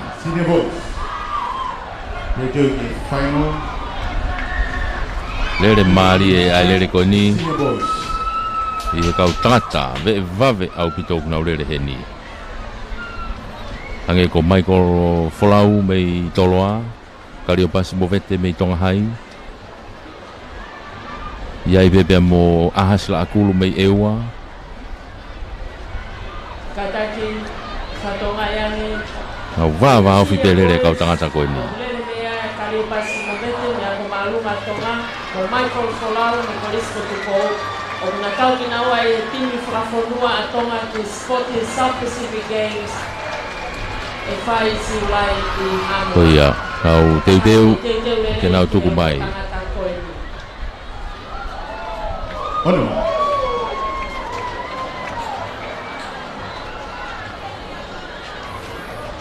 Teu kau tuku mai taimini, hak we taimini na ule asi mai taimini Folau ia. Folau ka ko na ko tonga hai na ia ko mo vete. Folau mo vete. Folau, mei toloa, au ke te pi, toloa tonga hai, toloa. Pero ga di hauna atere e ua i le hauna Motupo High School. Maria vita ngā tangata koe ni, ko Maikolo Folau, pia mo Kariopasi mo vete, ula ki ua ko na okuna i he timi national law na ua. Ke teu koe ki hamoa. Ai ngō talamuka na kei lere before ke nau timi whakaako ko hiko e na kei ako. Ka ko ia koe ngō tama ia. Hoko atu ki he national law. Toto Ofabea, Lane Toru, Be Hausia, Lane Pa, Siven Filimone, Lane Mima, Beau, Lere mai kau tama koe ni. Lane Yono, Kea Matangi Turubai, Lane Fitu Moses Eforiaki. Kata security, maluto matari din din na kayo yang ako lapa o keitiko. Kala mai na kayo. Ai ko kau lere koe ni mahalo ka toko tolu pe mahalo pa ka toko ua lere mai koe ni. Mei he toko fitu koe o asi koe he risi.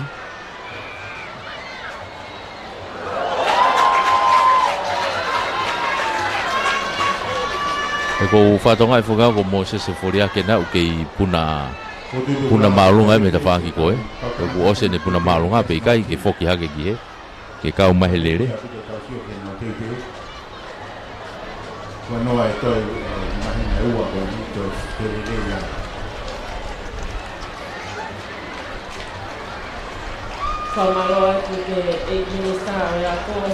Ake, e toki tuku mai pe ai lere koe national law ia.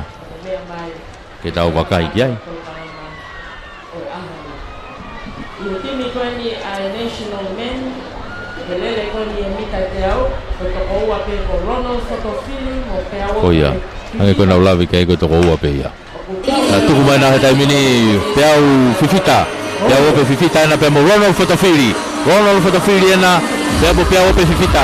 Au mai ke te pi uaki a Ronald, ua pe au pe. Ola mo ia ia. Ola ia.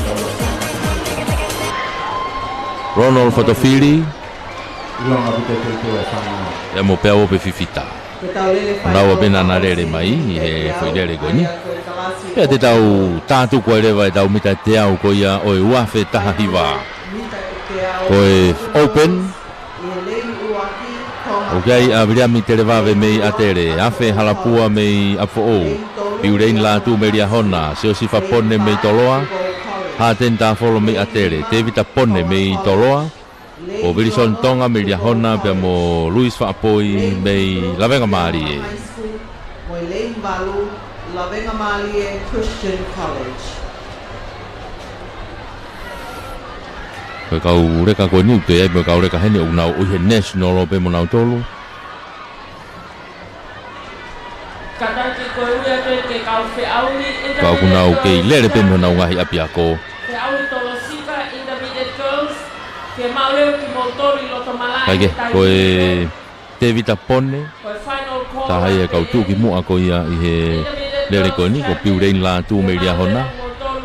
Pe fokia ha tenta folo mi atere pe mo sifa pone pe mei toloa pe. Pea ngo tau te hina koe ni. Te vita pone pe mo sifa pone. Maya. Ne maya. Na lere lo ua mai behen.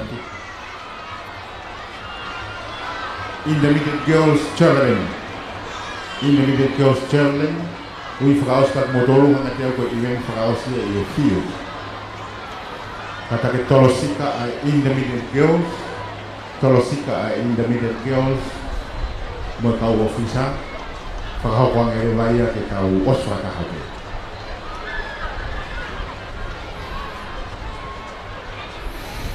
Teu atu ki he lere mita e te au whakaosia ni o e tau spoti ane hono hiwanga fulu maa whaa e ni. E koe ngahi lere kātoa koe ni, koe ngahi lere whakaosi kātoa e ni. E ngahi iweni koe ni ke tau ni. Tau toki teu me ai ki he tau kahau. O kulele mai heni Sesifa pone, mo Devita pone. O kawat mo mdawa e squad ki Hamoa. Ai o support i South Pacific Games. E whahoko i Siwa.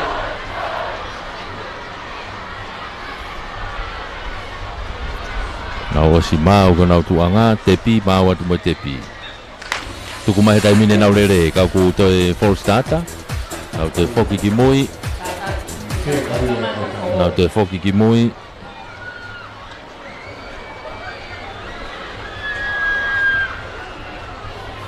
Kumia te security ke whai mo kawa i te umei ai ke nau to e lere fo o mai pe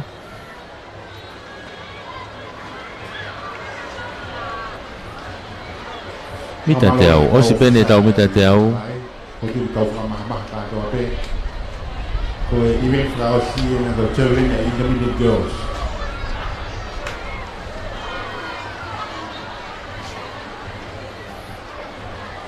kari mau mai kau tangata ke nau te tuku mai on your mind open boys os mau ko nau tuanga te teu so full starter pe Apo ko international ko ko toa pe ko turi ka ku io te wakai I pe ko pe nai ke pe e ngo full starter pe ko pau hatama pe ta ko ne osi anaia e ko fo we na ia ko ne lava anaia ko mo ia ta fo ia fe halapua o e full starter tu o wa anai ko ne osi anaia tai ahonga ne lere ana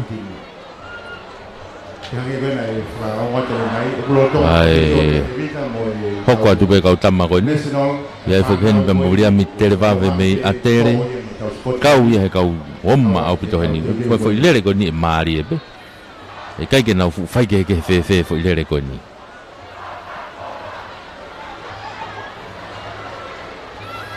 o stu ko na ngai tu anga tai mini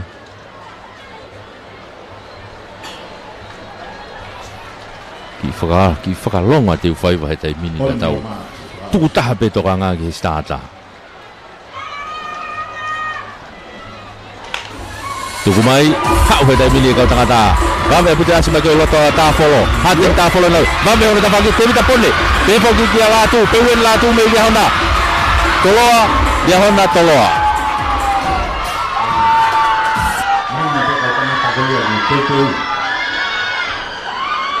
Koia, kako kau tangata ia. O, te vita pone mei toloa. Uraki a ua mai a piurein la tu mei lia hona. Wawe a puta ne turi mai ana. Ka toku tolu mai a sifa pone pe mei toloa e pe moia. Eko tau te whiriwhiri ko ni he anga koe tau wakai. E toi, ko tu pe maharo e toi iai mo tānaki he tau kau timi national law ki he tau teu koe ni ki Hamoa. O i foki koe hange koe ni ko kau tangata koe ni te asi mai koe ni. Piurein lātu. Pepe mo kau tangata ke heia, nai toku asi mai pe ia he ni. Ke heia me he tau whanau koe ni unau lotonga teu pe nau tauria he tau national law. Ke nau kau ki he teu koe ia. Ka koe teu pe fokia ke rerei whakaluku fua ke he tau timtonga.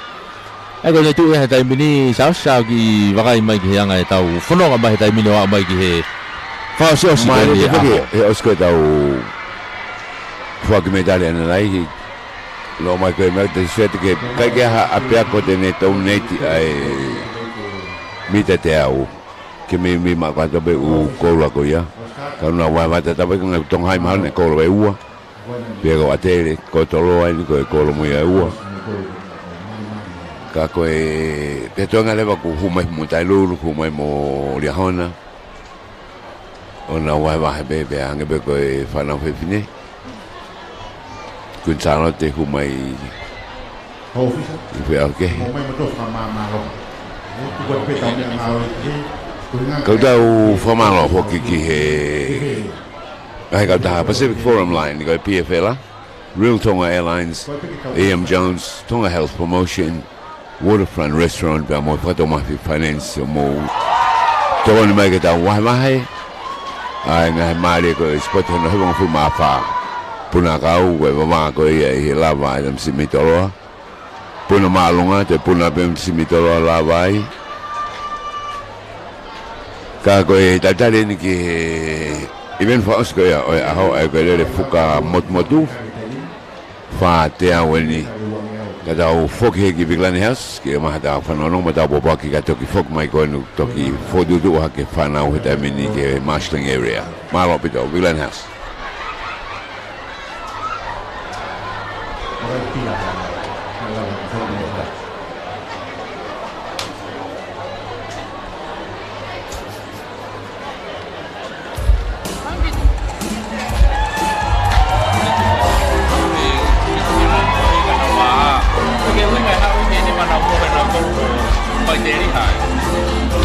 đầu tiên áo người ta còn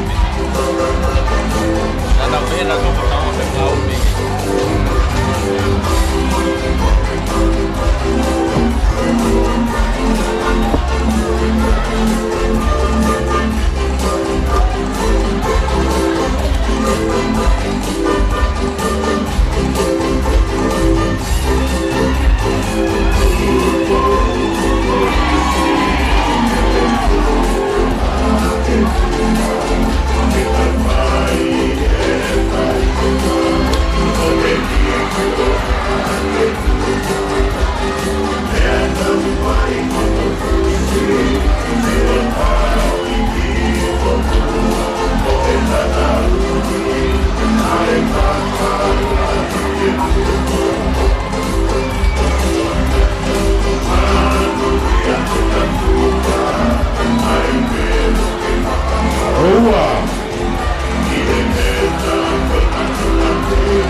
Koe ni te ui ato mouhi ngoa, whakawawewame mai rewa ki loto mala e he taimini, ke tau whoaki ai ngahi me tari koe ni.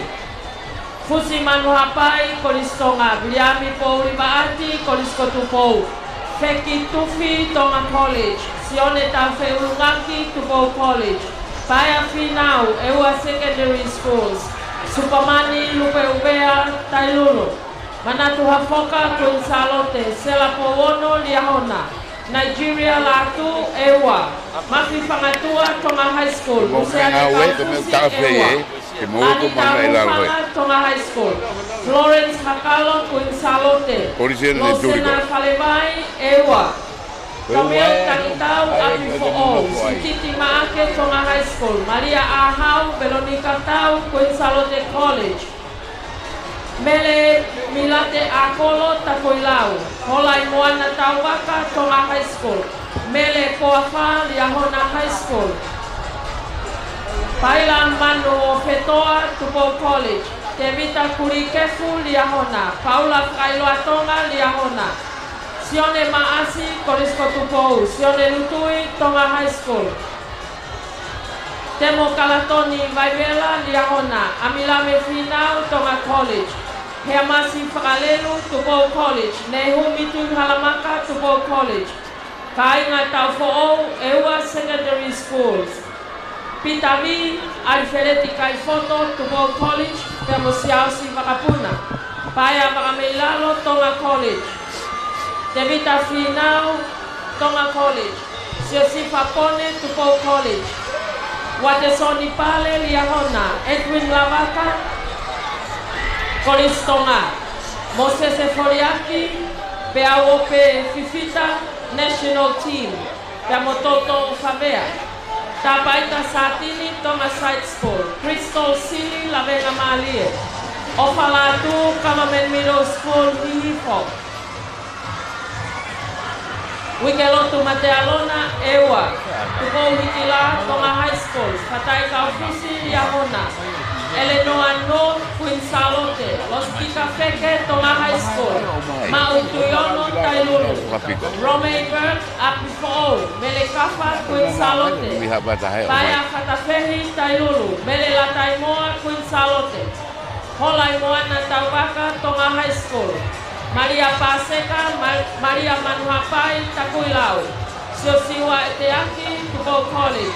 Semisi Tawalumbe, Taufahau Kilolero. Semisi Luau, Tuko College. Nixta Tafolo, Tonga College. Christian Tuko, Liahona High School. Penaya Natsolo, Tonga College. Atnaisa Folau, Tuko College. Sione Vea Matahau, Apifo. Lopeti Lelenoa, Liahona. Isleri Yangitau, Tuko College. Ahasila Kulu, Ewa. Falakiko Fispau, Tuko College. Miriami Televave, Tonga College. Sione Asikia, Tuko College. Melekei, Queen Salote. Emalata Litiafu, Tonga High School. Inita Loti, Lavega Malie. Pelenaise Hafoka, Tonga High School. Senorita Fraus Colau, Queen Salote. Ameria Maile. Sonatane Kaufusi, Tuko College. Brenton Televave, Peamonetane Loloa, Tailulu. Makeres Fanko, Queen Salote. Sirkiti Maake, Tonga High School. Losa Tuapauta, Takuilau. Mele Milante Akolo, Takuilau. Sarah Kaubaka, Tonga High School. Sarah Fangau, Liahona High School. Kaloni Moana, Queen Salote College. Tukotu Ata Mohapai, Tonga High School. Peamonaule Ovea Mama Loa Side School. Kataki Aknautor Koena Euya Tomohimoa. Katake Kau Sports Masters. Whakawawhawe mai rewa ki nau tonu I e taimini ki e whaitu koe o whaia e whak me tari te tau whak e ngahi me tari ko ia I e taimini.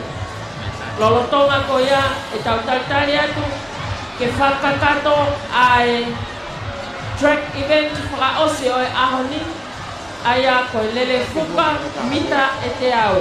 E koe 4 by 400 meters relay. 4 by 100. Tataki Angelina, saya juga tamai kina kuna loto pena. Homo lawa hake peki loto ko tau fuakia. Moto ko to ko me to piu ya te taisia. Lawa mai lewa ke puha ikona he kailimi. Lawa mai lewa ke puha ikona he kailimi. Ka tau fuake ngahi militari ko ya. Ikol homo muna tu ki ngahi kau talfana o ngahi matua. Ko ai peki whakahau ko lewa ki fuaki ko ni ka tau toki hoko atu. Na fai ka o se le fuka ka mo mo to ka mo sa ka mo to ren ko ye fo ke to ki metali ko ni Samaloa tu ke kau mau metali ko risko tu ko na tolpe ko mau mai I loto I timing kata ke kau sports masters na tol na to ki uya tu na hingoa whakawar mai lewa I loto malae tu whaitu ko ni o whai ai whoaki o ngahi me tari.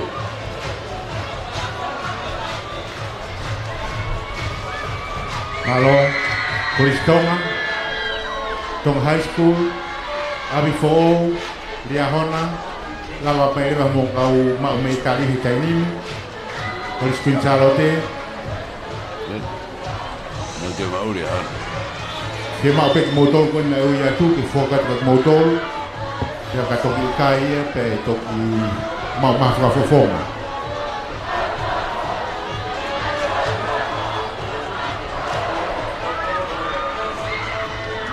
Kata ke ongo whakafofonga ki he National Discus.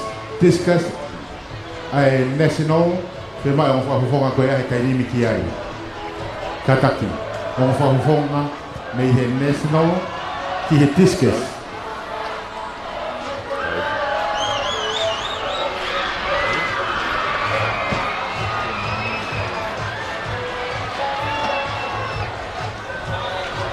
Ita e ori mori wani koki.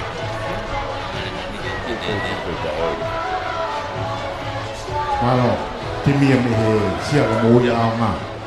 Tapu tu lolo. Toi ui whawawale atu ka tolu o mametari, na ui ato mohi moa ke kātaki. Whakawale wame mai Ko fihai. ke whetu koe ni o whai ai whaki metari. Mo te open mo mai kwa ka kai no fo mo fa. Mo te open mo mai kwa ka kai no fo mo fa nga ko na le. No ko ke galo.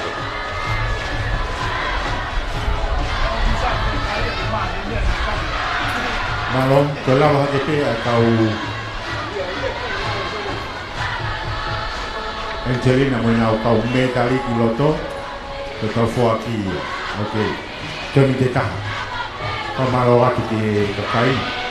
Matanga i he kei no fofolo ai te whaiwa ke kau popo ke kau whāngau ke kau whahau pare i whoaki me tari koe ni ke kau toki hau atu ke kau lere whuka whakarausi tente kau ke i whakamamaha moroto koe sika eni Geraldine e Intermediate Girls koe whakarausi pe ia ngahi whi auhi koe no koe tonga whakahau koe loto koe ne whakarausi pe mo ia tenta kau pamanata tu tu de gos mau hedi kau ifi whakataha laha kolo kau ifi whakataha laha kolo ko tu tau osi mau pamalola heti ki kau ofisa merino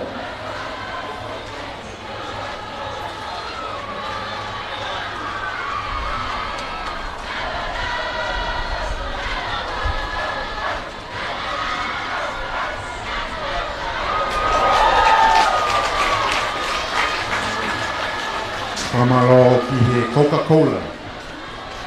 Koe tau winu Coca-Cola pehe ahon i oski ahon. Tau to winu wai a Hong Coca-Cola, ko nau tolu toko taha peo nau sponsor. Tau whi au spoti hono hiwanga furu maa whaa. Au e nau tokoni ki he paanga e tolu mano.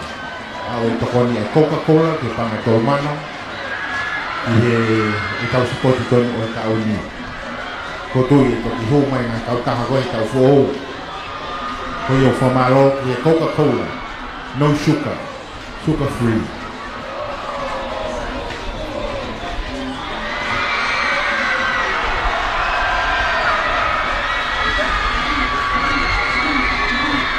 Ko tui ko tau officials ki tau Jack Stewart. O si ofia whiak motol ki ngā whitongi anga. Ang hitongi anga o i te deu ki rere whuka. Ko tuwe ko mau ai ko whuak me tari.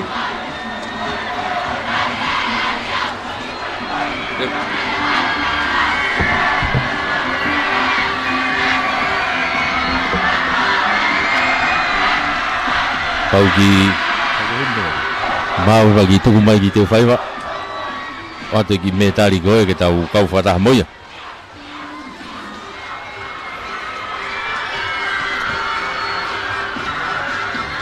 i tuku mai ki te whaiwa ka te ki me tari koe whaki Kata ke whakauri o e mea lere koe te rika hine hina koe la taha fitu ono noa la taha fitu ono noa kata mua ue iangi ho mea lere Leni te rika koe ni, kai whanonga toa e whanenga koe ni kona au whimau kena malahi. Tuku mai ki te whaiwa. Kata ke whaori o e veni te rika koe la taha fitu ono noa. O atu e tau ki whak me tari koe ni ka tau toko wat. Kata ke ue yang ho mea rere whamoremore.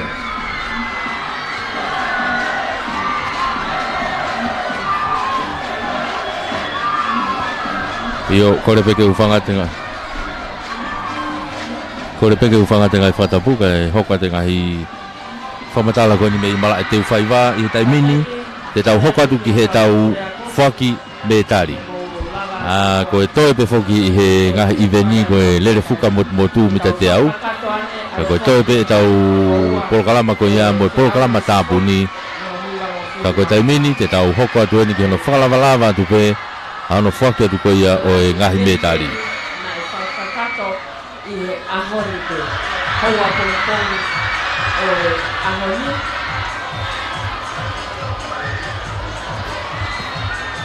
Ai ko ngahi ikuna ia. Ai whainolo katoa pe whogeni. Ai ko ne mau pana ia i he pepa i he lalo. Pea e whaki ai pe ia. Certificate ko ia o whaki ia, ko i rekoti ia o e mala e whoo ko ni o te whaiwa. Aia ko i best time e whaki ti ai certificate.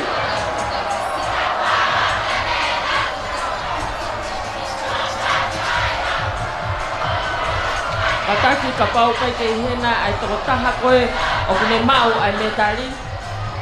Koloa peke ai ha whaafofonga ke tau whakakato aki ai whatongia koia. Malo, kore te tau pure ako ke la tu ke foke tau kan petari tau wave pe.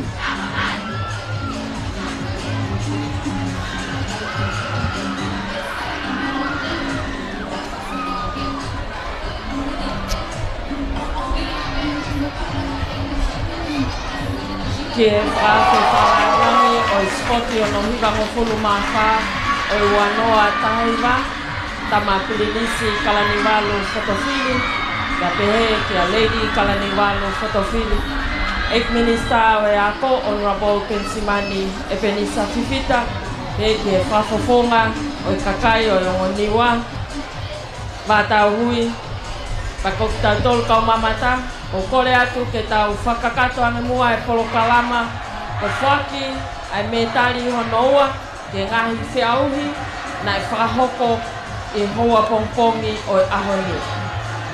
Koe uraki metari o whaki, koe lere, steeplechase, mita tolu afe ai open boys. Koe uloaki mo metari koula, fusi manuhapai kolistonga. Koe ua mo metari siriva, biliami po ulivaati koliskotupou. Koe tolu mo metari polonise, feki tufi kolistonga. Whamalo atu, Palestini, siosayavea, koe Palestinia o sias ahofitu, koe kolistutu, koe kolistonga, o kune whaki ai metari e kolistonga. Sante slatu, koe kolistutu, koe koliskotupou, o kune whaki atu ai metari o koliskotupou. 300 meters steeplechase open boys. Malo, uno. Mita tolu afe, steeplechase, senior boys. Koe uloaki mo koula, sione tau feulungaki koliskotupou. Koe ua mo siliva, paia finau, eua secondary schools. Koe tolu mo polonise, supamani lupe uvea kolistailulu. 3,000 meters steeplechase, senior boys. First with the gold, sione tau feulungaki of Tupou College. Second with the silver, Baia Finau of Ewa Secondary Schools. And third with the bronze medals, Supamani Lupe Uvea of Tailulu College.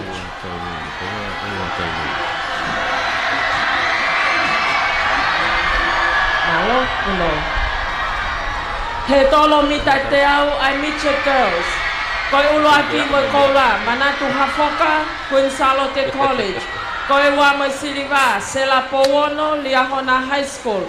Koe tolu pa mo polonise, Nigeria Latu, Ewa Secondary Schools. 100 meters hurdles, Mitchet girls. First with the gold medals, Manatu Hafoka of Queen Salote College. Second with the silver medals, Sela Powono of Liahona High School. And third with the bronze medals, Nigeria Latu of Ewa Secondary Schools. Malo, uno. He tolo mita te au ai junior girls. Koe ulo aki mo koula, mafi whangatua Tonga High School. Koe ua mo siliva, Luseane Kaufusi, Ewa Secondary Schools. Koe tolu mo polonise, Anita Hufanga, Tonga High School. 100 meters hurdles, junior girls. First with the gold medals, Mafi Whangatua of Tonga High School. Second with the silver, Luseane Kaufusi, Ewa Secondary Schools. And third with the bronze medals, Anita Hufanga, again of Tonga High School.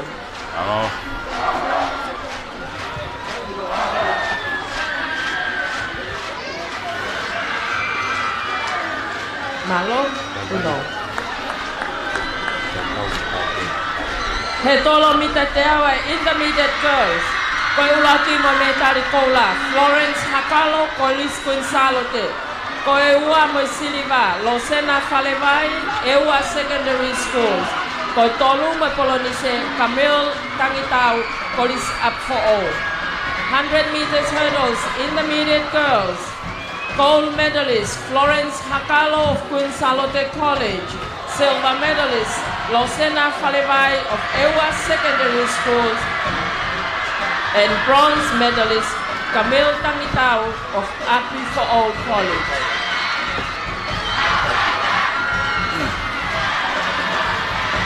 Malo, no.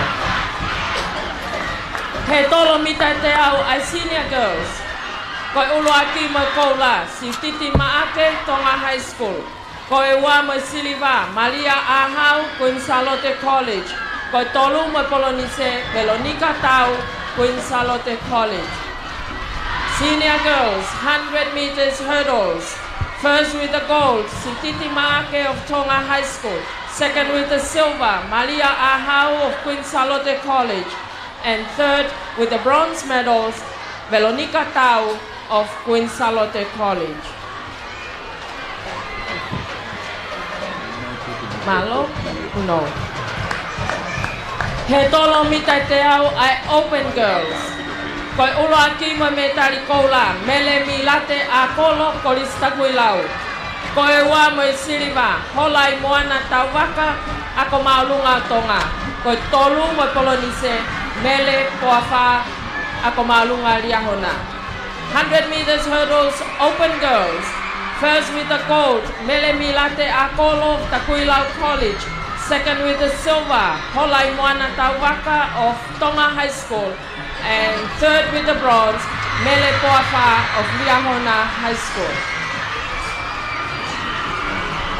Malo, uno. He tolo mita te au ai Mitchell Boys. Koe ulati mo koula, Paula Manuafetoa, Tupou College. Koe ua mo siliva, Te Vita Kurikefu Liahona High School.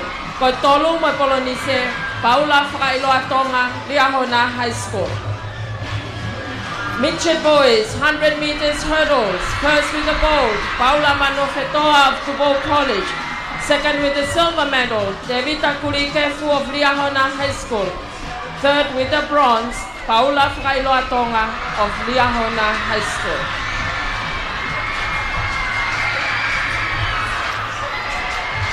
Malo, uno.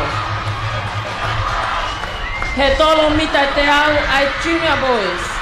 Koe ulo aki me tari koula, Sione Maasi, Tupou College. Koe ua mo siliva, Sione Lutui, Tonga High School. Koe tolu mo polonise, Te Mokalatoni Vaivela, Liahona High School. Junior boys, 100 meters hurdles. First with the gold, Sione Maasi of Tupou College.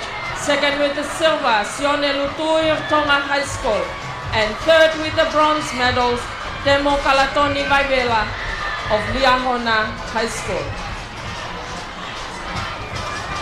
Malo, uno. He tolo mita te au hongofulu ai intermediate boys. Koe ulo aki mo koula, koe me tari whalangilangi amilame whinau koristonga. Koe ulo aki mo me tari koula, hea masi whakalelu korisko tupou. Koe ua mo siliva, ne humi tui halamaka korisko tupou. Koe tolu pa mo polonise, ka inga tau fo'ou Ewa Secondary Schools.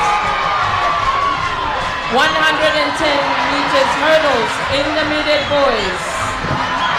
A gold medal is awarded to Amilame Finau, an international competitor of Toma College. Gold medalist Hamasi Kalelu of Tubo College. Silver medalist Nehumi Halamaka of Tubo College.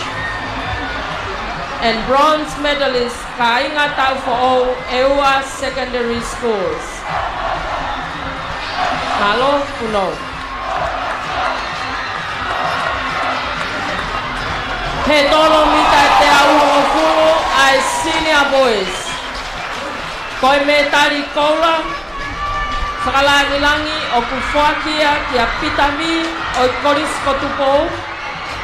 Koi tokotaha whi auhi ka me tuapure ana. Koi uloa ki mo koula, ali whereti kai foto Tubo College. Ua mo siriva si au si makapuna Tubo College. Koi tolu mo polonise paea makameilalo Tonga College. 110 meters hurdles, senior boys. A gold medal is awarded to Peter V of Tubo College, an overseas competitor. The gold medals is awarded to Alifeleti Kaifoto of Tubo College, silver medalist Yausi Bakapuna of Tubo College, and bronze medalist Paya Makamelalo of Tonga College.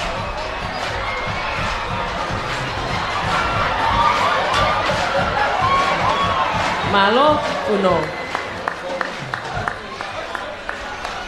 He tolo mita te au hongofulo ai open boys.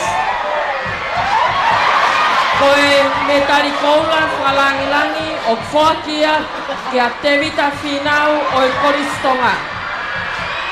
Koe uluaki pa moe me tari koula.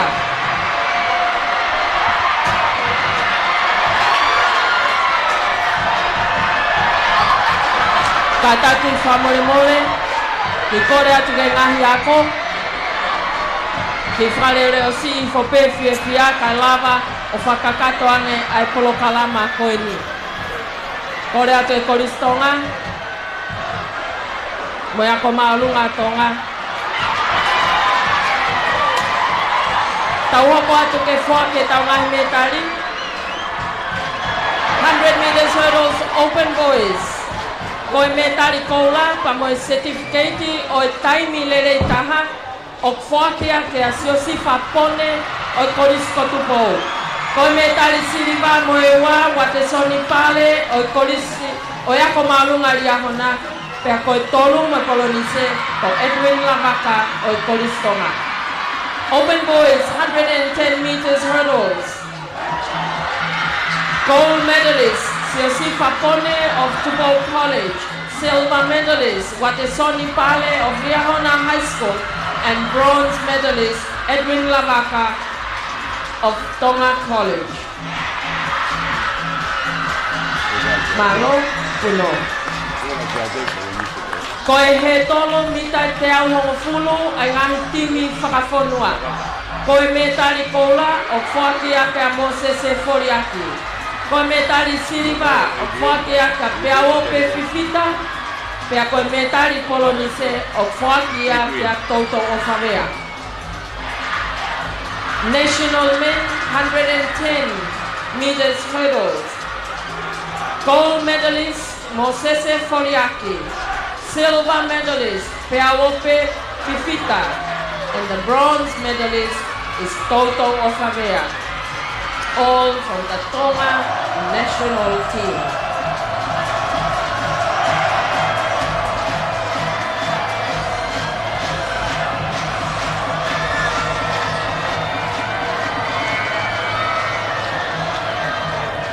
Malo puno. Lele mita whangeau ai Mitchell girls. Koe uloaki mo me tari koula, tapaita Satini Tonga Side School. Koe ua mo siriva, Crystal City Lavenga Marie Christian College. Koe tolu mo polonise, Ofalatu Government Middle Schools Hihifo. 400 meters, Mitchell girls. First with the gold, Tapaita Satini of Tonga Side School. Second with the silver, Crystal Sili Lavenga Malie Christian College.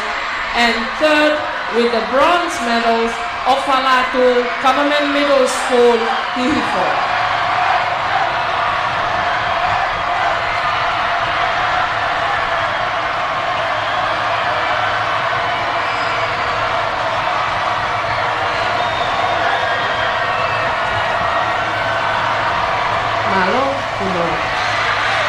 Lele mita whaneau ai junior girls. Koi uluaki makola, wike lotu mate alona, ewa secondary school. Koi wa me siliva, tupau hitila, tonga high school. Koi tolu makolonise, patai kaufusi, liahona high school. Junior girls, 400 meters sprints.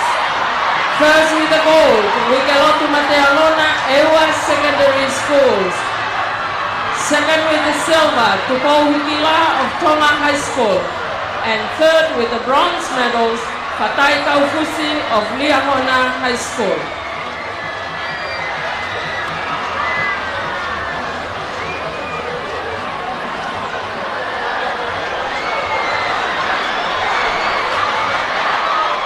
Malo Puno.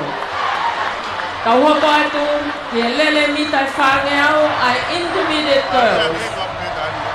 O kuiaia me tari koula whalangilangi, kia Eleanor North o Koris Queen Salote, ka whakafofonga ke auhi e kuapure ana. Koe uruaki mo me tari koula, Los Tika Feke, Tonga High School. Koe ua mo siliva, ma utuiono, Tailulu College. Koe tolu mo kolonise, Romay Burke, Api for All College. Intermediate girls, 400 meters sprints.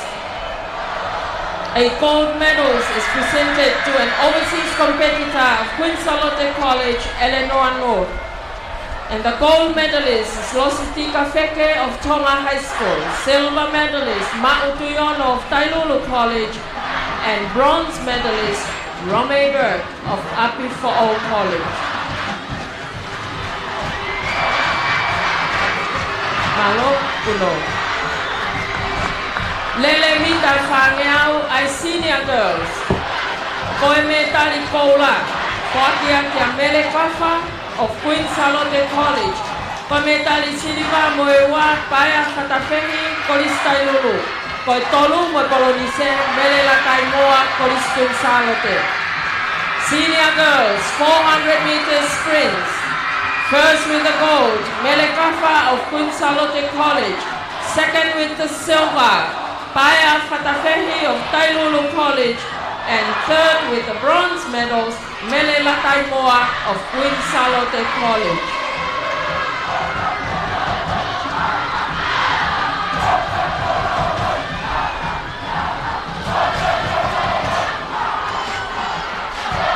Malo Puno. Lele mita whangeau ai open girls. Koe uluaki mo me tari koula, Holai Moana Tauwaka, Tonga High School. Koe ua mo siliva, Maria Paseka, Koris Takuilau. Koe tolu mo kolonise, Maria Manuhapai, o Koris Takuilau. Open girls, 400 meters sprints. First with the gold, Holai Moana Tauwaka of Tonga High School. Second with the silver, Maria Paseka of Takuilau College. And third with the bronze medal, again from Takuilau College, Maria Manuhapai.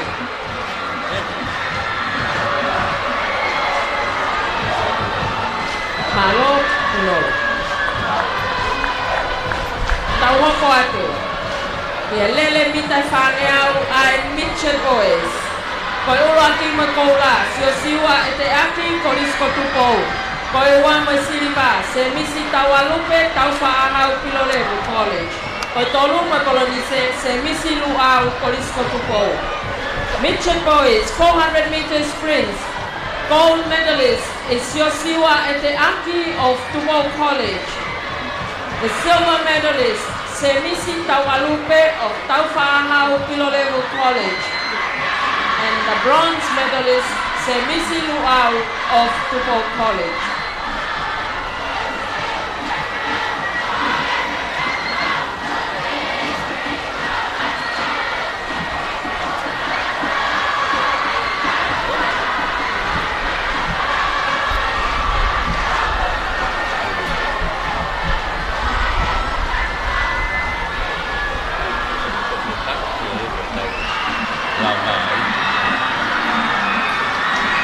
Malo, no. Lele mita fangeau ai junior boys. Koi ulo aki mo koula. Nixta ta follow kolistonga. Koi ua mo siliba Christian Tupo Liahona High School. Koi tolu mo polonise Penaya Nat Solo Tonga College. Junior boys 400 meter sprints. First with the gold, Nixta ta follow of Tonga College.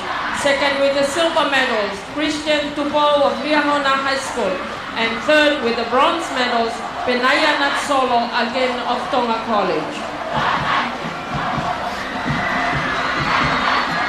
Malo, uno.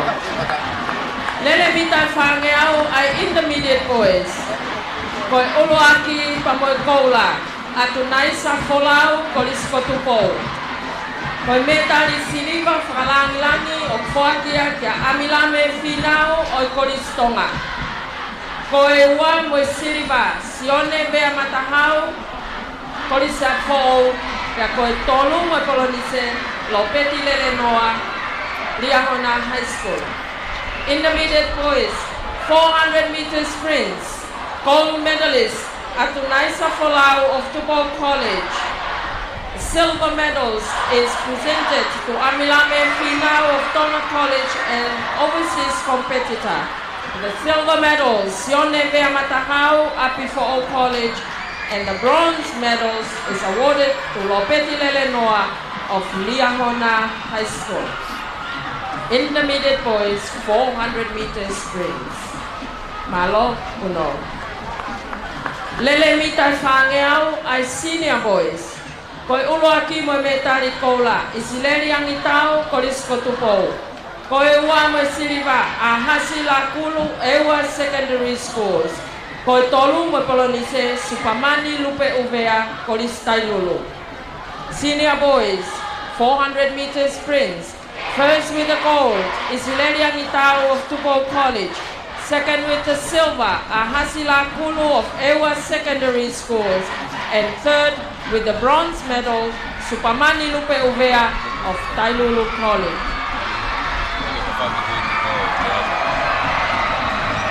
Malo, uno.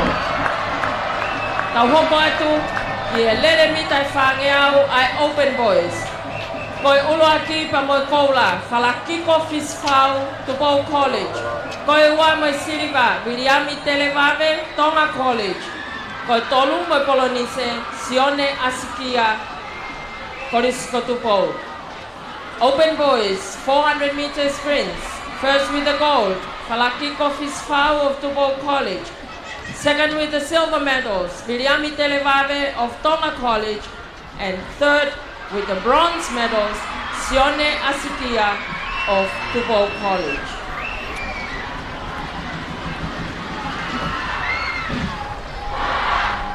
Malo, uno.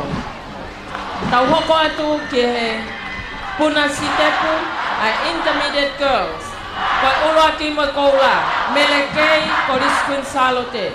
Koi ua mo siliva, e malatariki afu ako malunga tonga. Koi tolu mo polonise, inita loti kolis lavenga marie. Intermediate girls, triple jump. First with the gold, Mele Kay of Queen Salote College. Second with the silver medals, Emalata Likiafu of Tonga High School. Third with the bronze medals, Inita Loti of Lavenga Malie Christian College.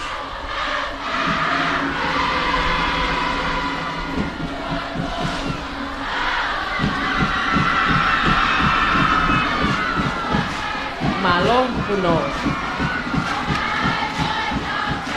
Tolo mea mamafa ay senior girls. Koi ulu aki mo koula, pele naise hafoka ako maalunga tonga. Koi ua mo siliva, senolita fra osfolau koliskuin salote. Koi tolu mo polonise, Amelia Maile, oi kolis apfo. Senior girls shot put. First with the gold, pele naise hafoka of Tonga High School. Second with the silver medals, Senolita Faust Folau of Queen Charlotte College. And third with the bronze medals, Amelia Maile of Apifo'o College.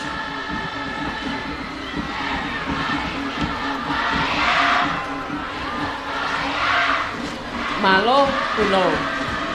Fe'auhi tolo discus ai intermediate boys. Koe ulu aki mo koula, sonatane kaufusi kolis kotupou. Koe ua mo siliva, Brenton televave kolis tailulu. Koe tolu kamoe polonise, ne tane loloa kolis tailulu. Intermediate boys discus throw. First with the gold medal, Sonatane Kaufusi of Tupou College. Second with the silver, Brenton Televave of Tailulu College. And third with the bronze medals, Netane Loloa, again of Tailulu College.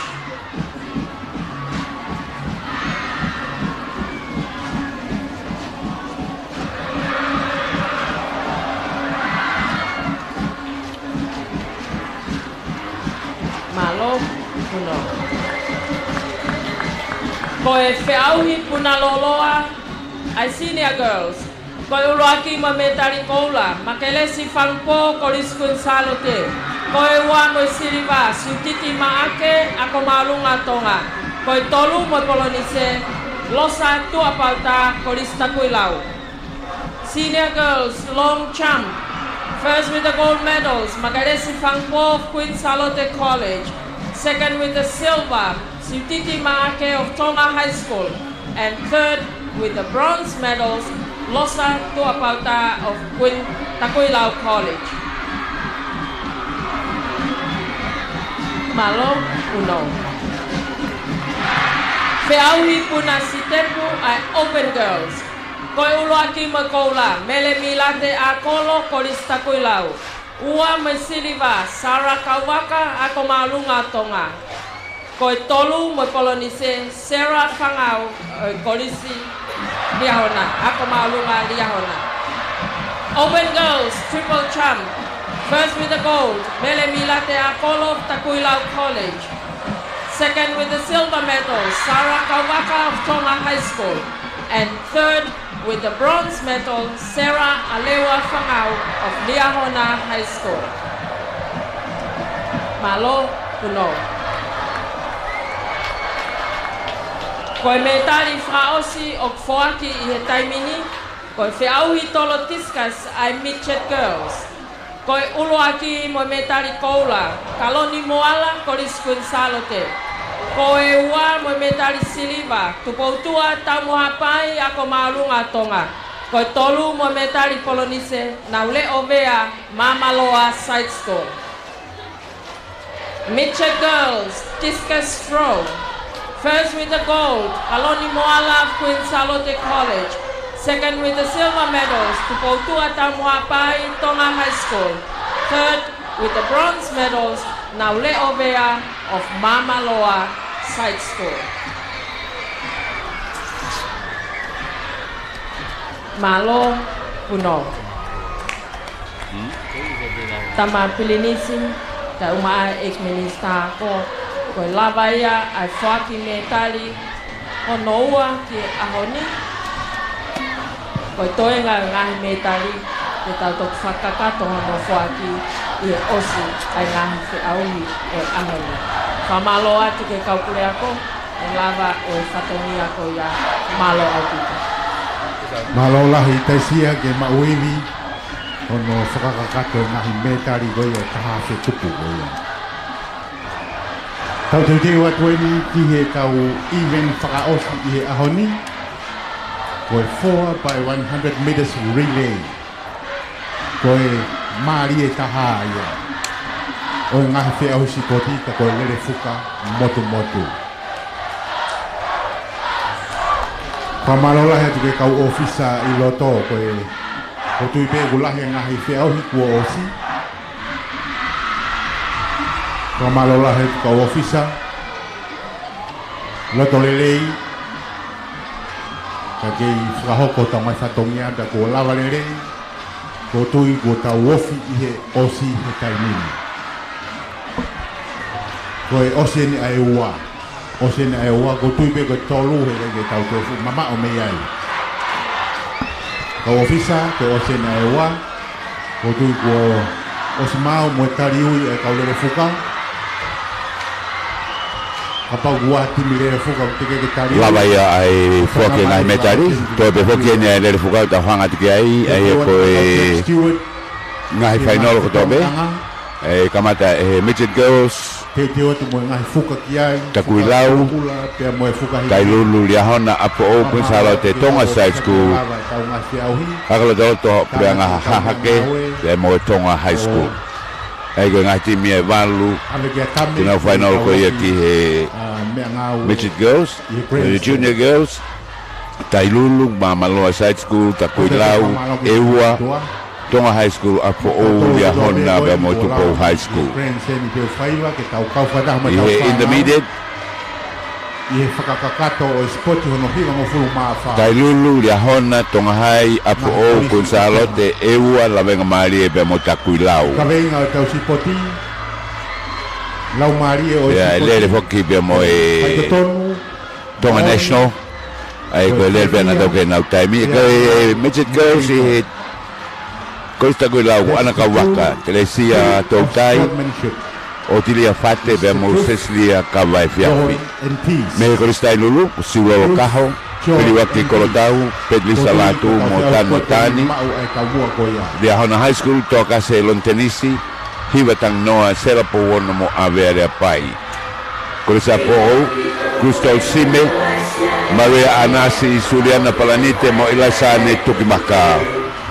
Me ko school sa lotego manat hafoka me la ia bravelo momoal kaloni pe movelo nika taria Tonga High School Katarina Primohala tapaita Satini Patricia Lelenoa pe momele lereifi Government Middle School Hahake Karesita Latu Isabella Akolo Vika Mafi Mufaana wa be Madahau me Tonga High School do Fortaleza Kona ala pare mene naite lutui mo la venta sime e ko fana uia ki Midget Girls e Junior Girls me tailulu ko loise pangai mele tu kwafu hunika to mo ui tu iono mamaloa ko chesiti silbata litea latu seilo ni yongi mo susana wakalahi Itakuilau ko Maria Hehe Sokai toka one maafu Luciane Manmua mo Maria Lupe Powono. Ewa Secondary School Uganotu Matealona Richmond Sigaretti Wawahi ang Alandi da mo Luciane Kapusi. Tonga High School ko Mafi Patua Anita Hufanga Grace Potu mo Tupo Higla di Apo Maria Lantu Koreak Sakopo Siala Wakauta mo Sofia Muri. Melia hona, melia me naitoko, melaya longani, mo niurin mori, mo fatai kaufusi. Me Tupo High School, go sinolo aukawa, salo de tufua, eris yafu, more sieri tai. Go the Junior Girls here, go tuang mai ai ngai timi me he marshal area, no na o laka ke gila tu mala e damini. In the Midget Girls, si tailulu ko odolata mahi sela na atu iono linola havea mo ma atu iono. Dia hona ko padiola Tonga, Chopeli Fale, Echol Fulilangi, mo Lorraine Kaufusi. Tonga High School, Kajerisa de Brotu, Lamnia Mahe, Melaya Polovili, Ramolostika Feke. Ni Apo, Lilian Mau, Roma Ebot, Anemia Pahulu, Camilo Cantau, Gonzalo de College, Gotaina Kata, Eleanor North, Mary Kay, Florence Acalo. The Ewa Secondary School, Adelante Tavo, Mas City Tusi, Rosena Farawai, Moacanete Marque. La Vega Marie. Nia mai fusua ana ka fusi mere inisimo inia inta lotti e Takuilau ko leola liu pele uma mafi Miriam Joan Manua mo ferila tone i Senior Girls ko national team ko anefare mapa Maria Tomia Motaina Harasima Open Girls Takulau, Maria Manuhapai, Kefi Pani, Maria Paseca, como Mere Akolo. Dia hona high school o Mere Poafa, Sarah Fangau, akanate Fanga ke Bemoneti na Akau. Me Kunsarote, Lucia Mafua, Mere Urbano, Ameria Laumanu, Molea Lofi Finau. Me ewa secondary school go viringe anau, Maria Epui, Mere Maire Mo Ananuku. Me Tonga High School go Mirika Fifita, Hola Tawaka, Grace de Mohenga, Mo Sarah Kawaka. I go Timia, I Open Girls,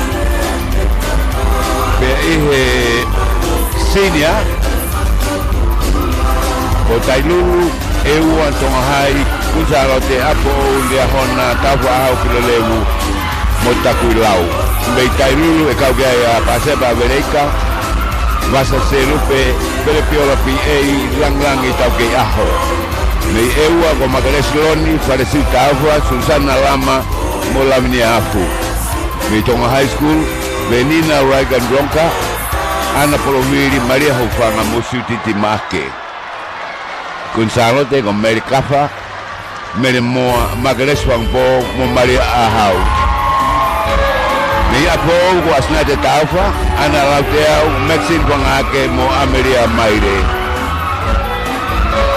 Me Hona go Sabrina Maire, Vaipua, Sera Pascala, Mo Oriana Antoni. Me Dava Habilerevu, Caresita Alfa, Mere Latu, Sarote Masima, Mo Pauline Fustua, Me Takuilau, go Maria Losa, Pau, Alnofo Vaitohi, Naru Afe Akata Kivalu, Pamo Luciane Akolo. I go if I know if you go now, Kauko Yaki.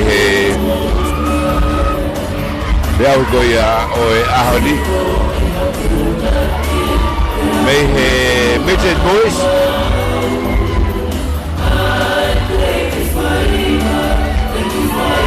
Makape go to Tata people can pass and I up a two goes to do a great day or down Lunga. Guy here, Midget Boys. Ewa, Suatisa ngai langi waisele Toki, Devita Mama Toki, Pemotoanga Pani. Malo. Me Takuilau ko mga Leao, Soane Leha, Sione Ipeni Wakata, Bemokalolo Pita. Me Toloa, Tupo College, Sione Kiu, Lope di Tafurungaki, Derek Finau, Mosusiwa Eteaki. Meria Hona, Paula Pailoatonga, Isleri to the Faiva, Sibloni to Angaru Motevita Kurikefu. Colsonga, Alfred Prisonu, Franca here, Briam Tafotofu, Mosalos Vea. Apo Ogo Metari Pahulu, Fred Cajo, Istolo Avelo, Modenio Cajo. Tupo High School, Tony Soane, Paula Latu, Eteloma Tamalea, Pamo Ahavalu. Me Tonga High School, Posione Tataka, Selo di Fonua, Sope Hungal Moblia Miselu. When you do a Foki, if I know that attack and now Foki, a mastering area, a Muia, Valematanga Spotoya, Five. Kago, if I know the Mitchell girls, so now Takai Tamini, Kenautu, I go Helene Uraketa Kuilau, they knew what I lulu. Lentolu, Warihona Fa, Apo, Nima Consarote, Ono Tonga Side School, Fitu, Government Middle School, Hahake, Tonga High School level, Tabokitu, Heleni Hanovaru. Kofiahi Fawseni, Kihe, Spotty, Ono Himon Fumafa, and Nahiako, Atonga. Kama hoga dia hana dia patong ai bu nang me kau ka tobe e u final ko na relay. Podube was ma ko ya itamini. Mau me ngai timi hoko junior intermediate. Le fuka mita te au ai Mitchell Girls. Lane 1 Takuilau College, Lane 2 Tailulu final o le fuka motu. High School, Lane 4 Apifo College. Lane 5 Lane 6 Tonga Side School. Lane 7 Government Middle School Hahake. Lane 8 Tonga High School. I loto i ngati mikoni katake ngai whetongi anga, whakailonga mai ki e starter, ai tuunga kona o tolu ki ka ai ko ki mui na matano ke ai ane afi kamata ko whetongi ia anga. Fuka Ai, kula hiti. o ka pau o tikai ke mau, fuka hina, hina me tai me ko os mau. ai whetongi anga o kuke iai. dong ulu ki ko kula mai petongi Malo ua lordong tau tari ko ia kataki ka whahoko te lewe ki whanongonongo ko e ni. kula mo ia pepe Ki e ki kolisi a tolu fōu o whape kuongo tolu. atu, whamanatu atu ki he kauwhai puna ka puna ka ida ma tolo ka ke lawa e ne puna ko ni Maria beto tal ko ia ai a tokonagi a pongpong e kamata ke misa Fai foki metali pe mo e puna e matama to ko be mi tolo alo be Ape ai hongo fulu ka ko e Aia wat pe a tolo sika ko e fana fine a fōu whamanatu atu ki he kauwhai a ko mo e whanau a ko e kolisi a ule le pepe mo fōu ia Koe aho e kolisi a pongpongi a tokonaki Koe- a wafitu e kamata ake e misa i e whalelotu whaka e piko baka pō e ki he i maofanga he kai ma te te o ka posita mo to la ke ha ni te ka e ki ai Malo Pe a tu ko do fōu be na me me iwa mama o mita hang full be me polisi ki polisi ta kai ka toa i te whai wahe honi mau ba fifi e whanau Kaitari pe ke whakahoko, ai final 4 by 100 meters o si relay. mau ka na tolo tai mini Katake kiloto ngai timi lere fuka Whanau. i ke iloto mala e puna ma lunga Foki toa mai i ki ai maso ta he matolo kai nini Foki mai ki lalo ke Sika. Queenstown tong hai e ni ta fine Kataki katoa ngai timi lere fuka Tolongi. Foki mai ke Marceline mita wanima Tuku ke he tai pe au a ma Mitchell e Girls sika ko yaku puka kukula mai me he petu fa tolo kai fok mai ke Katake he ngai timi lere fuka Lele Katoa ko ia- Foki mai ia ke tai te mini. nini Kono e maso mau e tolu Tariui i Queenstown mau e uluaki Ngahi whetongi anga. Mau ka moe ua. Mau e whetongi whikaua. Mau mai mo whikatolu, mau mo whikawha. Mau atu ia starter. Katake whakaatata yang e attract. Kamanaki ke tuku atu ai lere he Kawa taimini. kama Whakaatata takulau. attract. Kataki Sulo ka hamatai lulu tokas lon tenis me ya hona kuso sime me apo mana to foka me kun Kore sarote atu ke kau ofisiale. Katarina Primohala me Thomas High School Resita la tu ma hake ya fata se kona ma to ma high school kona to lu ku kamata ko ya teu teu. Ke lere siri whakaosi. 4 by 100 meters relay. ko I'm Mitchell na Girls. mai ufuka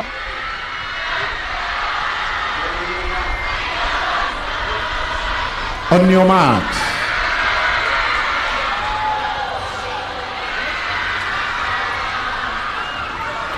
on the max fana tamini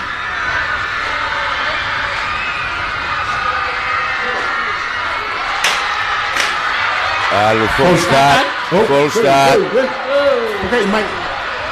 Moto filo betong hai ga ko si fana me fana me mui Full start here. o fa tonga te tama ka ne fana full start la una tu ai tu ko ne kita in high school kai le pe kita ne ya Katake Kau ngai te timi fok lere mai. fuka konu te ke lava mai.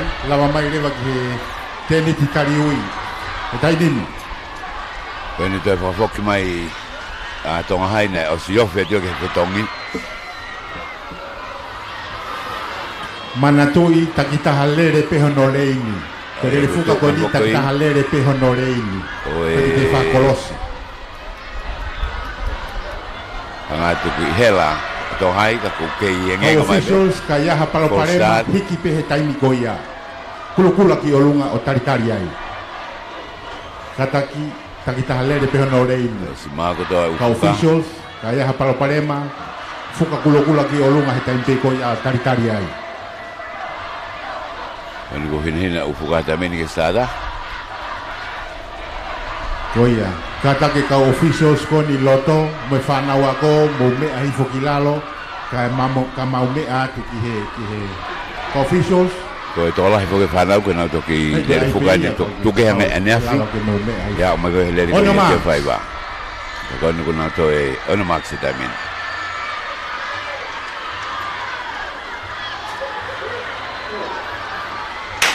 pa fana tamini Mitchell Girls, va be abuto le ko ya 100 meters Me relay loto. final. Tonga high school wa beta ko en le ke e ta mini fala ka tu ta mini ha ke of de Tonga high school fetongi Tonga high school ulak fetongi o wa toilere i loto e penga ta Tonga high ko mui na fetongi ta mini le fala ka ha ke Tonga high ta mini ku sa na wa si vai ta ka i ko e ta mini ta ko na wilo ko e ta mini ke le be ta mini Kalava me afaita o maulere ai Tonga high school no tak me ta mini mita wa no e ki mo he wa afe mai te ho fulu e ta mini ha da le ta mini ke ma tu me ha ka me te au le le ha to no mai tak ka bu te ta mini Tonga high school be mo mo e ta mini va be to no me mo e Tonga ai e ki hona Tonga high school va be tu le le hona e mi to mi da va ka le hona Laka po uwaki kasi to Tonga high school na mawahe mai ko ia le mari abito ia Liami poese ma ko ia au hake fuka kula mai ai fetongi fikawa apo o uaria hona e fetongi fikawa ke la ko ta suia he le ko ni e de tokanga ko kita be ai va be mai ko na ha kita ni e wa mai mita ni manoa ko feala ki kai fala ka ke mari to na bebe mo mo futongi uwa ki ko ya Tonga high school ko ni over ya ko futonga ko na over ya mo to ko ni hele tepi ka ko e ula ka fu ki na ka wa i pe kata ke ka sports masters ko e Tukuang e peke ka track referee, junior girls, kamo ka track stewards, ke na ufakakato, ang amulaw nga, o kapaw, o Mamaloa, Lentolo, Takuilau, Lenfa, ko Ewa, Nima, Tonga High School, ono ko Korea tuan kator kon he Princeton. Betu po high school ilonga asa ko di mama ko kamanta mi tailo la lo se pangai nakaki ka ge chesi simpata mi mama lo Maria he so kai mi ta kulau ke lo ko me alona mi ewa ko tono hifo ki he tepi ma fi fa tu me mai Maria la tu mi Maria me na to Maria hona kamo sinolo akaba me te po high school na to lu na kamata ko he ne tai mini 4 by 100 meters relay junior girls lane 1 Tailuru College lane 2 Mamaloa Side School lane 3 Takuilau College ko follow ma ta ha beto ko na gi file mui ewa na e osi taki mai beto mai pe mita e tolu noa pe ni noa ge te pi ko humu ya to Tupo High School ko yo ke tau wakai yo ke he Mau mai e fetong fikawa le ko ni ke he Mau e fetong fikatolu mau mai mo fikafa mau atu starter Kata wakai ya ki junior girls 4 by 100 meters relay finals as junior girls Mamaloa ko tau ni fukato he ulere ku o mai vangi starting block ai committee spoti beia o ka we to ta ka to be tai met ko na ebe ka tu holo i loto lo ka na no ak ka pai ngandi na ka be ka bloka ki ka o kulolo tonga fai ai tolo sika i loto o wa fia o lele loto spot ko ya o ta wono ta hiwa fa mama oleva pe me he fai anga tolo sika ma mai fidong rocky Pamalot ke kau ofisa yang I feel events para osi ko na. Fidong tol. Malo ka ofisa. On your marks. Taine vai kola ewa. Ugelot mate alona ko kamata. Pa kana ta meni. Junior girls. Aku dele ko ya ugelot lo to ba be ke to va venga Tonga High. Tonga High wa beta ko eta meni ne kamata ko eta meni tena ulok fetong inclinator fetong Tonga High. Fetong kun salote fetong ale hana fetong apo na tu fetu eta meni. Alo ni ko ke fetong ni hono wa eta meni wa be apu ta ko ale hana. Deve Tonga High ni tu ko muy fetongi. Fetong Tonga High. Fetong ale hana kun salote afe mai wa me au eta meni. Tonga High kun salote dia hana. Ewa ape mago ke fetong ki fora si mama he ma Tonga High ke meta mo fu ki mo ta mini ja ho fu fetong Tonga High ta mini ape ma te au Tonga High ko pa meta ko ya ko ape ki ewa ha mo e ta ba ki muy mai ta lu me muy e kiri hana ma wa he au kita mai to mai ki mua e mai mi tai tahani ma ki mua donga hai e ua ria hana Mari. Nada, Mario. Cuidado, nai. Algo que está mismo Mario. Mario, abito. Junior Girls here. Ai lobo ko ia. Kita ke yang ka dam kan lau na osi. Dari puk na dolu. Tau te wa te taimini. Tau final intermediate girls. Kami te au ai intermediate girls. Intermediate girls leni ulaki ko tai lulu, leni wa, lia hona tono tonga hai. Tai lulu college. Leni wa, lia hona high school.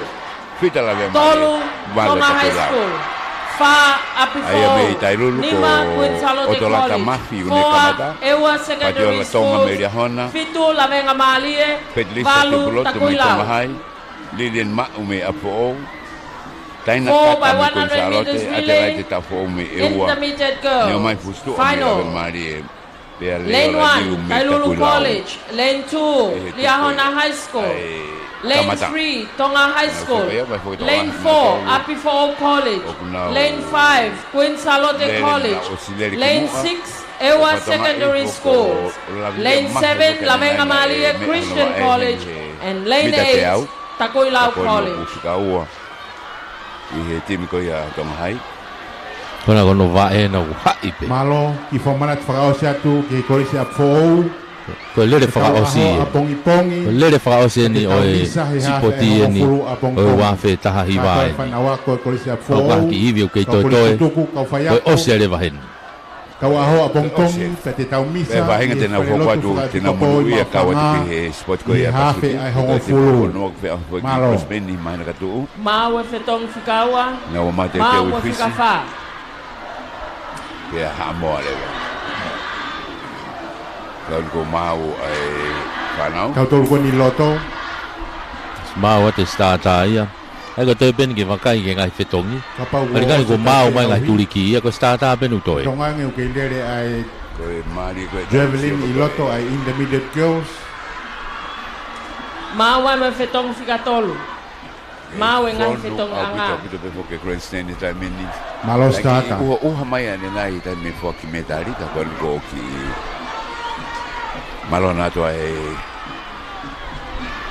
Ki altama ki goya, te fok pe no mo pe da mini. La on mark. On your marks. Intermediate girls, 4 by 100 meters.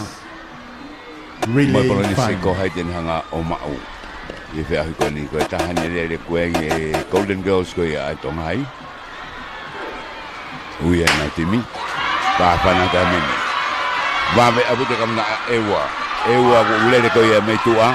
Bege turi ko ya hona ta mini na wa peti lo ko kun salote na ko asa ta mini kun salote ulo ko na kun salote Mata tong me tua ta ko lau kun salote tong hai la me mari apo ko ewa ko fika tori ta mini alu ko fitong hi hono wa fitong kun salote fitong ewa fitong ta ko lau toro be ko na mo ta mini kun salote ta ko lau ewa Apo asli betul hai ta mini para ma wa me ko ke piko te ho betul ma kun salote betul ma apo betul ma mo ta ko lau ha wa don ta mini ke te piko ko la ni mo betul ma ba ya betul ma kun salote ki mo me ta halima ha wa e betul hai lo bola ka betul hai ta mini e siri betul hai ko lisa e wa ko ka apo dia hona ta ko lau dai lulu ya mo lo me ngamari Mari abuto ai dari ko ia no mahoko ahoni kata ke ngai au loto wa be abuto peru Mari abuto ko poto ta tau ko ai ka fine mui ko me ko lisi kun salote ai no me ma ko ta na to le va ve ta tau pe ko ia ko futa fa ko ia o debe me ruse vi me ta fa ko ia ko timi ko tonga hai ma ko to ko ua Timi ka tonga hai ko futo ko ua pe ko fa pe au pito. Ako timi ka kun salote na me ta tau ka to na to he va ve. Ai ok na to tonu mo na fetongi. Mata le ko la ku ha ke fetongi ko ke te ha to ki. Fehala ki ai. 4 by 100 meters relay, open girls. Open girls ni kamata Lane number 3, Takuilau College. Lane 4, Liahona High School. Lane 5, Queen Salote College. Lane 6, Ewa Secondary School. And lane 7, Tonga High School. Lele fuka mita te au, open girls. Lane fika tolu, Takuilau. Lane fika fa, Liahona. Lane fika nima, College Queen Salote. Lane fika ono, Ewa. Lane fika fitu, ako malunga Tonga. Ai kono tolong na hanga kamatang kaya ha. Apa kuah kah he kawifi ka hau ki lava mai ko kawifi ni na o si mau he grandstand. Den tolu be kamatai. O ula mata toa ni mo ka o fai fi na o si mau ki ai. Kawifi ka sa ko ni lai polo. Mere po fa ko Maria Paseca. Mau e fetong fika ua. Mau mo fika fa. O Maria Lauman o anete fanga ki mere upano. Taltali pe fetong fika tolu. Ya bebe hoki kia Sarah Kawaka Meitong High School. Ai ko Amerika ne kamata. Meitong High wiringe ana mi eu. Malo te pe ke kau tau fa na. Sia ma fo mi konsalo. Na matua. Me ko fa me ya hona. Maria man fa pai. Tau ke no foi mai te faiwa. E whakakato e wheau he tau whanau. Ke tolo sika. Mau atu e fetong fika tolu. Mau e ngai fetong anga. Ni ko hinihina mai ulaki. Alos tata. Moi tolu. Onioma. Ke tata tamini.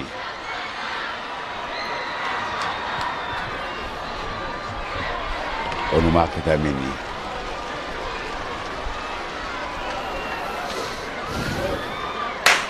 Pa pala tamini. Kamada le tong hai metu ava be kamada ko akun salo te loto.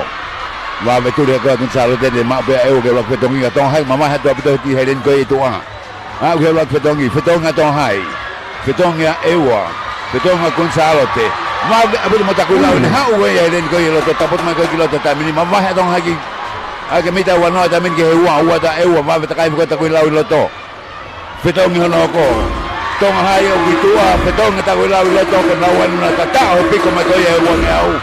Ha udah betong wasi tong hai Takuilau ewa kun salo te dia hona betong tong hai ha udah te bi da mini betong mai Takuilau betong betul mai da mini ha da mini le ya sel kawa ya kawa makuli wa kita bagi ya mere ako tu dia ke ila kabeza la tong hai uwa mai ya Takuilau tolwa ewa varia hona lima akun salo te Ielele open koya. Osgoni. Ielele mali abitoni no nga o pokahako. O tukoya. Takuilau. Ayoko mele mila ta akolo. Tau ki final lele fuka mita te au. Ai senior girls. Amo Sarah. Lane number 1. Tailulu College. Lane 2, Ewa Secondary School. Fatoka pe sa si ya ko hola tauwaka na fetong fika ua. Ai ko na tala tu. Mi ko ngai timi le fuka ko va ve ta hau alu ke fika ua. Ko ke ne hanga taki i hage ke to o mange na ulele. Ko na fatoka i geri si ka tong hai. Ko hola na i he fika ua. Ben hanga o aha ke ko na timi ko ke. Ke mahino na i mua. Ka toki tuku mai pe ke to. So ko na wa mai ko ke frausi. Mei turi mai mui a Koia. Salo te ia. Na o stofung na toki mua. Ko fai ako. Ko tau kai ko na ulere ko ko bu o si tau ko kai heni be o se kali ari ki fa ko programa National Girls. O Tailulu ileni ulaki. Fa se pa breka. O fika ulakoia, hoko ta eua ko Magresloni fika ulaki Tonga Hai.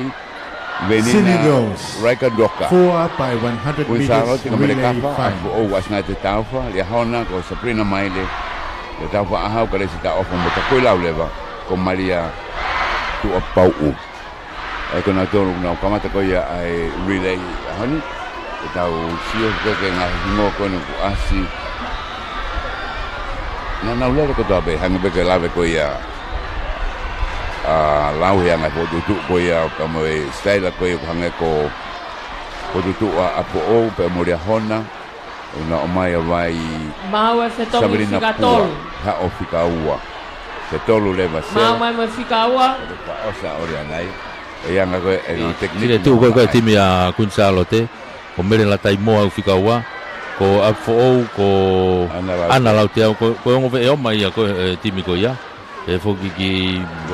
Ko ai ngau e kirewa nau tōria staila ko ia. Ke he peu ai... Ko tonga hai unau mafuri na dole he staila ko e taha ko sutiti e ko alo whika wha. Awe pe ke te pi. Ai mahino le vai he taimi ko ia. Mei po tatau e kau tama ko e. Mau e whika ua, Ai whika toko tolu. mai e koe e oma taha e ke te pi. Ai pe furi pe hepe. Ko anga pe nau whafufua. Ko ia. Mau atu a whetongi whika wha. Whitongi uruaki. Malo stata. Whitongi ua. Whitongi tau. Stata ani. Senior girls. On your marks. Senegal sen.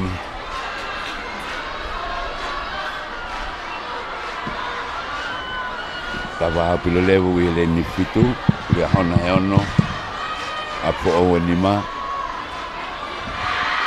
Va kun sala te tolo tonga i pa tava ka meni. Kama tale le ka tonga hai pe be mo talu be ki le hona, va be le hona. O fe ka le hona ki tava ha ta meni fala ka e la ki tonga le hona. Awa ke ora fetonga le hona. Fetonga ta kuilau me tu, ma be abu de le ka ta kuilau tu re ka mo kusalo de ta mini tonga hai le ko ya to. Au ke fetonga ko ya hono wa. Ta kuilau en utaki ke ta mini le ko ya to fetonga ta kuilau. Fetonga e tonga hai, fetonga le hona.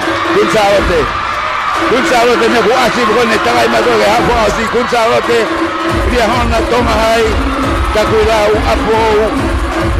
Tava pulore utailu. Bedong e ha wa don we la bi ta mi ha wa don we ta mi ko ma te la bo tu puri ka ga na tu lo ma pun sa lo te ni. U ma e to hai. To ma mo re hona. Pun sa lo te. To hai le hona. Apo dailu ta ku lau ewa. Mo ta fa hau. Mari. Ke lowa ko ia Hiki pe mari ki olunga. Ai fana fe finete e lau ka ha wa ka ke. Ko lava ia. Ai tekniko na ta tano ki ai. Ko ia. Lele mita Sake te Kunsalo te. Lele fuka mita te Me ko na tatala no ko ki ai. Ai tuku ko ve o ma ki he wa ke ne hanga o hake. So da la fetong ja Kunsalo te ia he tapa ko to ape o e nau lere. Pot tatau e nau ve o ma nau tolu. Ewa Secondary Schools. Lane 2. Nau me ma o pe ai ve va ve tatau pe mo tana ki foki ai mo nau tau ke. Nau fanki i Lane 5. skills i he fetongi. Lane 6. Pe foki ki he taimi ko e nau lere. Lane 7. Pari a puto e whanau whiwhine. Lava te e tau whanau whiwhine ia. High School. E tau hoko ata i pe tau tōrhen ki he tau whanau tangata. Ko e final o ene whanau tangata i le whuka motu. E ua, timi ko e ua uki ai suatisa anga e langi ko waisere whakautoki. Malo. Ko Devita Mamatuki. Toanga pani. Taguilau uki ai mounga helotu le ao. Soane moritika le ha, sione la tu wakata, kalolo fifita, toloa. O sione tau whakiu, lo petau whelungaki, starek finau, sio siua e te aki. Ria hona, Paula Whailoa Tonga, Islei Tuta Whaiva, Sipiloni Tuangalu, Devita Kurikefu. Atere, ko Alfredi Felisonu, Frank Kaihea, Williami tau whatofua mo Sailo Sivea. A fōu gai me tari pahu, Fredi Kaho, Istolo Ahavelo mo Daniela Kaho. Tubo hai o Toni Soane, Paula Latu, e te loma Tavarea mo Ahavalu Safi, ko tonga hai lewa, o sione takataka, se luin fonua, so ape hungalu mo Williami se lui. Ko e ngahi timi e na ko unau iloto he taimini. Nau o si mau ki honau ngahi tua ngā he taimini. Teu ai. Mau e ngahi tawhaaki kotoa. Teu.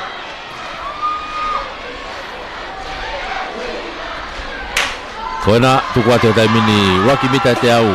Nau kei mata tatau pe kau kilonga asi ko ya atere heleni ko to. Tonga hai na reini tua o si mamahe hake pe ia tua. Na wa ate tamini ke ulak fetongi. Fetonga talia hona pe mo atere, fetongi mo tonga hai pe pe foki tu hai. Na alu hake tamini fetongi figa wa. ko lia hona ke taki pe tonga hai tupo hai atere na woma puto pe fogi ki toloa hireni ko ia loto toloa na wa fetongi mai tai mini asia ga toloa ia tai mini ko ga lia hona mo atere tonga hai apo na wa pe mai ko ki hauge fetong fa sia tai mini ke taki ma toloa lia hona atere apo na wa me abuto ne tu mai fetongi mai tai mini a toloa fetongi mai mo lia hona fetongi mai pe mo to nga tai mini no hau ba toa ke tai mini yup kena wa umai ko ni ke te pi tai mini wa umai ke ko toloa lia hona bea atere mari waha re reite foi waha pena na kamata osi mai peke Fifa se o te konga mai koe mite ni manoa utu kai gato ki pawe ki pontu eta pamatala 4 by 100 meters relay final junior boys. Lane 1 Apifo College, lane 2 Ewa Secondary School, lane 3 Liahona High School, lane 4 Tailulu College, lane 5 Tupou College, lane 6 Tonga College, lane 7 FWC Middle School, and lane 8 Tupou High School.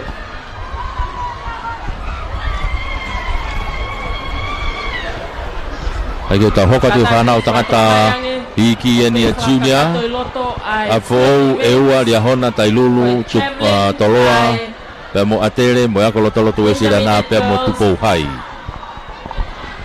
o se binite tolwalo meheua o se binite tolo ya afo ko palo mapulu Sebastian Tonga una loto reao una loto laume latiume ko eua Christopher Veituna sepes movete te oreva ngahi laka ia te pe tu ateni ya mau gia longi nusi fita pe mo Apolos Topui ko ka wifi fatata Ibu Liahona so saya tokai Christian Tupou ti owaslaa ko temo kalatoni vaivela Tailulu ko vairet latu sione manakofua sosten sa ili pe mo paya wasi ko toloa ko sione maasi supe sililo Christian Seau Ilaisia paya Pea ko atere ko penaya nat solo ko astonga mulino utu inia mo nixta ta follow ko ako lo to wesiliana ko ai alo ofa limoni fui lupe moi Tupou a hau te vita veikoso Solomon ko timuka Tupou hai ko Solomon kitika yaho siaki ari Williami taunauta emosione nui Tupou vaha ai ka timi ena ka sport ko ni ko lava mo fe auhi te wa kelaka na timi ena utau kau fada hadu ko ai he tai mini teu mau mai ngai fetong anga mari ko mau mari mai teu pe ke tau starta Junior boys 4 by 100 meters relay finals on your marks teu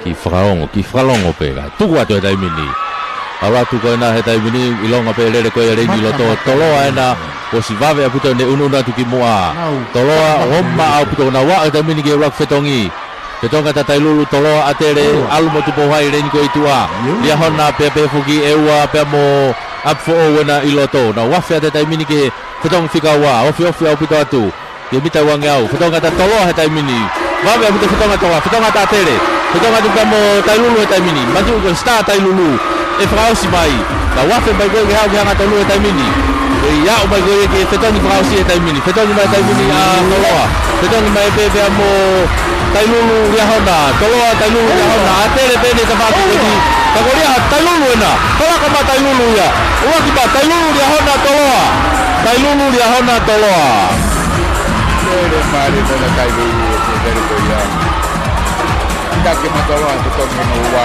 Kaki tutongi panauti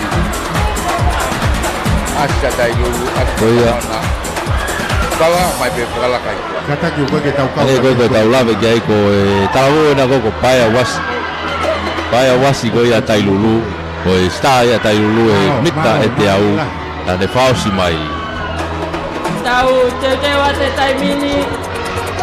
The 4 by 100 meters relay final intermediate Kita boys. pergi Loto Malai. Lane 1, Ewa Secondary School. Lane 2, Agrifall College. Lane 3, Tau una te taimini ki he intermediate e ua o ke anau moala. Lane 5, Jas tau ataina pensimani ulu he ua. Pe mo hauni uve vave. A ko o gai a Solin Teu, Rem Krishna Ari, Thomas Teu. Sione ve matahau. Ia hona maumuna aisa ke tuaku sione tau toa kenyon le au.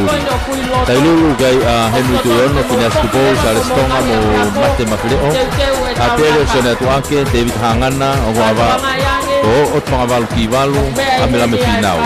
Toloa tulia fukiukana at naisa folau sione waske mo ofa le manu. Tubo hai go overentai penai tu plotu. So kava mo amenya siminoneti takulau ko sone vea folau hingano mo unga uluno paseka pe mo opeti ahoa ai ko timia ko ai takulau fa ausilia lau atu ya ko ngahi timi ka to ia o kunau hanga tu ko ia ihe finalo ai le fuka motu panau tangata intermediate Toto si pe ngahilere intermediate senior open national. Apa uga national? Kai maulere he mea faita pa mo mea ngau e pa electronica aeola. O e tau whea ui. O kuiai mo ngahi waea ke ngahi mea ngau e o kui olunga i mui ngai tai me ko la u ala pulu e ulumanga ko na mi mui ko ko fale na ulunga ko ka to fa. O to fusi holo ai ngahi waea koia.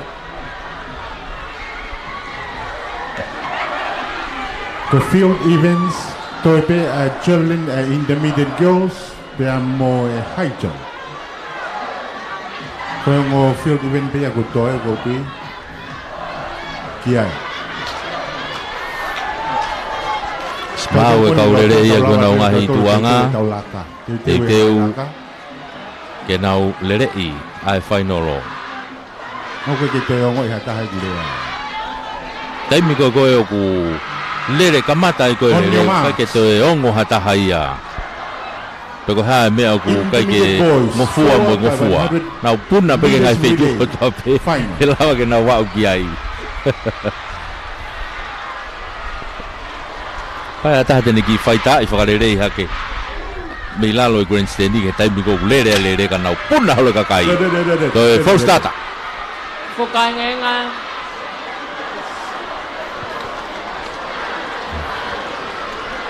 Ya be. Ai fuka e ofisa ia tau ke ulu ka lere. Coca-Cola Powerade. No sugar. Kako up for all na full start ko ni kamatape le no sole sponsor e tau fe auhi kono he o fu ma fa te ka mai ko kan no no de fok mai malo tu Coca-Cola o tu ke tau fo e to kau mai ngai kau ta koe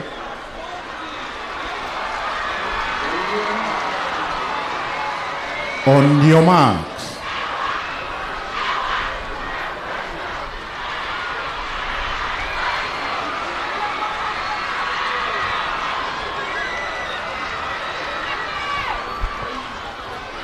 Koia mau alu intermediate e nau tuku ata taimini. Wave aputa pe asi pe leini koia imu atakuilau tupo hai toloa atere. Wave mo ria hona i loto. Fetonga tamina ria hona. Fetonga ta toloa pe mo tupo hai. Pe mo takuilau leini koia tua. Nau mata tata ata taimini. Ya o tike fetong fika wa taimini. Toloa na mo atu mo atere. Ya o te taimini. Fetonga toloa. Fetonga te mo atere. Mua matoloa, hoko matere, hoko mai pe takuilau. Nia hona na vave aputo, pe mo de turi mai ko hereni ko yaloto. Ah mai ko na fetongi ko ni. Fetongi mai taimini, matere, fetongi mai pe mo toloa. Na taumi mai ko ni. O fina wena. Na hawe pe ke taki mai pe atere. Atere ai pe. Ya mai ki te bi, atere toloa, ria hona. Atere toloa ria hona ko e rere fuka ia. Malo te au. Malo. ai whanau tangata loto ia nana whausi mai ai e apena me whinau mai he timiko ia a atere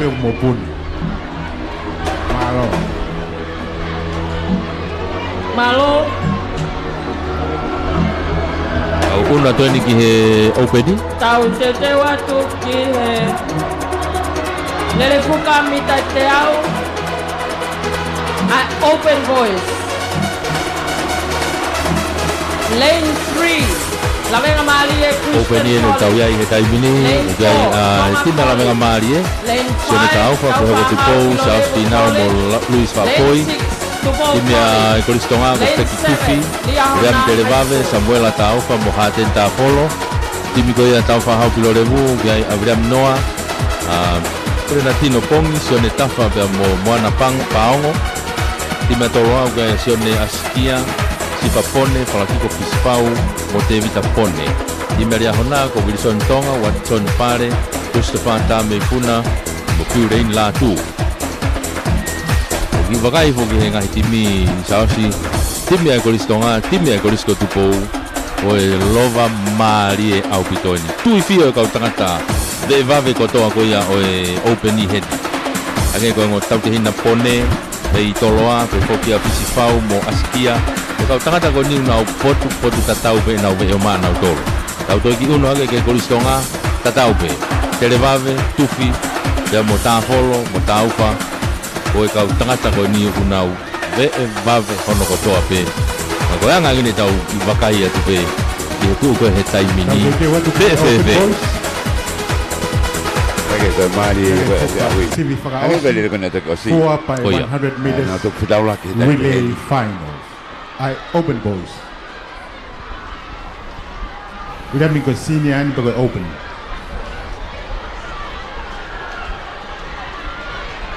Open boys. Open in tau wase e ua ia hen Korisi kone mautolo ria mi koe leini tolo peke fitu. Arisi kone kuia mautolo. Kei hokat be ke hea ngai risko ku o mahi Kuia Kona un koe tolo ia ni kana whatan tamlana Fefea ewa, mo ewa.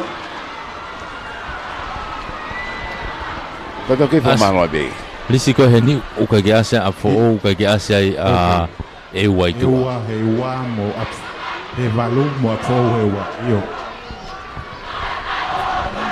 Open boys Lane Fikawa Ai ko tuk tana ki mai pe a fo ua ke reini whikawa Lane Fikawa Tana ki mai mo e ua ke reini whikavalu Leni tolu la venga marie, leni fa koristonga, leni nima tau fa hau pilolevu, leni ono korisko tupou, leni fitu liahona, leni ono valu ewa secondary schools.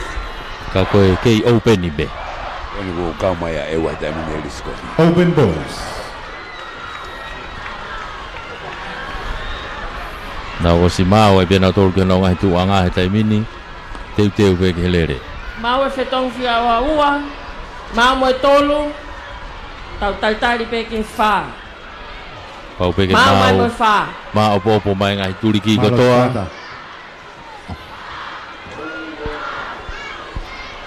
Tu ke nonga he tu anga he taimini teu Open boys. On your marks.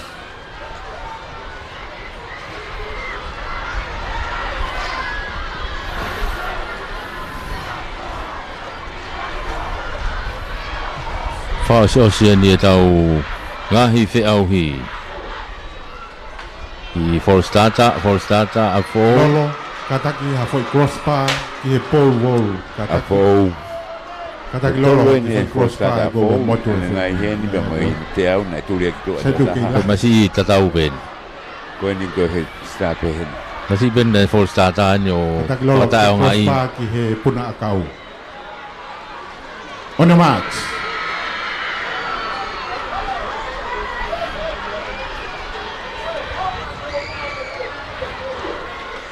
Yup Tu kuatu he taimini Nau kamata tu vave apu te asa toloa pe mo atere na os ilonga tu na tuku ia mai na ka lere ki mui. Nau ki lok fetongi taimini Fetonga tele mo tolo ata mi. Fetonga te muri hona. Asia ka tolo ia. Asia ka mo tele. E wa re ni ko vave au pito atolo pe mo tele ia tai mini. Na wo fet ke fetong figa wa. Ta fa ha ke. Turki figa wa ke fetonga tolo. Fetonga ta tele. Fetonga me muri hona. Apo na re ni loto. Takai mai go ke ha ke fetong fa si tai mini. Ke taki me tolo. Atele na yo no tua fe. Ha ke fetong fa si. Fetong mai tai mini atele mo tolo. Fetong mai mo po. Na tau mi mai go ni. Tolo atele apo. Toloa atere apo. Ah, o pata mini ke te pi waki mai pe toloa atere dia hona nu falaka mai afika tolu. Toloa atere dia hona. Mari. Ma ala au bito vemo so i tia goia. Koe lau mari e tau spoti. Koia koe lere vave au bito ia me moe lele au bito na fao ka tangata. Koia vila. Mari au bito. Koia varin. Ai na lere no fausi mai kona e te vita pone. Mai he timi koia a toloa. Koia. Te tau hoko atu e taimini ki he lele fuka. Ko ki lere da national o saus. Ai timi whakafonua. O ki ai ai timi e whanau tangata e ua. Koe timi fefine e taha. Te nau lere whakataha pe e whairere koe ni. Koe ne lava e ngahi national team, te tau hoko atu lewa ki he lere fuka whakaosi aia koe whanau tangata lalahia pe koe senior boys. Kai he taimini, tau teuteu atu ki he lere fuka mita te au a ngahi timi whakafonua. Timi tangata uluaki leini whikaua. Koe timi hono ua e whanau tangata leini whika tolu. Koe timi ai whanau whewhine te nau lere ki nau tolu i he leini whika nima. Whatonga iange koe timi whewhine koe nau turi i pe nau taimi. Eke kau nau lere whataha Osmahino befo. pe te nau koula I he tunga koe nau iai he taimini. Katake Open Boys, koe na mokau he lere, foki hake ke whakaosi homo high jump. Open Boys. Kau tama national o ni unau toki. Unu katoa mai koe ni o. Lere katoa mai he. Aho mo high jump. Open Boys, foki hake ke whakaosi a high jump. O Moses Foriaki ene ustata koe ni timi koe Koe toi kore a koe ni ki e kau whiauhi, pa moe kau ofisiale koe ni o puna kumoto. maolunga. Kua osi ho mou ngahi whiauhi. Mou kātaki whoki atu rewa ko mou ngahi no whoanga. Teu e tau Ai ke he laka. toki vilo mai ai pe ai ki he toanga koe ia o e kaurere. Toi lahi e tau polo kalama ke whakaose a ke tau sipoti i he ahoni. Ai koe ongo timi national o e ua tangata. Mo e Ai whanau sipoti i loto national mala e. fefine taha. Mou whoki atu rewa ko mou ngahi no whoanga. Ke teu e tau laka. Whamalo atu he talangofua ko ia.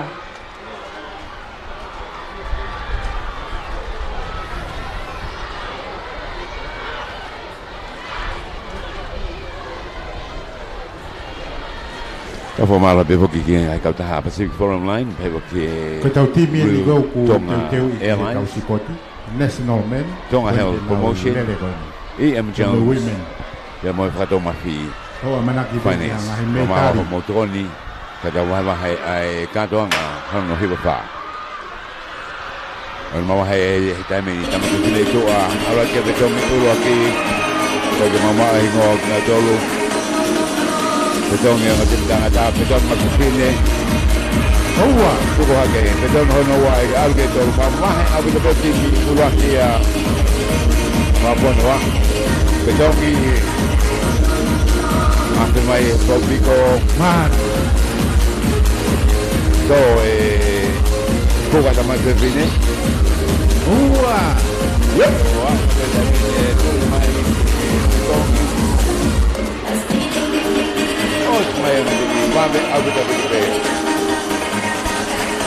Man. Fantasia semua ni. Sempre viene di Mari. Timi tangata e ua mai te tine taka. Te nau koula ka. Ai koe ngo tama kana na tepi mai koe ngo timi loa ko finau sulunga. Ko toki ase na vai hausia. na te nga e ua mai koe ko vai hausia hau bei e ua pe hau me ne sinolo ka e ua final ai senior boys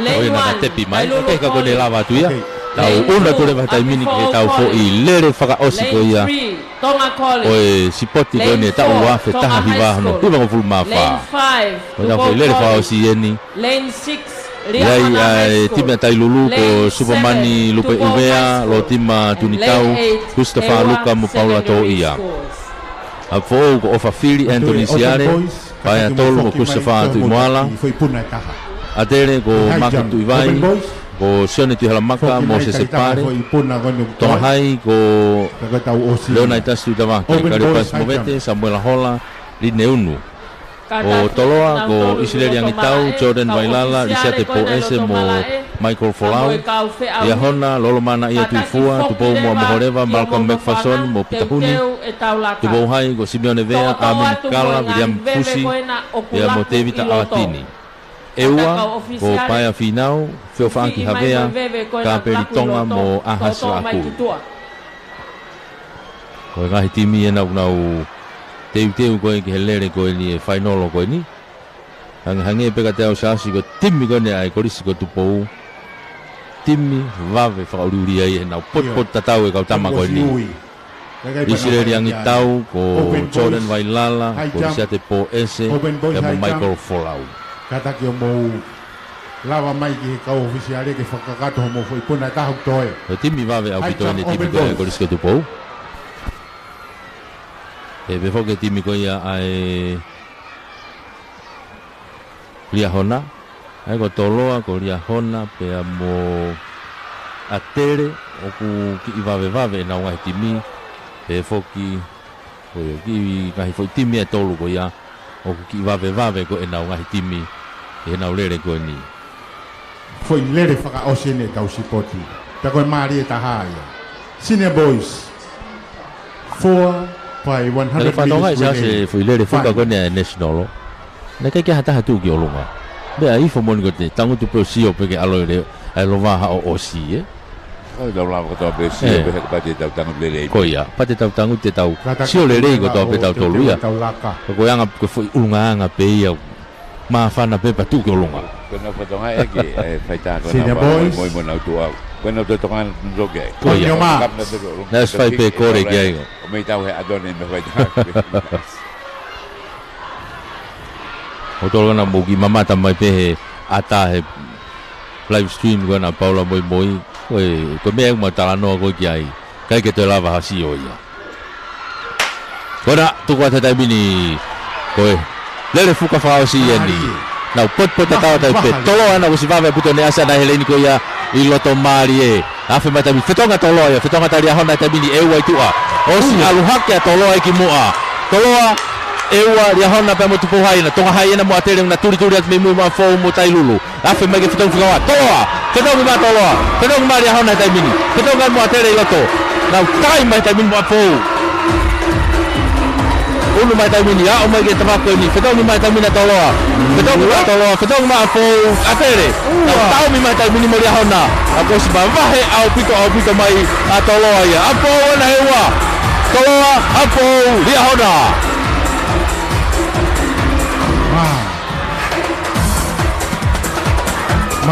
malo lah ko mari ta hai ko lere fa o si ko ni mari ta hai ma ala ai pito au ko ia ko anga ia o ne tu he tai mini ia malo lah ya tu ko fo lere fa o si o ta u na o ikuna he timi le fuka ko ia ko risi ko tu po hage ko na lave ki ai I longa au pito pe ve vave ka tangata ko ia ko risi ko tu po na mama he au pito na tolu ia awahe aku te pena ulere na tolu me he toa ko ia lere fuka hage ka ko lava anga event o lere ko to mai ko he tau ko kalama I he tai mini ko tau ka toanga tapu ni ko ia o e tau ko kalama ko ia o sport ko ni hono hivango fulu mafa tawa mai ni ke afa si sausi tau wa forere me pe ke afa si alo marie fainga marie me ko toa Ha, me ka tobe hanga be ka venga ko ia. Ko le atu ke kau. Ha, ko tobe hanga be ka venga ko ia o e wike. To atu. La Maria Spoti. Tu fia tu Oni, ka fia. Ula matatoa mo ka wifi. Ka ofisa polisi na tu be na tu lah ya de ka kai também que na o foki que na to. Ka que na to na to que la ka. Famalo atu. Ka polisi na o si line be grandstand. Famalo atu heni. O fai no no fitu que fai que ai ko no. Skula malo ai fai fatongia mai. Fai ta loto também que te pe que ahoeni e fa. Ka fa si ka mata tu ai a pe ko que na. Sika koni ai independent girls ka mai open boys. O koskun sana de na o si. Kari pe power. Ma una dorme ta fa ko e. Ka ke uhinga ke fa va ve. Ai pe ia ko le le ngai timi também na fa pa porque ngai a pe ko. Ka tari te paperwork. On fait au hipe au tol. Ko javelin, ko sika independent girls. Ko mai também. Ko mai hai chama open boys. Que fai be foki ai. Tolo sika e malonga wifi pana fe fine independent ma Allah ya to moasi fa tokanga tu ki e fi bata ta hai ai kau officials vai to parei tongi ai ko tong high school tataki ko tau ngahi Sante Lu me ngawe bigolo ke ka to me ko ia ko tolu ya tu fiore vai ngahi fi ku salate to hai Sante Lu te le tau ngahi laka te le tau ngahi laka ono na laka ke mo ada mina e fi ke kamata na tak be hoki ai kata ke fatonga yang akau ofisiale na mo ngawe ate ngahi field events ngahi malae ke field events whakapapau iange o ku whakafoki mai ai ngahi nau sipoti na whakahoko aki ai ngahi whiauhi o kama hoka ai Sante Lu ki niongo na ka nau spot nau do ki he tokotaha koe ni o mune tau ai ngahi nau sipoti ngahi ifi whakatataha koe na wahe kolo kau kei Koliskun Salote ko Tonga High School Tupo High School St. Andrews High School. Kamai pa mo Tupo High School. Pe amo apfo ka ku malapeu. Ai ko vivi fa. Io mal no te apfo ke nau. Ke le ho benga hitimi o fa apa ke ngai ape ko. Kan ne ngoia. O fa tonga te fa na Tonga High School i lot mala e no. Malola ko fa. Lincoln Taufa, Koliskun Salote, Michael Parei, me Tupo High School, Kawenga Waka, Pia Motong, me St. Andrews. Kan ko mawe e fie na tu heni. Pia ko honau taki ko ula matatoa.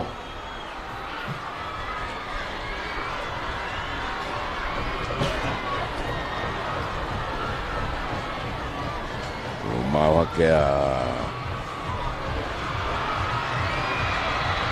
Tailulu me na o Turiki.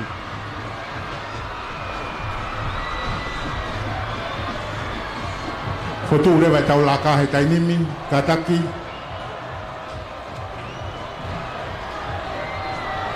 Ko tolu en, osi en tolu. Osi en tolu la he tau ngai me kari mo ngahi. Uo wau ke whakakakato ake tau. Whea hui sipoti. Kamu tahu ngapain ku wale tu ye sport no hiba pan ye peto me pina Tupo High School Kawenga Waka Motong ye St. Andrews na anga motor ko ye Murina matahi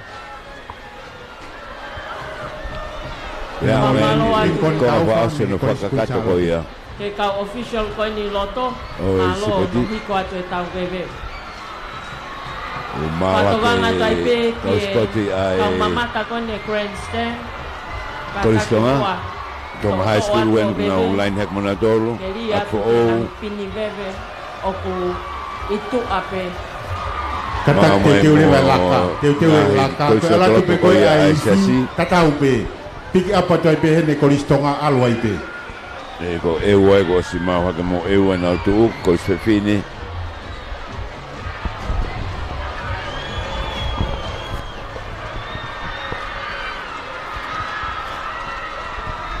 Kamalola ya tu ke kau ofisa malo liami Kei maafa ko bete fai ilo ngabe no kita moki.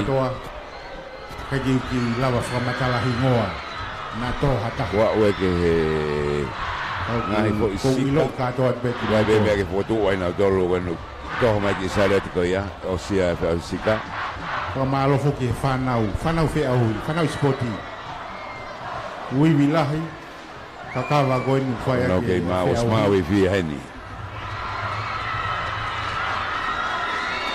Ko le atu ke ngahi api ako ko e ofi kaha ke ka wifi o te tuku ha tau ki putu pe E hange be ko e ko na hufi ai. Hoko e Kristonga ki he kawifi. Ke tonga hai aru hoko do ai be.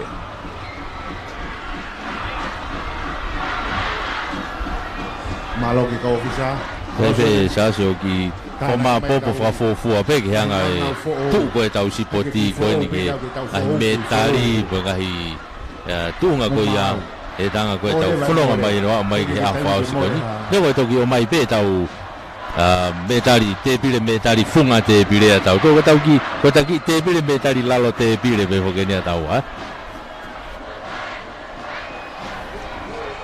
Rangonga pe motor pe ka fai fiula motor pe ya ku fai nga mari be mo al motor Hiva a fo maru ulu mai dia hona. Terus kun sa te. Ei tai lulu. Kristonga te ke ofi atu Mai kamata ai konvasi.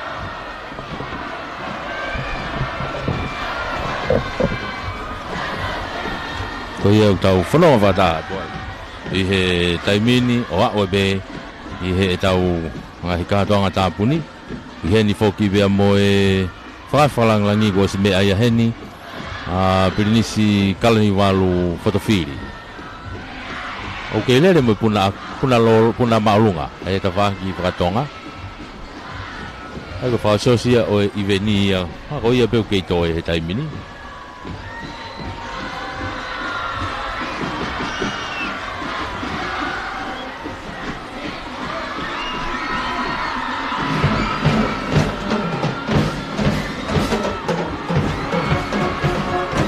ko kamata i fia kamata la kata punia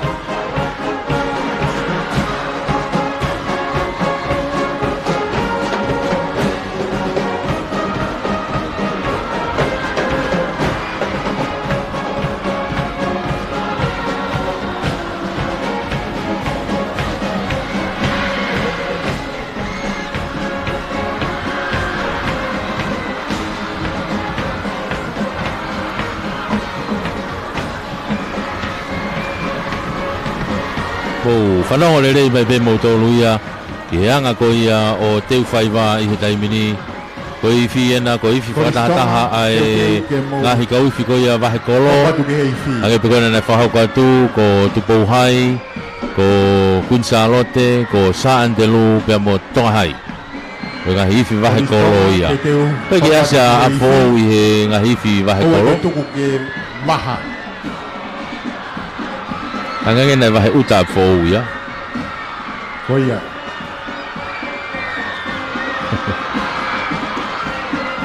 Kage he ko kau tata ko ia toka i mai ta whaki ko ia pare i mei to bohai ko kawenga waka Santelu ko Lincoln Taufa mei he ko lisi kunsalo te ko Daniela Malu mei ya ko marunga tonga ko kau fai fia no tonga i mai ko na malu ko to he tataki ko ia hula matatoa Ispe kita polis maulunga o ula matatoa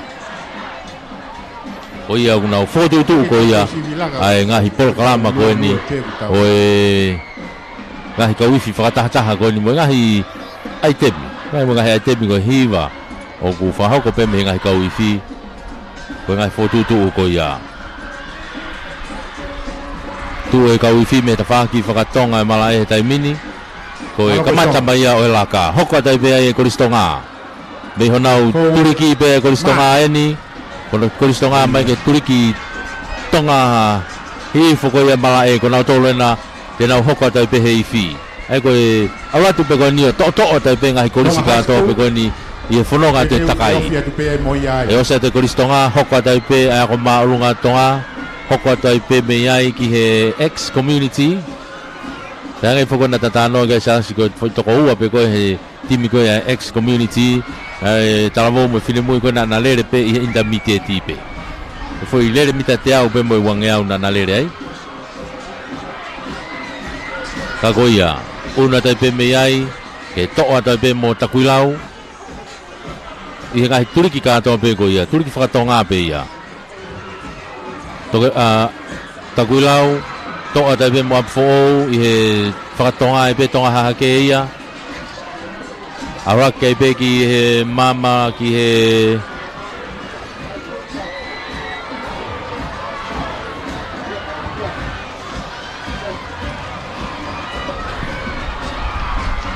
na hia ko loto na uia ga to pe tonga side school i he turi ki ha ke ko ia ara ke pe ki ria hona una ta pe me ai ki la venga marie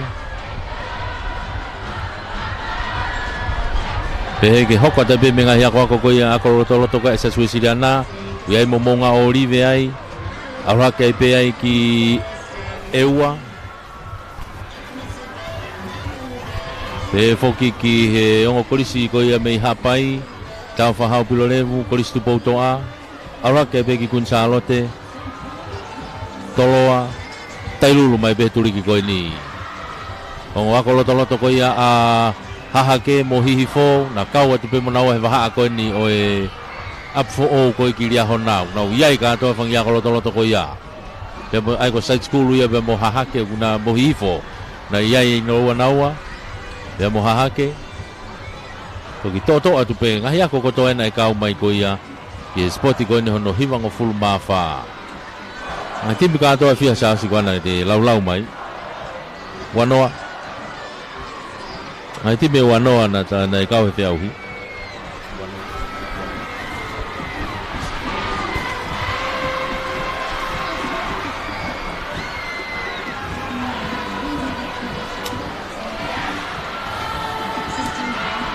ake koe tau whono ngā ia he taimini mo e tau kau whakataha tu koe ia e he whakase osi pe o e ngahi polo kalama koe ni o tau kau whakataha tu ai mei he mala e teu whaiwa toi ai kātoa ngā tāpu ni te tau toki whakaosia ki ia ai polo kalama koe ia o e aho kei tōlahi pe a teu whaiwa ka kua stoi tōlahi pe mo kinau tolu ko nau te mātuku atu Katange ngahe api ako kapa elawa ki tukuhifo ai mo ki maloloa ke te oso mo wi mo tolu kai ka fai tau laka koia kamate ngahi u me aka to ko na malo to ngahai koia ko nau tu ia ko he taimini ia teu atu ke nau laka tāpuni kamate ia u me area ke tau malolo koia kai ka fai tau laka malo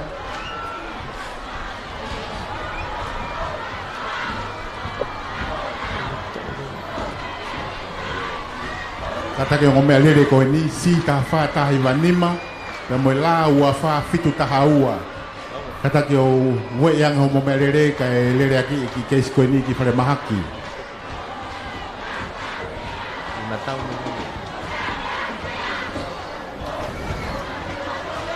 ko anga ia tau whanonga he taimini mo e tau kau whataha tu i he polo kalama ko ia o e houani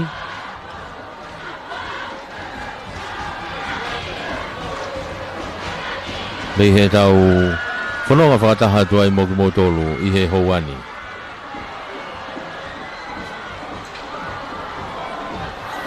tau ke i kau whataha tu ai peheni mo e tau ngahi kau taha sponsor o e tau whamawholahanga tonu koe ni koe Pacific Forum Line, PFL, koe Rio Tonga Airlines, koe E.M. Jones Limited, Tonga Health Promotion, Waterfront Restaurant and Catering, koe Whakatau Mafi Finance, malo e tokoni, malo e poupou, Kau whakataha te aho koe ne wha koe ni ko tau whanonga mai ai.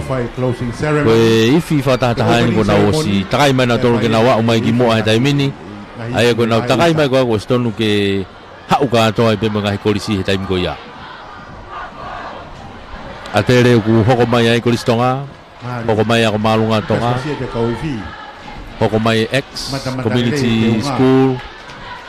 Hoko mai a Takuilau. Hoko mai a Afo.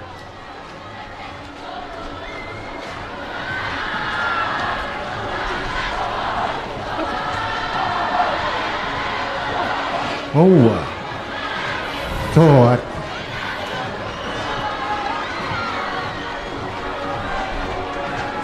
Pas-pasi aja ifi fatataha. Koia. Mari na Ai he koe na kunau ha o mai koe tai mini. Kau takilaka na a Sa Antelu ko Tonga Hai pea mo Queen Charlotte. Nau taki mai tai mini.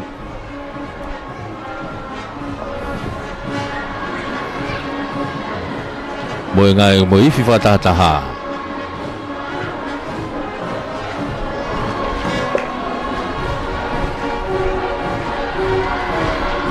Mari. Maalah. Oua. Whapapa mai tai mini ke whawhalanglangi.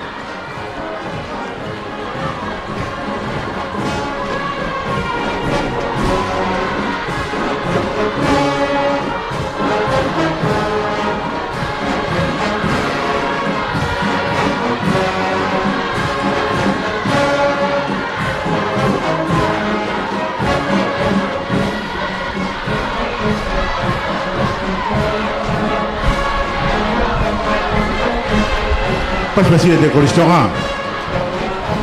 Malo Coristongan.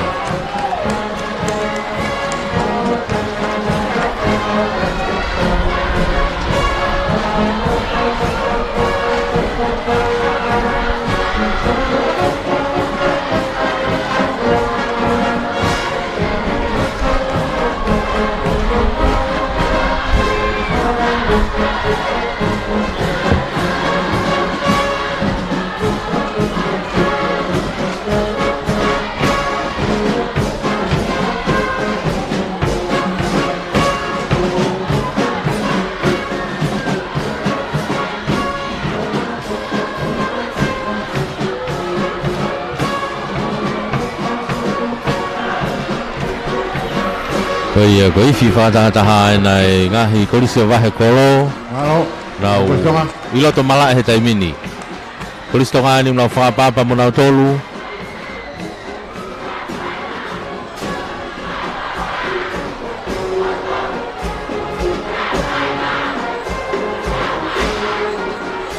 Tanau hu mo nau tolu kiloto.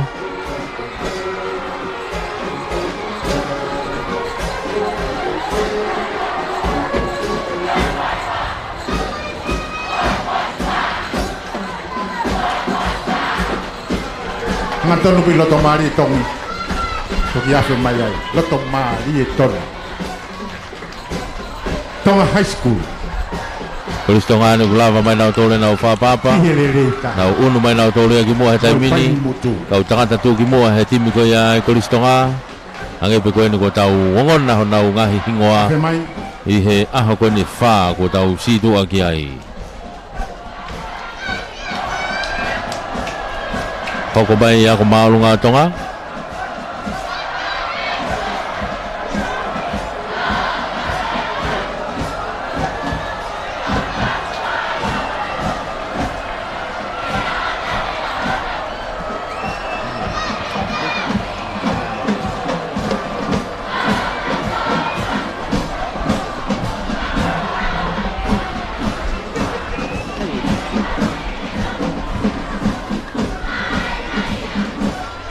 Nela kabate tahmai bete puha. Ko ia ko ne tu e dai mini hako maulunga tonga nau whapapa nau tolu.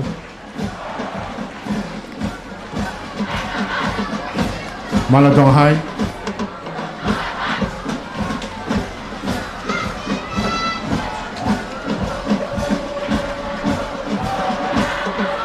Unu mai taimini ai timi ako malunga tonga.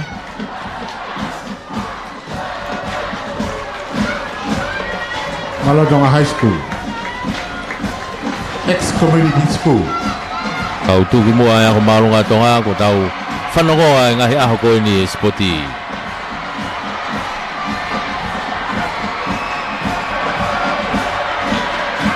Tahapege ako mai ki he tureki Kustonga. Malo ex-community school, Ko ex-community Takuilau College.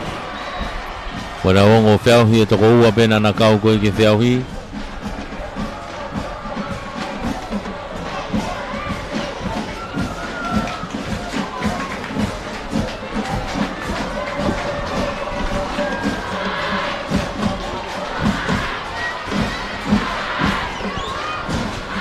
Neona e toko ua pena ngo whiauhi ex kana ia nau fui koula e taha. Fui koula e taha ai ex-community mehe nau toko ua koe amalisi lelei au pitoia i he toko ua ke me tali koula. Hoko mata kui lau. Apifo'o College. Ta kui lau. Malo Apifo'o. Talamonua tuko te homo aho a bongbong.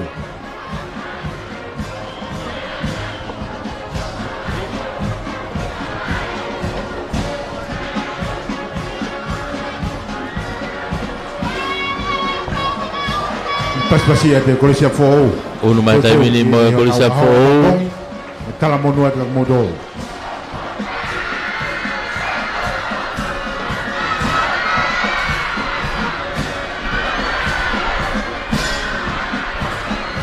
Hahake, Government Middle School.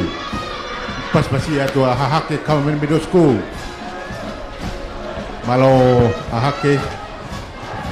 Hoko mai pekia Hihifo Government Middle School. Hoko mai taimini ko e ongo ako loto e pureanga. Mei hahake.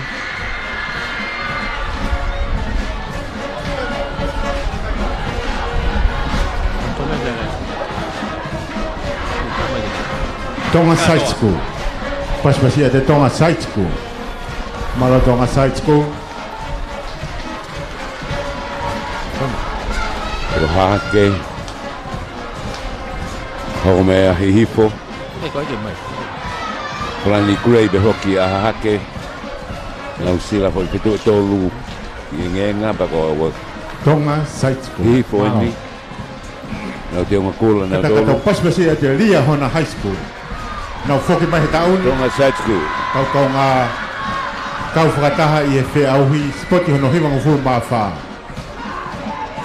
Ngahi be wangi metari e abeka koe ni Tonga Side School. Talo na humo e kau e whi aui ngahi ta ua tu kohiri.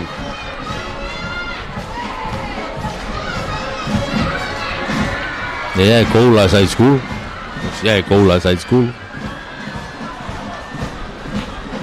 Ngalo lia hana. Mahino pe foke ngai apea ko lalahi ia unau lahi ko e nau koula ka ko fangi apea ko iki ko ni na tala no mai ki ai gai pe mo nau fangi me tali koula ku puke pe.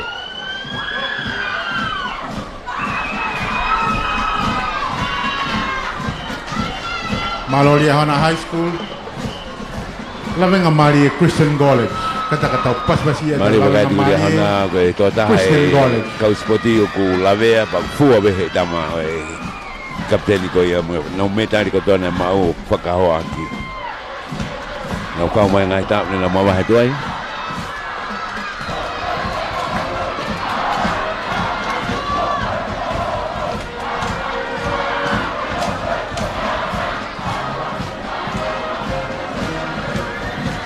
Pai me ke fi ta whakataha ko koristonga ni nau ke whakai mai bena tau me ta wako.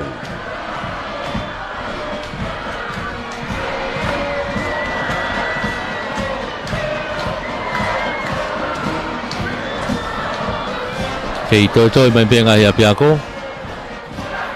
Ai ko lavenga mari enu no whakapapa he taimini. Hoko mai ngahi ako ai sasue sirana, ako loto.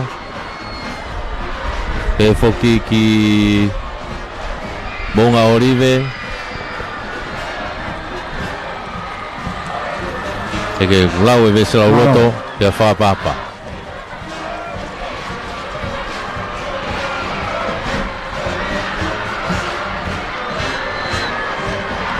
Alo le vanga Marie.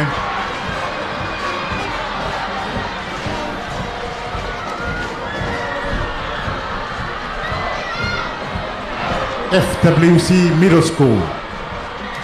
FWC Middle School. Malo.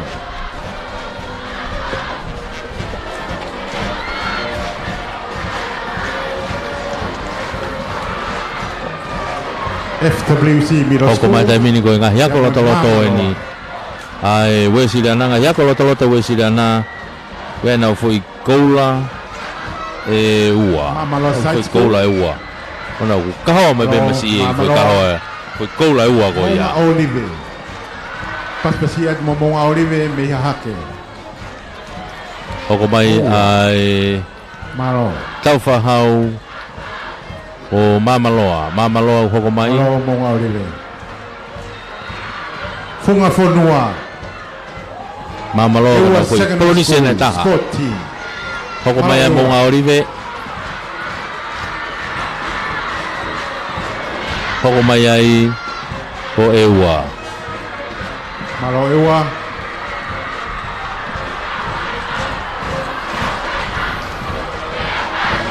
eua na mo nau ngahi me tari anga te au koe nau foi na ngahi koula a eua tata tu fito ke nau fine mui koe na pe a mate alona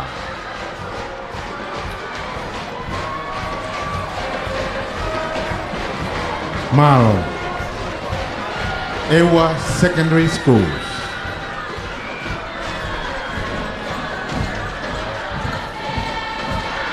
Malo Ewa.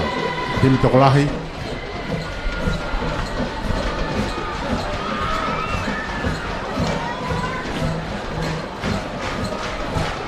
Tupo High School. Siang mo ya nga. Tapu Tokololo.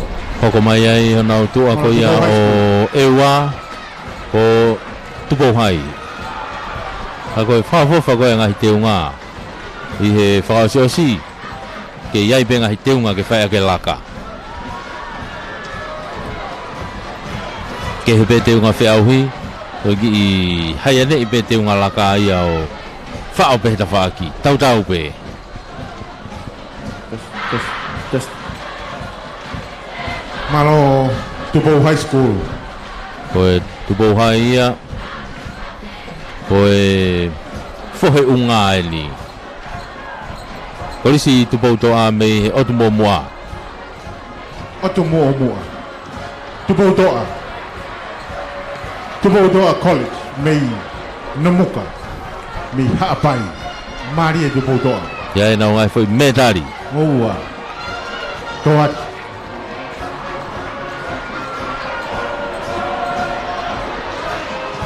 Hoko toi pe tafa hau pilo revu. mo ako ni me ha pa ye ni kuna hoko mai ai pe ko ni Kolisi tupo to a me no muka Ya mo tupo. ya mo ta fa ha pilo revu Maro Haapai.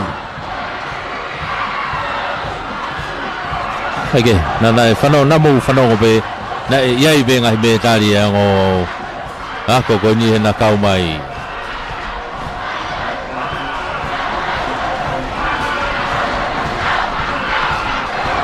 Ai mo nau whakapapa tatau pe na whai koe he nau laka whakava tangu tu e atu mua tulutu e atu hoko pe atu upe atu mei mui e whai e nau whakapapa mo nau lau ves wholofola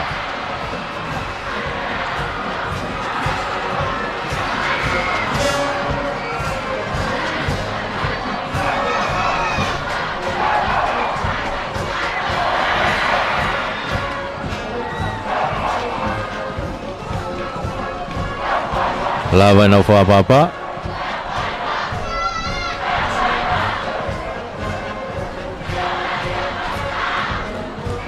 Maro, do pas pasi de tafa hau pilo revu ia. o si pai tau whahau pilo revu toi pe ai kolise tolu o tailulu ene o ku hoko mai pe tu hoko mai rewa kunsa alo te motolo Pas pasi de Chris Tailulu. Oua, ma'ala. Tailulu, unu mai taimini, Mala tailu. te unga pe koia o ku lanu pe tailulu, lanu mori.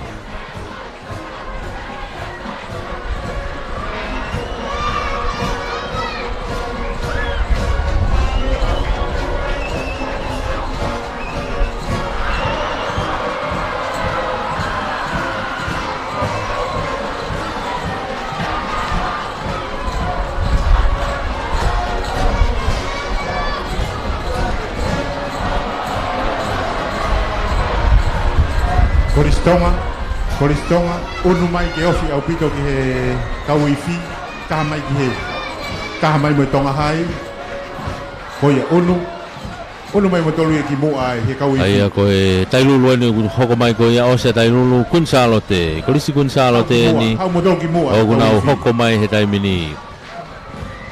Koia tuai, ngatai.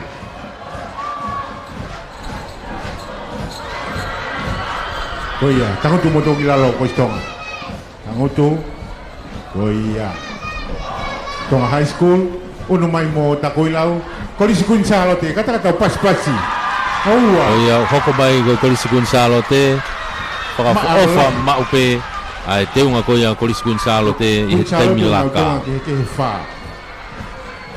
Pe hange pe ko ia na tau, ko laka whakawana nau te unga kehe nau tolu ai.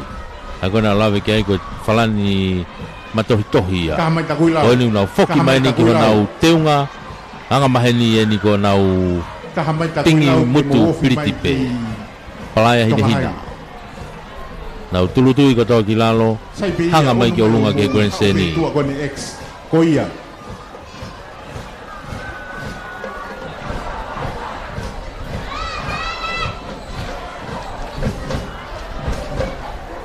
Whaia e nau whaapapa mo nau lau e ves fola.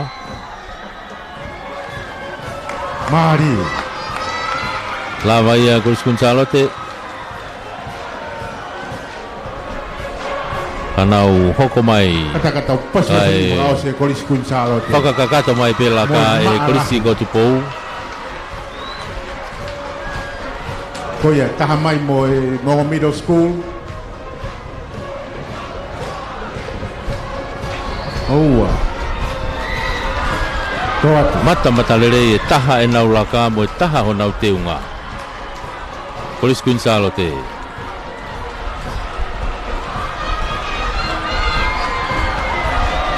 Kolis ko tupou. Pas-pasi atu. Hoko mai pe Kolis ko tupou. Maalah. To e ange ia he e to e taha e teunga. Taha pe mo e laka.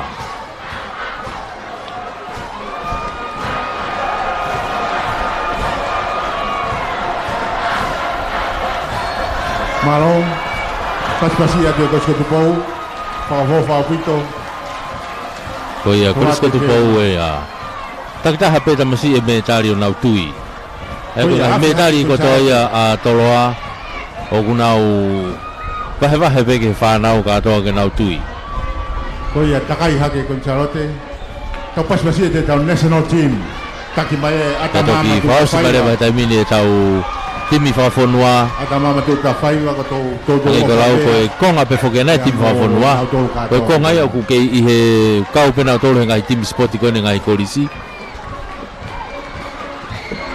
Malong. Ka kunau teu whakataha pe ko timi whafonua. Tau teu ke tau wheau hi koe ni haamoa, siulai. Timi ani a tonga, taki mai to mai nau whuka e atamama tu ta whaiwa. Dia hona, kapati mo taha mai ki mua, tau mai ke trek. Kata mo lawa nga mari e. Taha mai yofi au pito ke trek. Unu mai mo kau tama koe. FWC. Koia. Koia koe whakakakatu atu pe ia o e ngahi timi laka. Halo. Kai mau ki roto malae kai whahoko rewa. Ai polo kalama ko ia o e ouau o e tāpuni.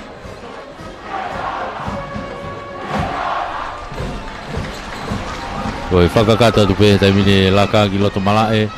Ai Kolis Kunsalote kai pe foki ki he Polisi ko tupou.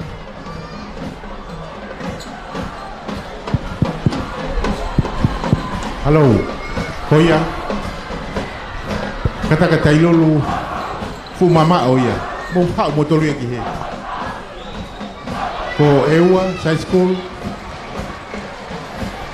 Whanofono fo pe mo no fo he tai mini kiloto. He ka me mo tolu ke toko no lawe nga mari e. Ke mau mari e. Toko no me ka te au. Koia. Mau mari e ia. Ka e. Whahoko e polokalama tāpuni ko ia. O e katoa ngani. Tau kei kau whatahape, whatawanga pe.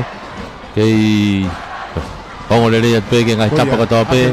Tau kau whatahai, he tau ngahi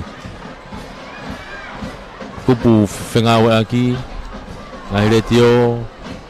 Tau kau whatahai mok motol, mo whewheitu ke whanongo me iai.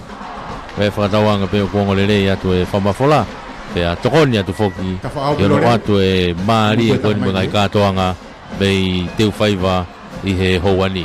Oia, au ke kau tama koe ni piloto. Takai hake. Tatau we mo timi koe na. Kene tu koe he taimini ia, tau kau whatahatu. Mei he mala e teu whaiva i he houani. Hai ke he ka koe anga ia o e whanonga koe tau polokalama. No muka. O e whatawanga pe o ku tau whelonga kire rei i he polokalama koe ia o e houani ia. Peke koe tau MC foko ukia vilai ilolahia. Ukai pia mo Havalina Segona, ukai pia mo Taisia Mauai. Te tau koe tu atu koe ni hoko atu me iai hono tataki atu e tau toenga koe tau polokalama o e katoanga tāpuni.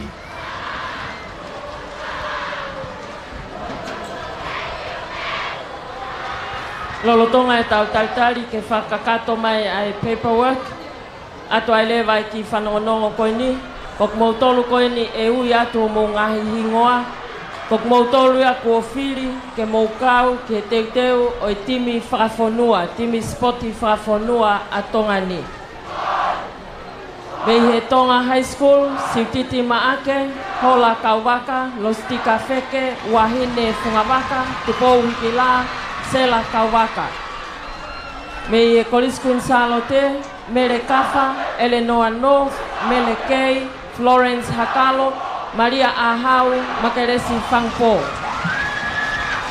Mei he Tailulu College, Manatu Tuyono, Paea Fatafehi, Mele Latai Moa. Mei Takuilau College, Mele Akolo. Mei he Ewa Secondary Schools, Wikelotu, Matea Lona. Mei Api Fo'o College, Romei Burke, Pea mo Ana Lauteau. Mei Liahona High School, Sela Pascala. Mei Tonga High School, Grace Teo Mohenga. Mei Api Fo'o College, Yentama Atoa. Pea mei Lavenga Maria Christian College, Intaloti. Koe whanau tangata, o ko iai ai whahinga koe ni.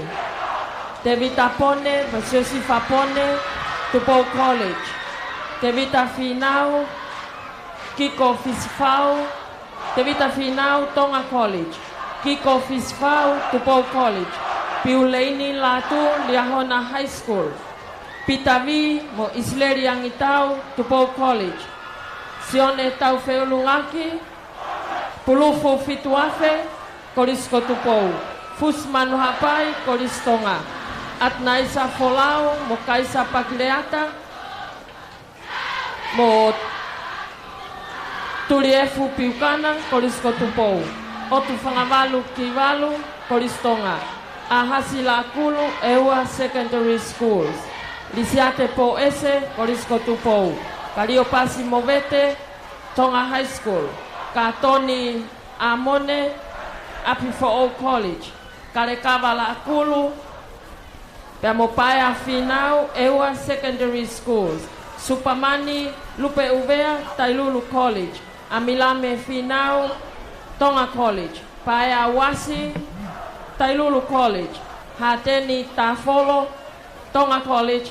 Nehumi Tui Halamaka, Korisko Tupou. Anthony Siare, Api Fo'o. Feleti Kaifoto, Korisko Tupou. Moheamasi Whakalelu, Mehe Korisko Tupou. Kok mautolu ko ia na e uia to mauhingoa, kataki kok mautolu ia ko whiri, e he Tonga Athletic Association ke moukau atu i he teuteu ki he sipoti ko ia ai Oceania ke pehe ke sipoti ai South Pacific Games. O kukore atu pe me he Athletic Association ka taka moutol na ueto mohingoa. Whakataha mai i he whaa e whiawhi mō nite kono aho wahiwa o Epeleli ai a koe mō nite ia o wike kahau ki teu whaiwani pe. Ka mo e teunga whamaloisino. E lava e whamaloisino ko ia pe tok tuwha pe mō tolu he pasi ai spoti ko pasi ai mia tene whakafoki mō tolu ki o mō ngahi api. Malo ko ki whanongonongo ia pa mo e kole atu pe me he Tonga Athletics Association. Malo apito. Tau kei taritari pe he taimini ki he mau mai ai paperwork kai lava whakakato ai foaki ai umetari pa mo e ngahi pare makehe o i sipoti mano hiwango fulu mawha o ngahi ako atonga tapuni pe o kukau mai foki ki ai pe mo e ngahi ako meitahi. Tama pilinisi kalaniwalu fotofili pe ki hou 8 minista o e ako ko sipoti hono hiwango fulu mawha eni o e ngahi ako atonga tapuni. Pe o kukau mai ki heni pe mo e whana wako pe me he ngahi ako meitahi ko ngahi ako a Ewa Secondary Schools. O kukau ke ai a Ewa High School pe mo e korisi hofanga hau. O kulama mai pe mo e timi spoti pe me korisi tupoto a me nomuka hapai. Lava mai pe mo e timi spoti korisi tau whaahau pilorevu pe me hapai moia. O kuyai pe mo e whana wako o knau lava mai pe ki ngahi ako i tonga tapuni ko koristai lulu o kwai kau whafofonga me he koristai lulu hapai, koristai lulu avava. I e koristonga o kuyai ai kau sipoti ko kau whafofonga me he ako maolunga a hapai o knau lava mai mo knau tolu o sipoti pe me he koristonga. O hange pe ko ia kua whahoko atu ane nai ange o kuyai pe mo e kau whiauhi o knau lava mai me tua pureanga. O nau kaupe i ngahi whiauhi o ngahi korisi. O whaki pe a ngahi metari whakalangilangi kia te knau tolu. Pea te whaki pe a ngahi metari ke kau i kuna i ngahi ako i tonga tapuni.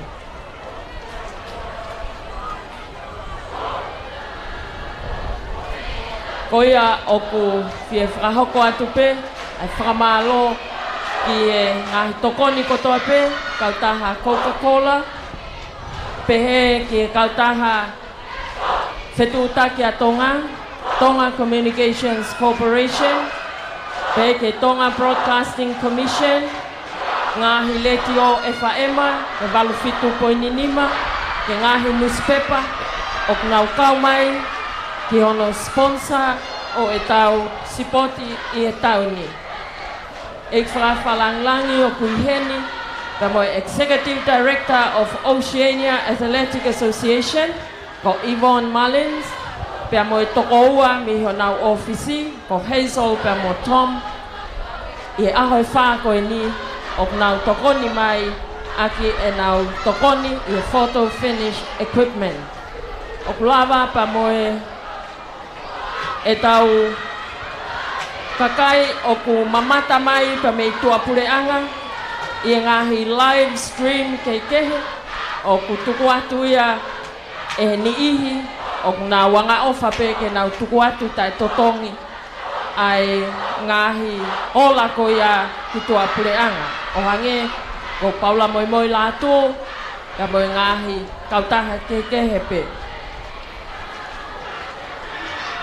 mautui pe koe tau kahau, koe spoti hono hiwango fulu ma nima ia. Koe toi pe ai whiauhi e nima pe a tau wau rewa ki he Century ki he whiau hi sipoti hono te au. Ko kau mitchet ko e tauni te nā wau ki ai ko senior. Pea o koe ai pea whakaam, o koe ai e fia he o kui heni a General Kalaniwalu Fotofili. I nau whakafofongai ai hako tupu e whanua i he malae o e sipoti i he tau ko eni e nima ka hoko mai ke tau wau ki he Century. Whamalo atu, e tau kei taitari pe ki he ngahi ola. Kore atu pe ki William Poese, tataki, ko ne mau pe tau hoko atu re. Kore atu e taimin, ka pau kua ha foi fasi ai ka wifi whakatataha koe ni, tuku mai ha foi fas ke whakawhiawhia ia ke matanga, malo vilai, koe pure o ka wifi o ngahi korisi, ko vilai ilolahia pea moula matatoa. Pea kai ai pe foi fase taha koe na taulaka takai aki. Tautou ai pe ia.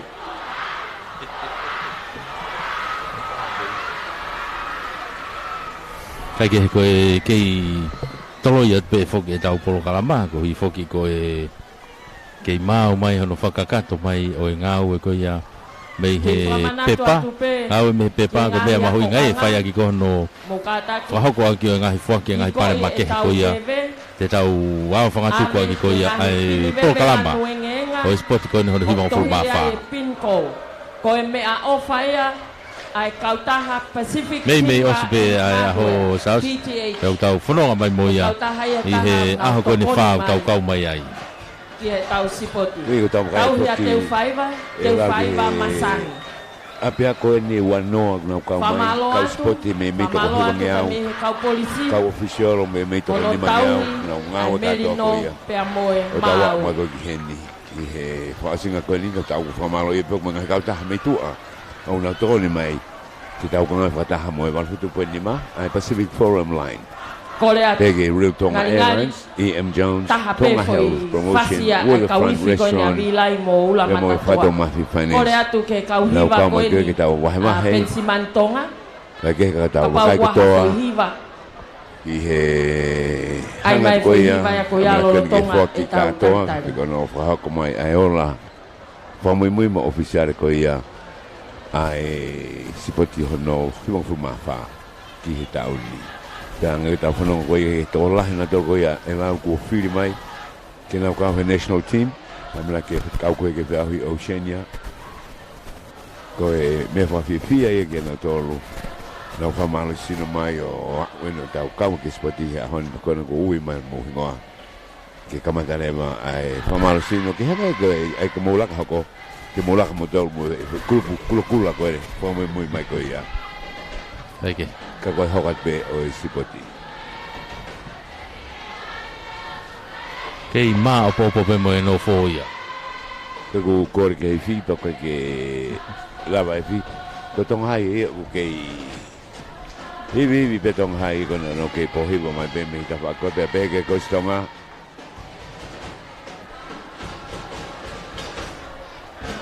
Ka ha e u ha to ke pe ki mos ka ne hota. Kai mena whiri nei whakai ai u medari. Nai uha, nai ki uha ia. He nai osi aluifo ai uha he whakatari he ni mui. Rau ke maari e koko lere whai. Lere pea lere ki tua alu au pito ki lalo. E kai ke hifo hanga tonu i fwoi e tau tolu heni. Pawau nai toi ki puhi mai hawiri o whoki mai me he haha ke ko e tau whaka uha ai.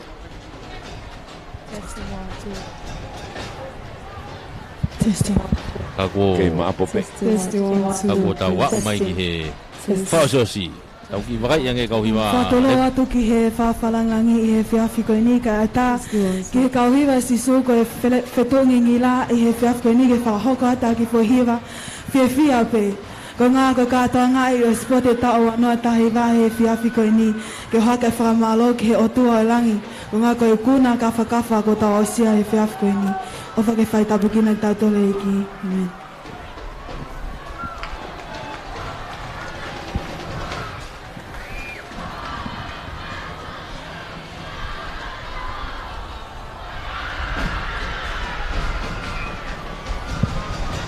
Test.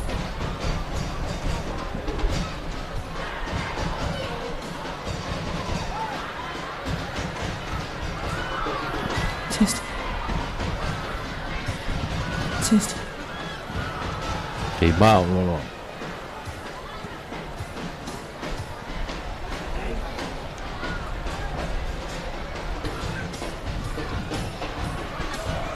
Từ cầu hy vọng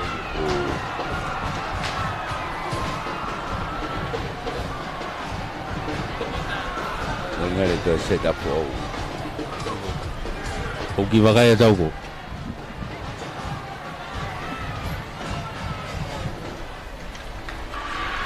anh ấy của cái đâu của Rempo SNL của Awake ta moi pepa he taimin famalo ate kauhiva tau to kali ngali pe kai ke kitoi hiva ko atu leva ko William po SN ke tau hoko atu e tau polo kalama Osmau foto itu kau hiba. Nau te malolo ka ko online.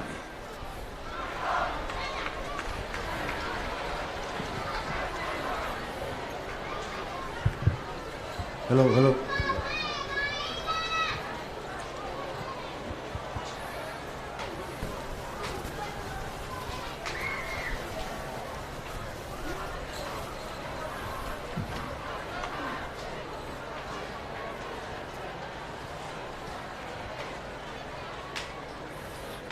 cái tôi nghĩ phát động tuần lúc bên bờ mẹ có phải stand này có khi đi có để pepa có khi nào phải có bụi pepa cái hà là hình hoa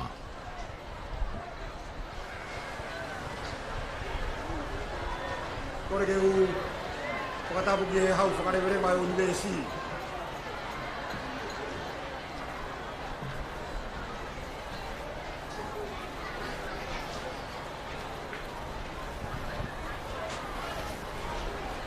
ko ni foi di fuka me toi tu o ni pekia ko langi mari ai ala mari o ngahi aho ya vatat bola mutu ai e pa ke te fai va di faka ha ta ni ai ha ko tu poi fonwa pada bugi la ko ho ata malo no ikuanga ko hau ya yo tonga tamako tu powono ta bugi mahina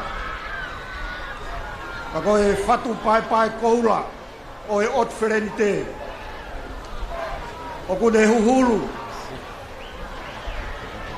ke alo palamu ai holo ai tu kalenga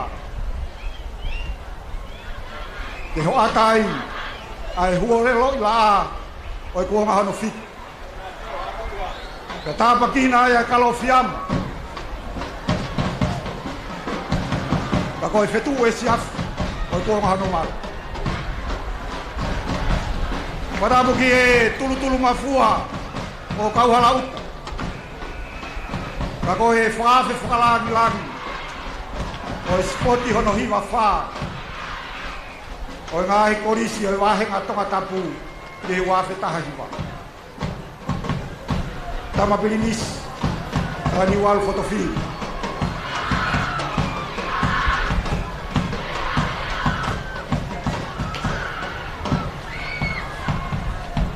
mafito ki mana maui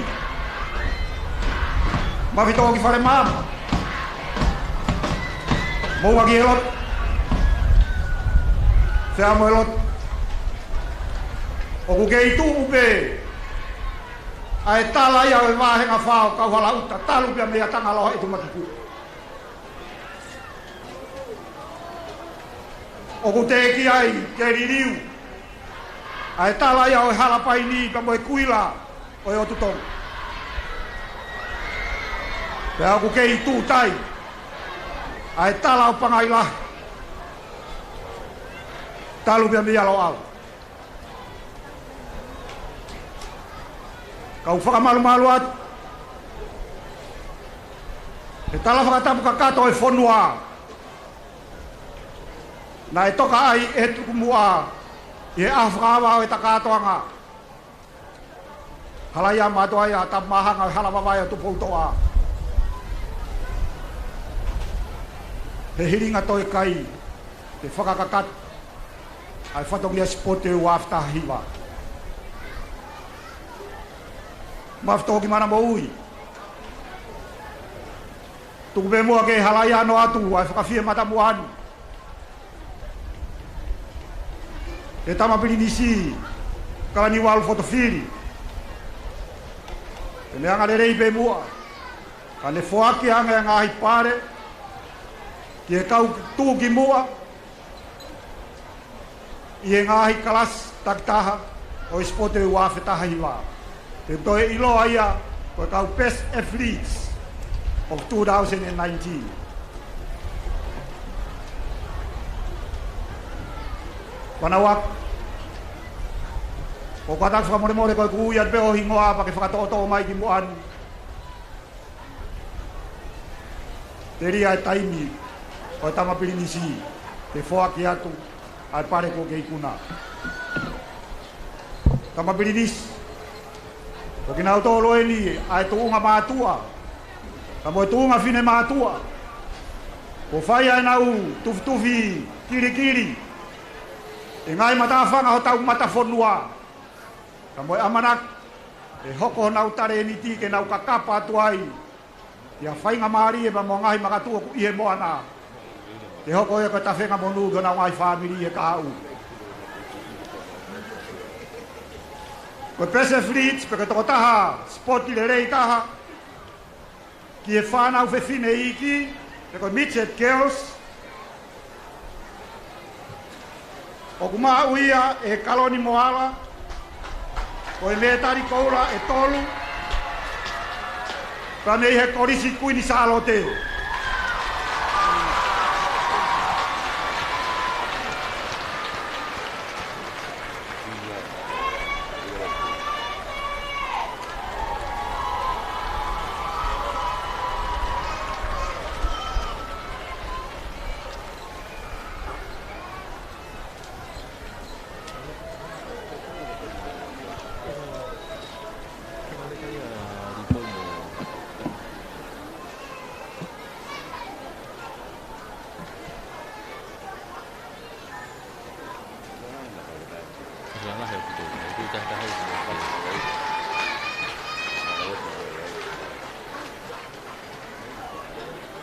I e Midget Boys po koe whanau tangata i ki.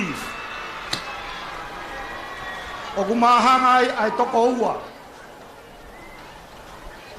O seo siwa e te aki. Koe me tari koula e ua. Koe me e korisko tupou. Koe mo sione tau whakiu. O me tari koula moia e ua. Koe me e korisko tupou ai te. O kata katau paspasi atu, ai mo talawo ko ini.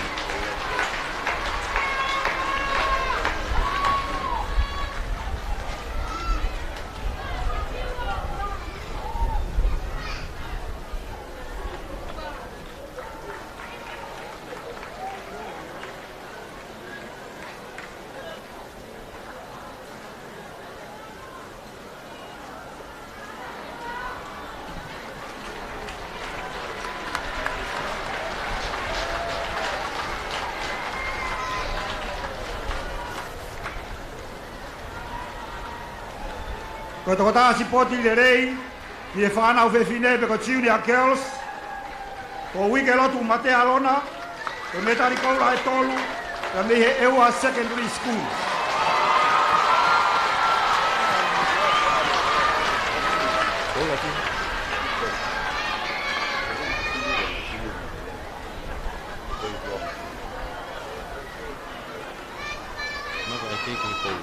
Ko toko tāsi poti le rei ki he Junior Boys, ko pai a wasi, me tari koula e ua, ja me he Tai Lulu College.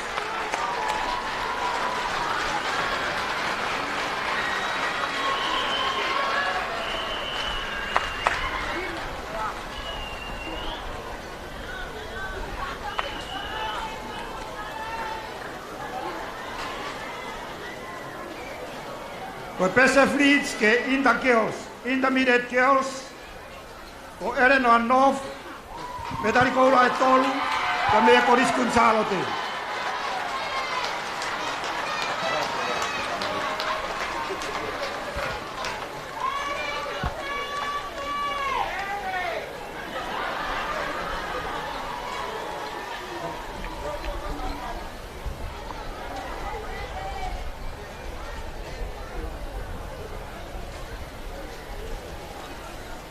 Koe pese Fritz ke Intermediate Boys. Atu na isa folau, metari koula e tolu, ka mea korisko tupou.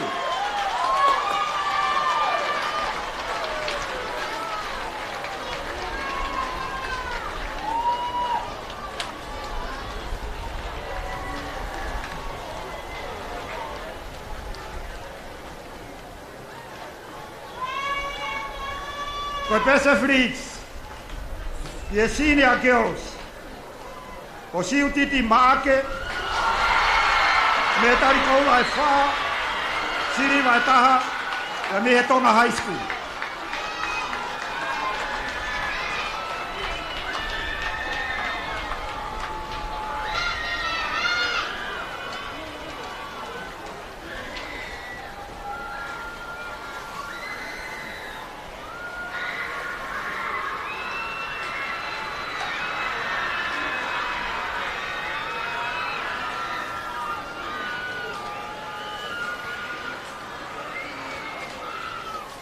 Koe pese Fritz ki he Senior Boys.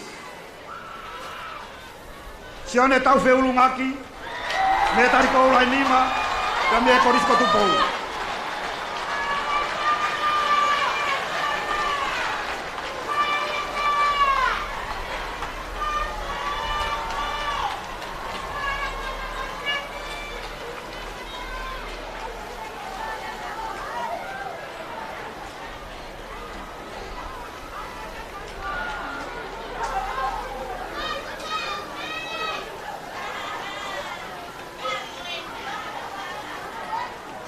Koe pese Fritz ke Open Girls.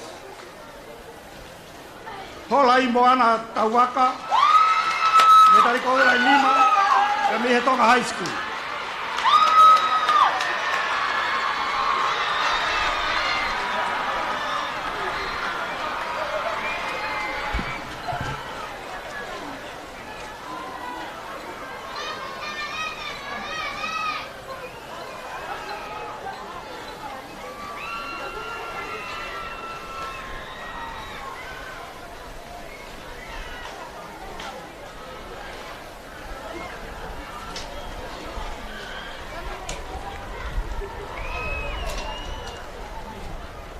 Koe pese Fritz, ke Open Boys, o kumahanga i ai toko ua. Ko fusi manu hapai, me tari koula e tolu, siriwa e ua, ja mi he koristonga.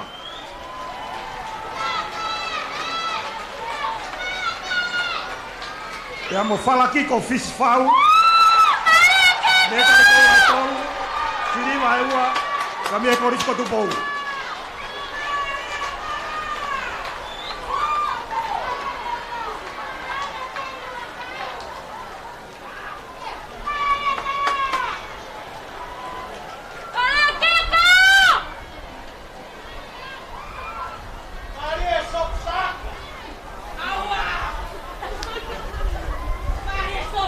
Koe pese Fritz ke National Women.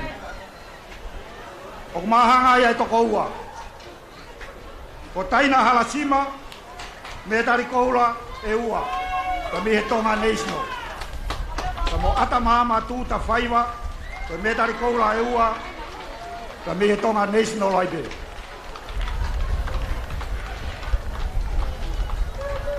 Tamapirinisi ko e ongo fine mātu aeni. Ko teu i ke na whakafonga ia kai whonua e ngā sport whakawahapureanga o ko hanga mai ka mihe ka hauna.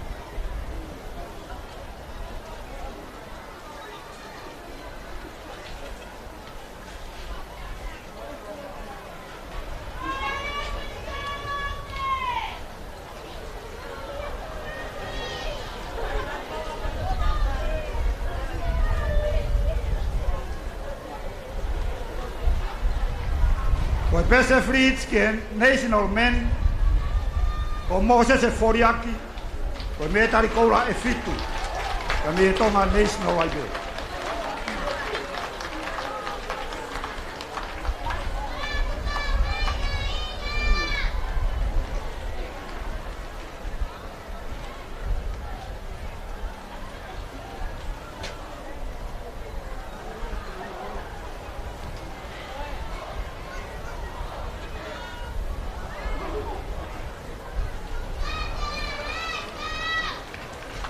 Mafito ki mana moui, mo ki loto. Ko ngata e whakawhie matamua e motuan. I hono whakakakato o e kau tūki mua i e spote wāwhetahi wā i ngahi kalastakta. Kau kai e beke ngalo a e beja sponsor o tau spoti ke wāwhetahi wā.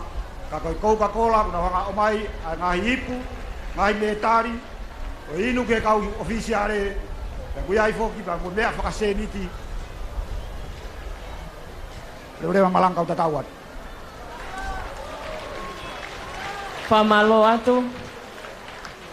Ke i whakahoko atu o ki ai pe mo ngahi me tali, pa mo ngahi le koti, te kai ke whakahoko atu ia, e toki o atu pe ka te mo tolu ke ngahi ako anga, ko i ngā koe tau taimi, tau turi pe ke Polokalama.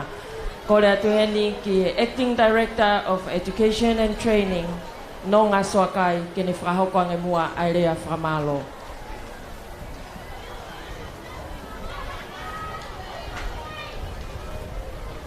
Patapa moe patua mafi, tapa moe whakawhalangilangi pinis kalaniwalu whatawhiri, tapi he nista o iako mea ko ngāwe, pensimani e pinisa fifita, Te kore ke hufanga e whakatapa kato, na kamata ke tau wheo hianga sport o no hima ngufuru mawha, o ngai korisi.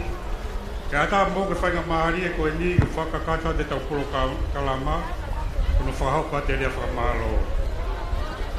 O tau whawhetai po whamalo ki o toa mafi, e ne whakalao ana tula, o whawhainga mahari e mea ko toa pe, te lawai ke tau whakakato, e wheo hianga sport i koe ni, I e fia pe mo merino.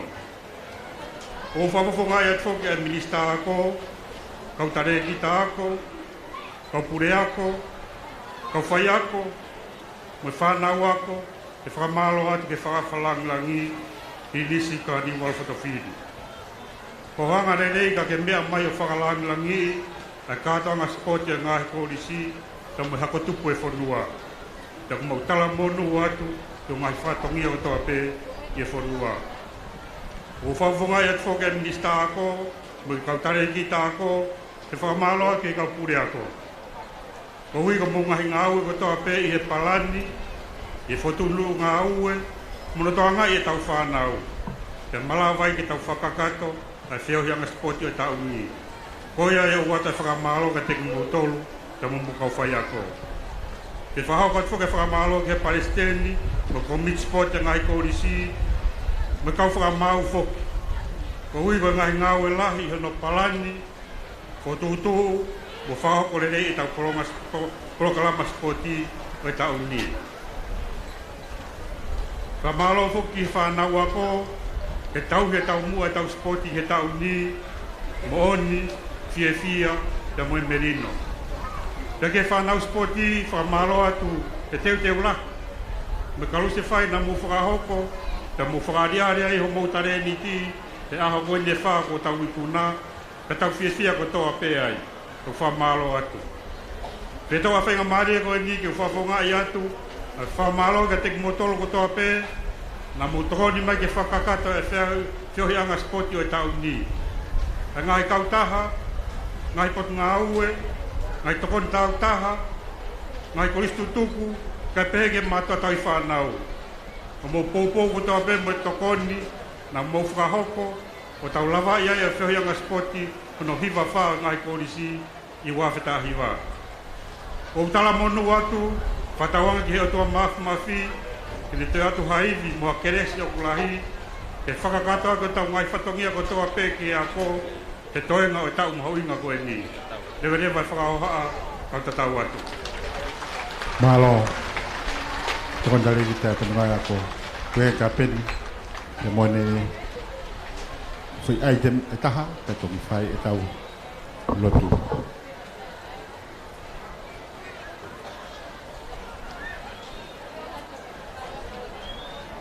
Tape moe fio ai tua mafi.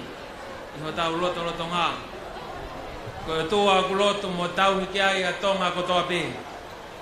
Tap mani a fio tu po wono ko tu i a tonga. Tap mo kuina na spau. Kai uma e whare o ha mo e ofo. Tape mo e whakalang langi. O e sipoti wha korisi a ngahi ako anga e whanua e ta ua whi ngofuru mahi wā. Tama brinis kalani walu fotofiri. Kai uma ho e. Pea e whatapu. Ke eiki minista o yako mo yako ngā wei tonga. Pensimani e penisa fifita. Pea e whatapu. Ke kau pure ako kotoa pe. Kai uma e kau taki ako. Te pege ngahi tuunga kotoa pe u whakatapua. Ka tamu a e whainga maari e koeni pea mo e motu ani. Mo yako maalunga o tonga. Ke mau whaosi. A e whatongia ko e lotu tuku. O e tau sipoti o e tau wafe hongofuru mahi wā.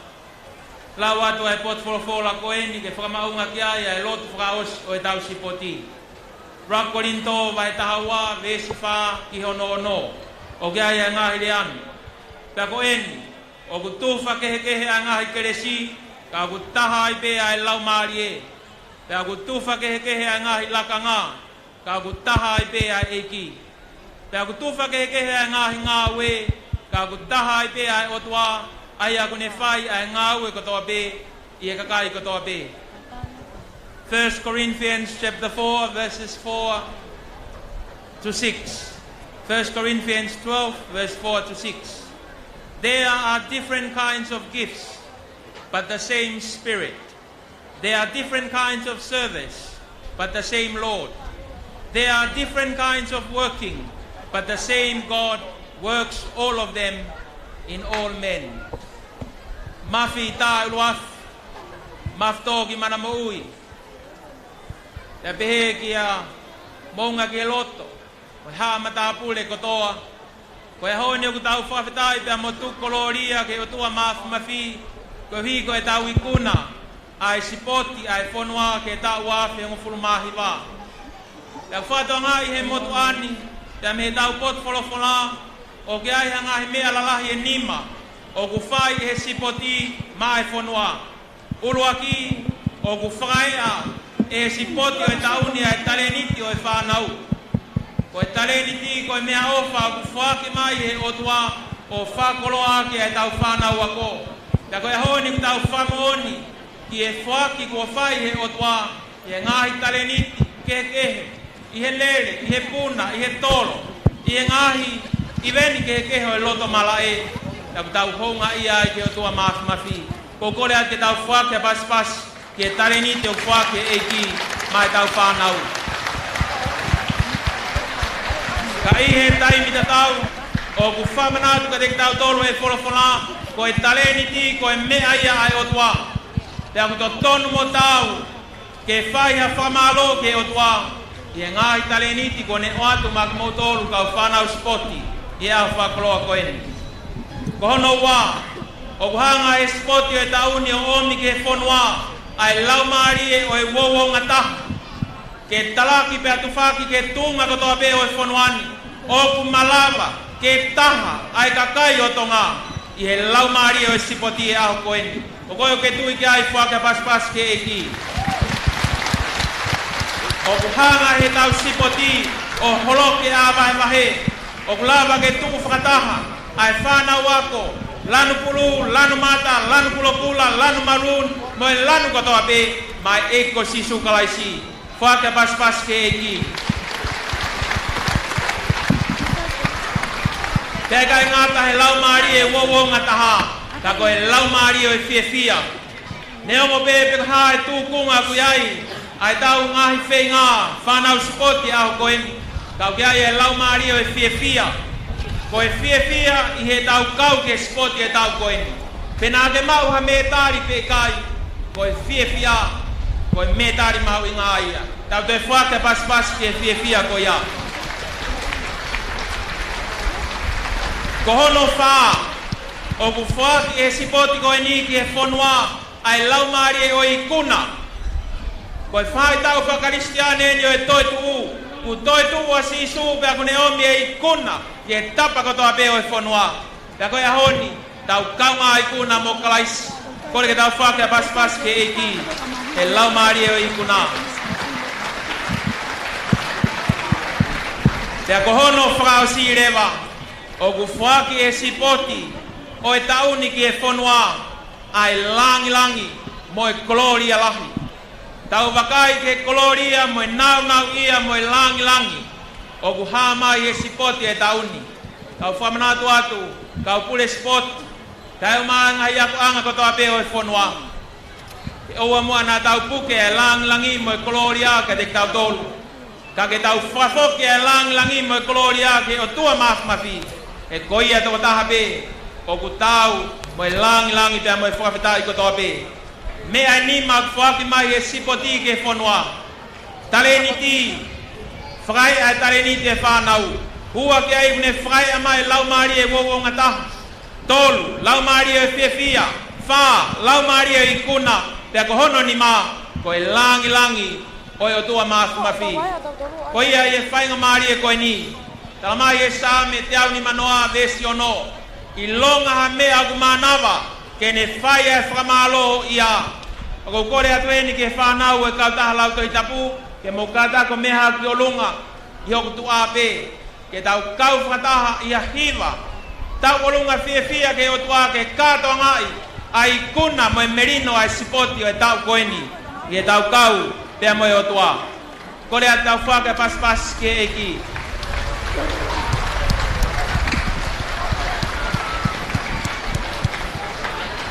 Aku kele lai taha.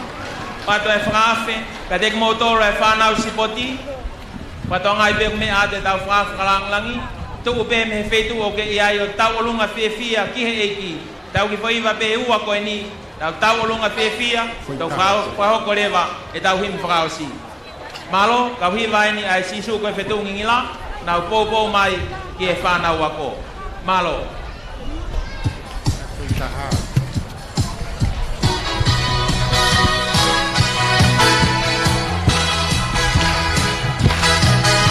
Sos.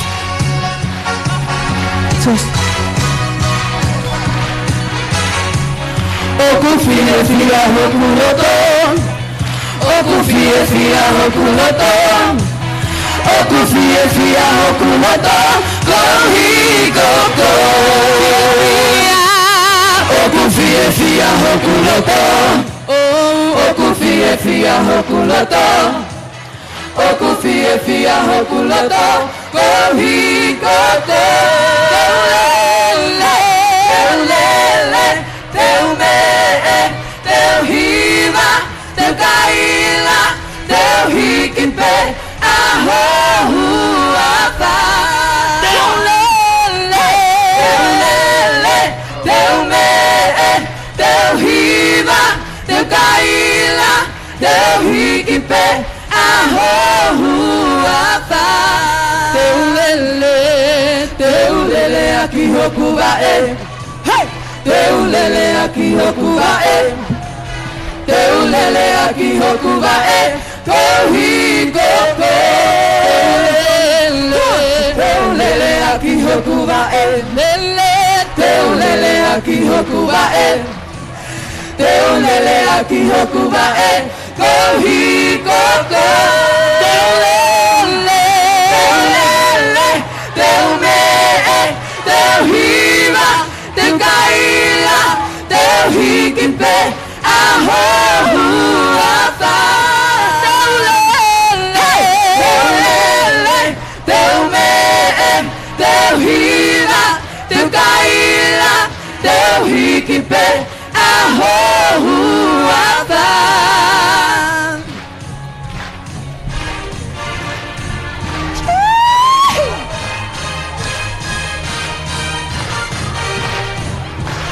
Katoa mai asi oe eiki ke tau ina fia.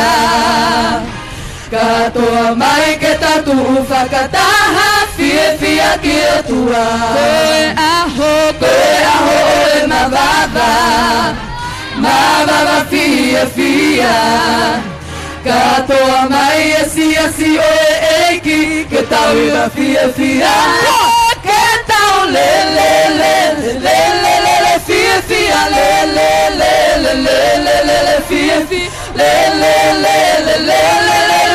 fia le fia fia que tal me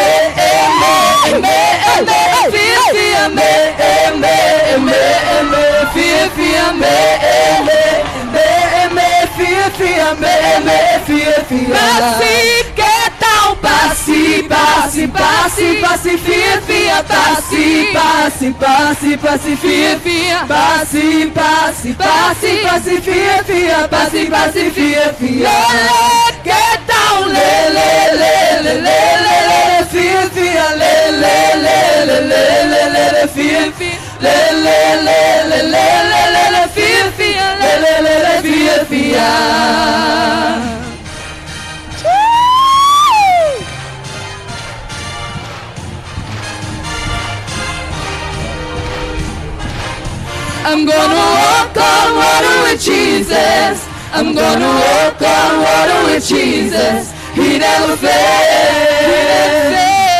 He never fails. I'm gonna walk on water with Jesus. I'm gonna walk on water with Jesus. He never fails. He never fails. I'm gonna say to the mountains. I'm gonna say to the mountains, move. I'm gonna say to the mountains, get out of the way. I'm gonna say to the mountains, move. I'm gonna say to the mountains, get out of the way. I believe. Yes, I believe. Deu a Eva mosisu efukai vai. Deu a Eva mosisu efukai vai. Tene malava. Tua malava. Deu a Eva mosisu efukai vai. Deu a Eva mosisu efukai vai. Tene malava. Tua malava. Teu leke monga hiki. Teu leke monga mavahe mea kuhala. Teu leke monga hiki. Teu leke monga mavahe mea kuhala. Tene malava. Tua malava. Teu leke monga hiki. Teu leke monga mavahe mea kuhala. Teu leke monga hiki. Teu leke monga mavahe mea kuhala. Tene malava. Tua malava. Teu leke monga hiki. Teu leke monga mavahe mea kuhala. Teu leke monga hiki. Teu leke monga mavahe mea kuhala. Tene malava. Tua malava.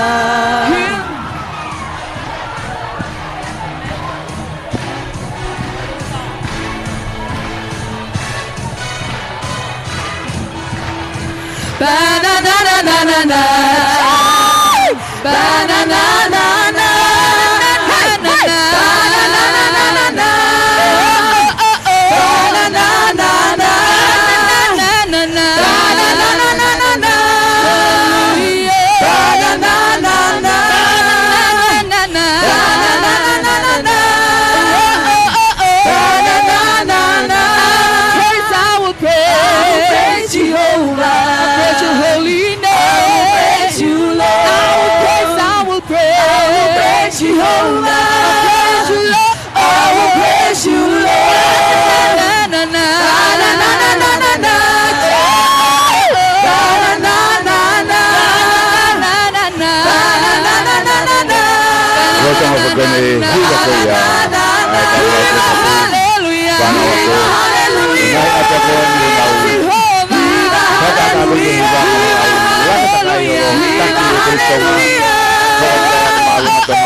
Ana ufifia ihe hoane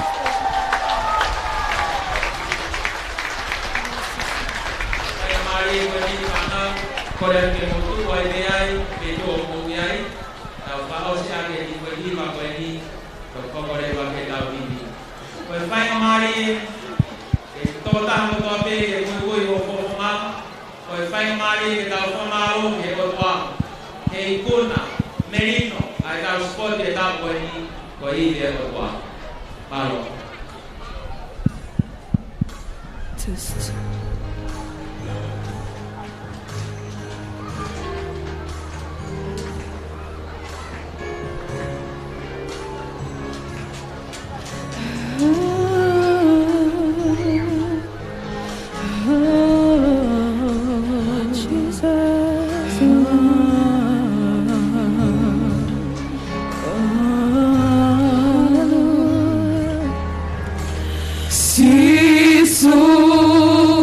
Ikaya toetaha, ikaya toetaha, etatamo koe, etatamo koe, etatamo koe, etatamo koe. Sisu, sisu, ikaya toetaha.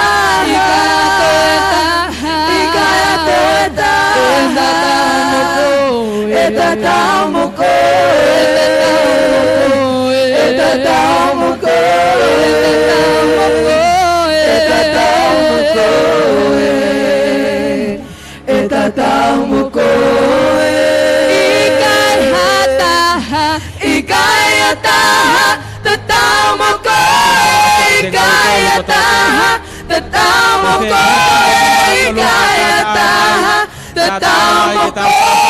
Sisu ikayata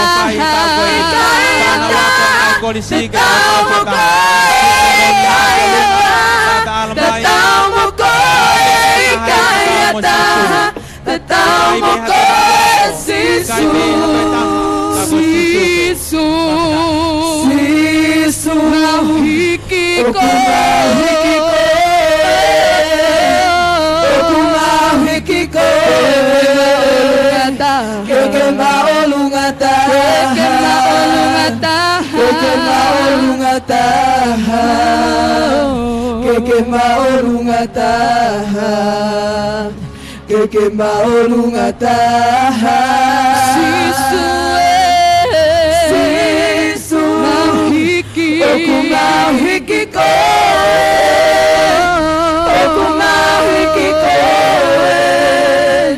keke maolungataha keke maolungataha keke maolungataha keke maolungataha mahiki koe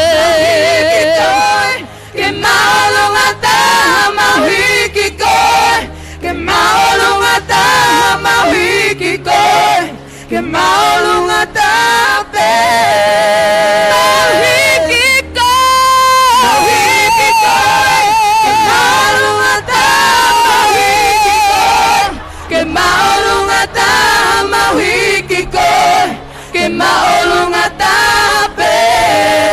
we lift your name high and higher. We lift your name high and higher. We lift your name high and higher again. There is no one else like you. There is no one else like you. There is no one else like you, Jesus. Ikayataha, tatamo koe, ikayataha, tatamo koe, ikayataha.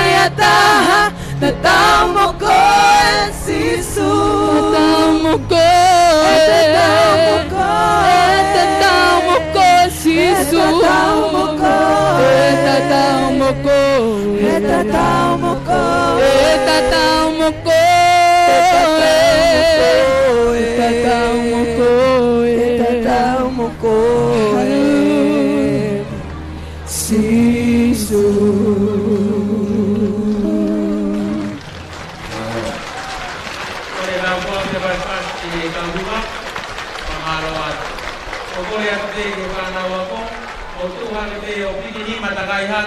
ko ne hili pe ko ni etau kimi te fai tu le vai tau lotu frausi ko le tau hiva pe ve se tama ni mangea mao no e folo himi frausi akia ai tau katoanga o ya honi monu e ka ba monu e tau mau hai ofa o kutari e tau lotu kau he tau me akotoa o guai e tau mamahi whakaha ke o tua aluatu o te kaki tene kau i ono fua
Pilihan ko ni ma ke to ta pagi na mo motor e fa na wa ko yete ni pate ini maha ke to ta yo ta pagi e da fai na fa malo ke to ma mati panau koreatu ini maha ke to ta pagi e te le ba ke ta fraus e to ma mafi o ma fa malo ke afiona ko hi ka a ko en o ko famoni ke tonga ko tope talaki pe to fa ke atu ki mama ni mo to apureanga o ku ikuna sisu o ku kai tene ke pekia ka kone to tu ko tala mari e ya honi ko tala ya ku kai ke fie ngo ki ai fa te volo pe mo setan ka ko ya honi o fa mahino e ngai ya ko anga e fonwa setan e ku kai ke auto fi ai tong o ku mau kapusia setan me fonwa Fuse fukai kuna take la mare marioni ko momeni di koula ke fonwa hoko ai sipote honi ne omi ngai kolo afngani ne omi ai tareni ti o fanau ko tareni ti ke falang langi ai afiona o ne omi ai lau mari e wo ngata o ne omi ai lau mari e fia ne omi ai lau mari e kuna ya ne omi ai lang pe mo gloria lang o do mas ke fia mai o mea mai e tama prinisi kala ni walu fotofili kai uma ai howe ke fonwa mea heni ek minister e ako kai uma kau tak ke pureanga si kau tak lo tu kai uma five kau ai kau pure ako kau fai ako kau pure sport kai uma fana sport bege ngai ako angai fonwa kai honi ma famalo at ek malo e tali lotu mai fonwa lotu baba ufia na fai e fonwa ya ko honi ma famoni e kona be afiona e me ko to be ko ma lotu ia tu ke o ko atu ai lau mari e ikuna lau mari e wo ngata ke ne pure ai ma ngai mo ui ngai ya panga to tu bu pa ngata ya setani pe mo ne fenga ko fai ke to tu bu kai malo ya sisu he na mo ui ko ya lotu pe mo ma fai langi me gloria e programani ma fa foki ke frate unga aki ai a fiona. Ko igreja aqui ko Jesus Christ. O fala e to ke tau tamai fio me lau mari mauni oni. Fa fare a ngai tapo ki tonga no toa. O wana hi ki kai fai pe ta ngata. Amen.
Kau ai hafkava pai tolu mai whawhakarana nani.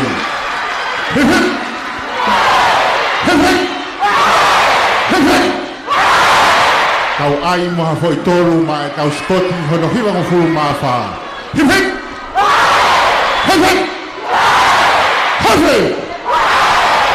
Malo. Spotia na ya ko hono hiwa fulu maa wha me pa ke te pai vai no alonfa. Wa osa ko ia momete ko ia pa na u pa elo to asi. Na pigini ma ta to fo malai. Ko ni no to pa ta mai ni na to. Pa dong yang le atu. Ma ma tu au fanau. Na to ni o te ta ma hi fo ma da. Pacific Forum Line. Kau koris tu tu. Airlines Ian Jones. Kai ko to pe fo no. Waterfront Restaurant. Mana tu I kau. Moto. Pa dong yang le atu ta to ma be me la tu ko ni ma. Pa te mau pa malo. Pa jo ki ho wa ti te mau ta da tu. Tim te fai wa.